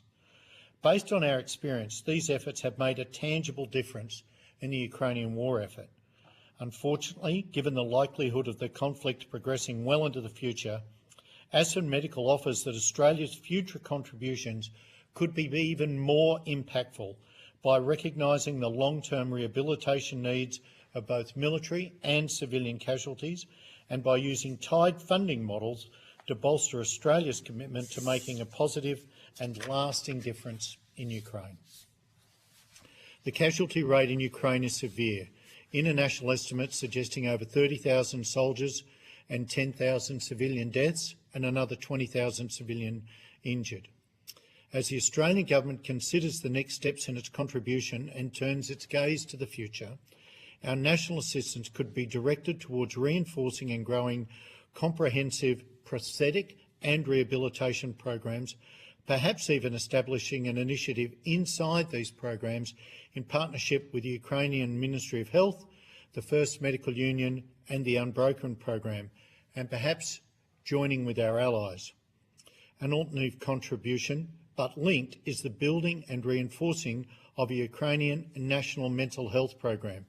As you've already heard today, presently the mental health services in Ukraine are grossly underaddressed. The issue is so underserviced that Australia's contribution could easily be expanded from the recent Visiting Mental Health program to range from either mental health symposia to identify pathways for recovery through to establishing an Australian-sponsored or co-sponsored centre of excellence with deployable mental health assistance teams going out to regional shires and provinces. Such a contribution would have a significant difference in the long-term recovery of Ukraine and its people and build an enduring bond between our two nations. The benefits and approach to war victims in Ukraine in the short to long term would contribute significantly to the country's long-term recovery and its resilience. Whilst Australia's monetary contributions to Ukraine are commendable, these contributions are often not recognised. The funds are distributed amongst many international organisations, which themselves receive significant recognition for their contributions. We would offer the Australian Government consider tied funding for Australian Government grants to Australian providers. This approach would ensure constant recognition of Australia's commitment, reaffirm Australia's value to Ukrainians, enhance Australia's international standing and influence, and grow and support Australia's sovereign capability. This type of tied funding model is often found in countries that we often are allied with, including Japan and Canada. Just as Operation Kudu delivers ongoing recognition for Australia's military commitment, Australian providers could provide a lasting and tangible contribution to Ukraine's rehabilitation, recovery and reconstruction needs. Lastly, we would assert that Australia's support for Ukraine has been meaningful but could be increasingly enhanced through a coordinated whole-of-country approach. This approach would integrate military, diplomatic, public, academic and private contributions, utilising a Team Australia approach similar to that proposed in the recent Defence Strategic Review. Such a commitment would offer alternative avenues for national assistance rather than that which is predominantly military. Such an approach would also engage other parts of our economy and population in this critical conflict. As the conflict continues and military assistance remains critical, there is an increasing need to improve trauma care, rehabilitate casualties, as well as assist the local community in rehabilitating and recovering Ukraine's health system. Our suggested avenues for integrated collaboration going forward are partnering with the international community to support Ukraine's healthcare reconstruction, establishing a medical centre of excellence, perhaps with our AUKUS partners in Ukraine, focusing on trauma surgery, simulation and casualty rehabilitation, providing grants to existing foundations delivering rehabilitations and prosthetics programs as a named national contributor, and establishing a bilateral Australian executed program supporting health initiatives such as casualty rehabilitation, health system reconstruction, or conflict or post-conflict medical research. Thank you. Thank you very much, Mr. Keys. I'll just start off with a couple of questions for you. Thank you for everything that your organisation is doing. That was a very comprehensive opening statement, but I think it's useful for the committee to understand the full extent to which Aspen Medical is supporting the efforts in Ukraine. You've made the point in your submission about how obviously Australia's monetary contribution to Ukraine is welcome, but more can be done to involve Australian businesses and organisations in the efforts. Do you think that we would be able to deliver more supplies and assistance if there was some sort of model that involved greater coordination of aid between government on the one hand and industry and organisations here in Australia on the other, and what could that model potentially look like? Look, we do. We think that Australia is a very generous nation, both as a people and a government, and yet often that contribution is not clearly understood, nor perhaps coordinated to the degree that it could be. And very often we believe that the impact for almost the same volume of contribution could be so much greater. If there was, as the previous speaker spoke about, some form of national coordination centre that wasn't just coordinating for government, that helped coordinate those private efforts, what government can do, what industry could do, and what academic research could provide, we think that the impact would be uplifted, but would also recognise Australia in a global field for its voice and its contribution to help in this very, very challenging time. What extent do you think the reopening of our embassy in Kyiv could potentially play in allowing Australian aid and supplies to be directed appropriately in Ukraine? Yeah, look, I think it's a really interesting issue, and I'm sure that the diplomats amongst us would have a very clear view, but having people on the ground is absolutely critical to understanding the current situation.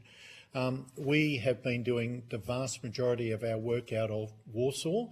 We have had people on the ground in Ukraine gathering data, supporting hospitals and the trauma surgeons. But having Australia having a permanent presence back in Ukraine would allow for much greater coordination, much greater understanding, and the ability to respond far quicker than even being located in a nearby country like Poland. Thank you very much.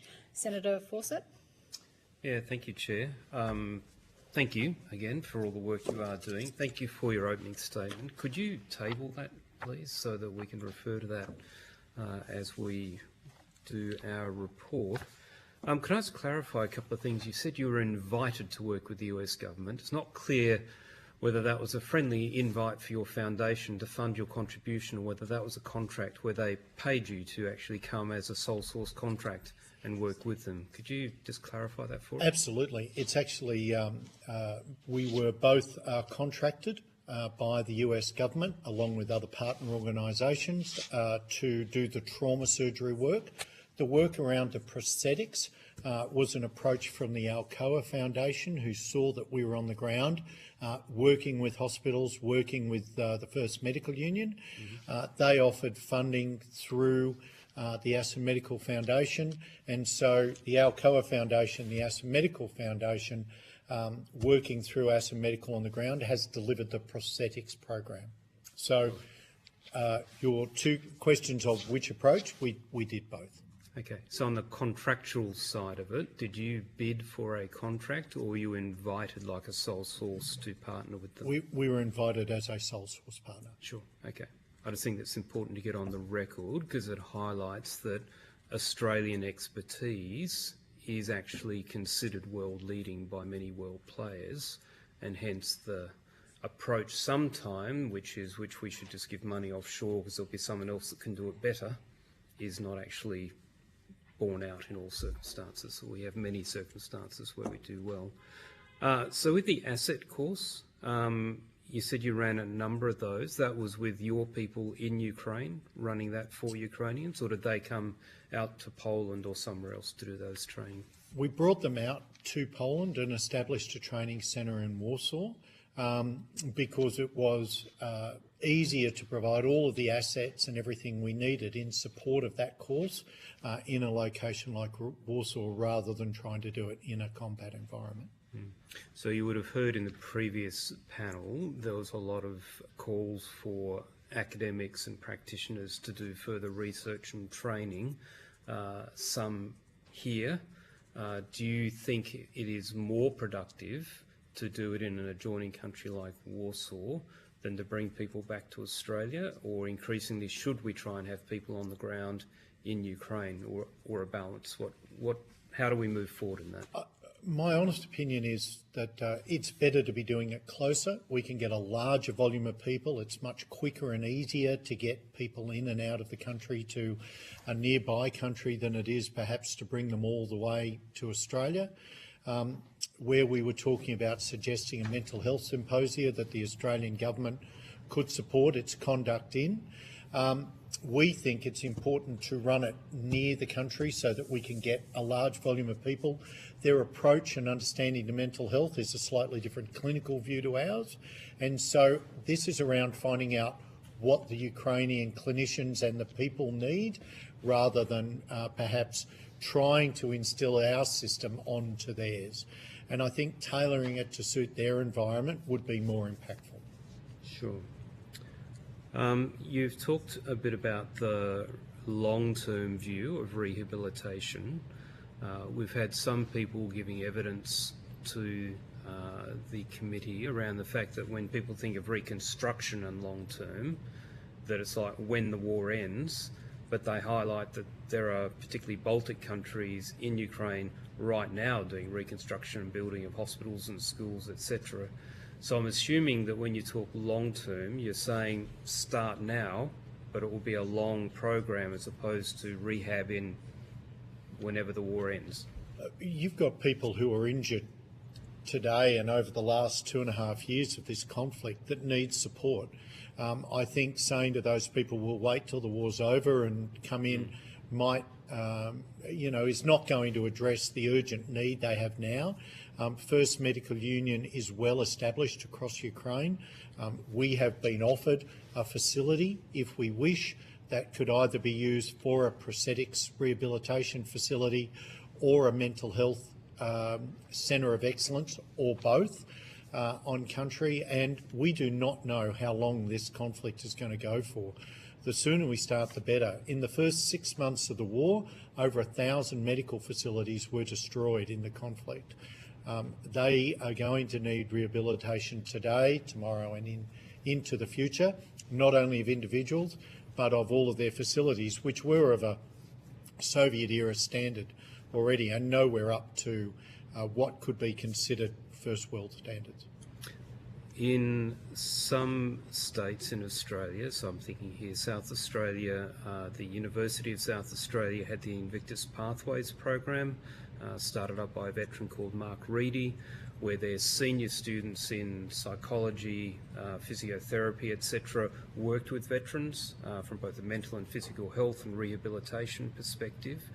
Is there a role from a whole-of-nation approach to see universities actually take senior students, undergraduates, and look at placements, whether they're working out of Poland or in safer parts of Ukraine? Is there a role for that kind of work, or do you see this really should just be qualified practitioners who are going to work? Look, it's a really good question. I think the volume of work would suggest that you could perhaps expand it out. I think the first thing to be done is to work with the Ukrainian Ministry of Health and people like the Lviv Hospital and the First Medical Union to find out exactly what they want and what they would want to see from trained professionals. And that's one of the reasons that we're proposing the Mental Health Symposium as a Centre of Excellence, so we can design a capability that suits their exact needs rather than us trying to give them a system that we have and that we employ.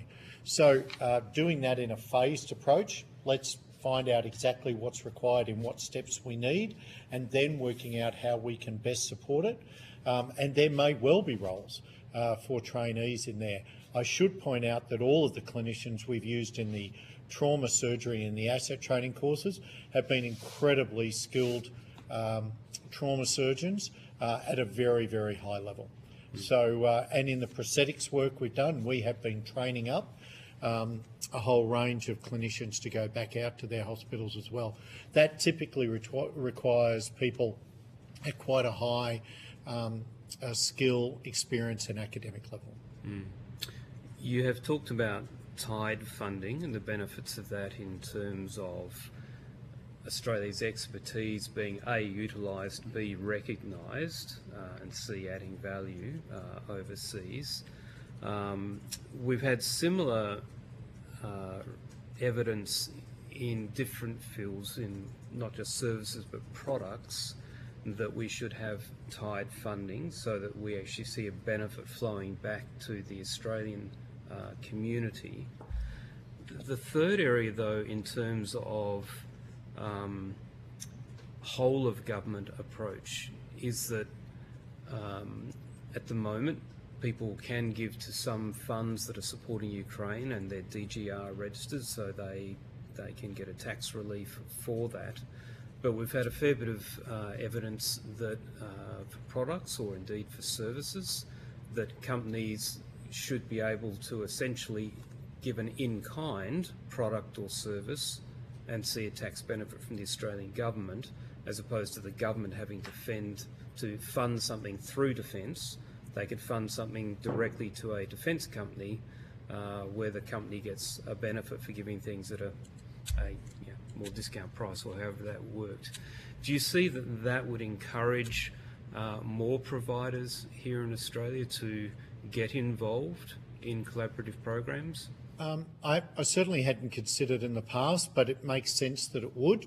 And I think there, as we've heard just from the last couple of speakers, that there are people not only within the Ukrainian community but further afield within Australia that wish to help. That sort of initiative may well be what they need to get them over the line, and I think provides an easy mechanism for government to facilitate that sort of community and business support. You have mentioned the concept of an AUKUS partnership. You obviously have strong connections in the US in particular, but the UK as well, I'm assuming. Do you know, have there been discussions in those two nations about an AUKUS partnership in this health field for Ukraine? There's certainly been a lot of interest expressed in the US with us during meetings around if there was an opportunity for some sort of collaboration, either, and as you know, either being a Quad or an AUKUS model. It doesn't require every single partner to contribute for it to be counted as a Quad or an AUKUS, but certainly there was real interest from the US to see whether Australia might have an appetite to join around a centre of excellence in trauma surgery, simulation trauma surgery, or in a mental health facility. And those options are still live today, and I think would be a wonderful opportunity for Australia to not only show its support, but to show the equity of support. It's $960 million worth of commitment, of which a lot of it relates to weapons and protective vests, etc., and only $85 million towards the humanitarian component. This would be a real opportunity to step up and show how Australians care for others in a way that is very, very genuine and will allow for the rebuilding of the country.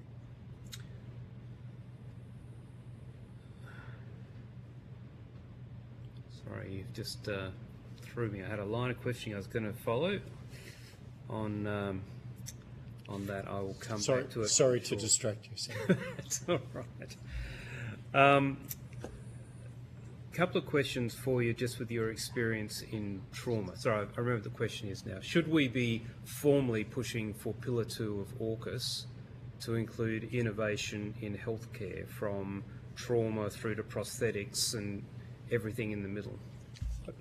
Look, I think so. I'll admit that I'm somewhat biased as a healthcare provider. But, yeah. So, but there's no reason that innovation in healthcare, if you look at the use of digital technology into healthcare provision, noting that submarines are going to be a critical component of what we deliver.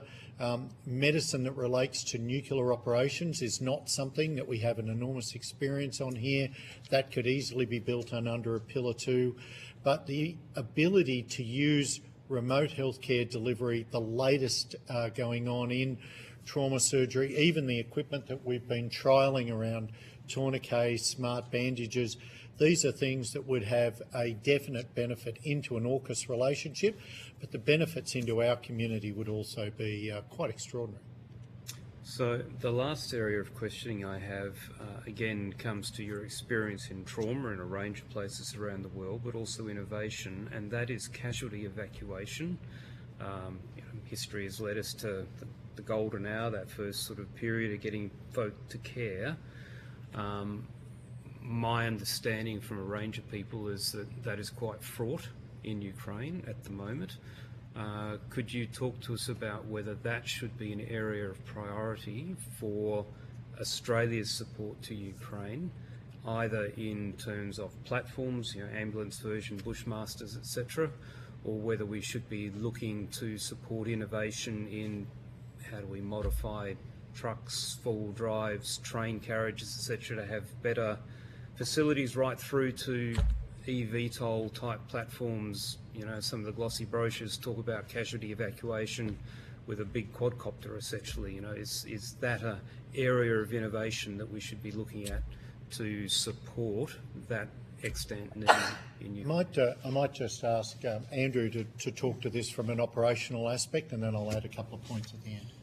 Thanks, Glenn. Thanks, Senator Fawcett. For us, it goes to the heart of why this wartime medical study was initially implemented, and it was to look at those lessons that certainly Western allied nations had experienced during 30 years of war in Iraq and Afghanistan, where there was a large overmatch between the warring parties. And in Ukraine, it's as close to peer on peer as we've seen in recent history, since the Second World War, arguably. So the types of trauma, the types of evacuation, modalities that you refer to are different, and probably more likely to what we are going to be experiencing in the future, given our coalitions and allied alignments. So to that end, it is those extended, you're quite correct, our experience is those long time for evacuation, that no longer the golden hour exists, and it can be days. So hence things like traditional training, or I say traditional for the last 30 years, you apply a tourniquet, to save a limb, is in these circumstances not necessarily valid anymore, and hence we did symposiums on evacuation techniques, on tourniquets, on whole blood transfusions, plasma donations and the like, because there are different experiences. The second element of that was the integrated nature of the health system, that again the experience of the last 30 years told us that military, albeit all casualties were a tragedy, they could be dealt with by the military system alone. Evacuated into aircraft off to Germany, for example, in Afghanistan. In Ukraine, you don't have that, and the military system was overwhelmed within the first week. And it takes a true integrated public and private and military system to deal with all those casualties. To the heart of your question, our observation is there are a number of people, a number of organisations, governments and private entities looking at the evacuation capabilities and support capabilities. Where we've found the gap, where we've found the niche, is in the processes and the techniques, as we talked about, that how you can change those techniques or those processes during a longer evacuation to the better need, and then train those health professionals in delivering that best. Because that the rest of it is, there are lots of, let's say, NATO support, but not a lot looking at that medical gap. I'll just add to that. The bulk of casualties are being evacuated on trains. It's taken them up to 3 days to get back to care. We have not been, any sort of allied force, have not been evacuating people on trains for that period of time since the First World War. So there is no extant experience here. You go back to Iraq or Afghanistan, you're dealing with getting back to a level 3 hospital in an hour. And so subsequently, a number of the amputations that have occurred, and they believe anywhere between 5 and 10,000, are unnecessary because people had a tourniquet applied, sat on a train for 3 days, and when they got off, they've had to remove the limb because the tourniquet had been applied for too long. So understanding these changes and learning about those, bringing in new technology like smart tourniquets have been really, really critical. How do you deal when you've got, if you've got one person on a helicopter or in the back of a vehicle, it's easy for a paramedic to look after. You've got 200 people on a train and 20 or 30 clinicians. You cannot be checking up on every person over a 3-day period. Coming up with new methodologies, new ways of treating those people to ensure that their wounds do not go gangrenous, do not get infected, get back as soon as possible. You talk to what Australia could do. There is a South Australian provider of world-leading suspension systems that could be fitted out in the trains to allow surgery to be conducted in the trains on the way back rather than holding people for 3 days before they turn up.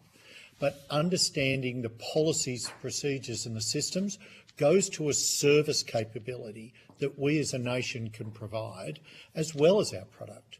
And that's where we're suggesting there could be a much greater input into what Australia provides. And we talk of whole of government.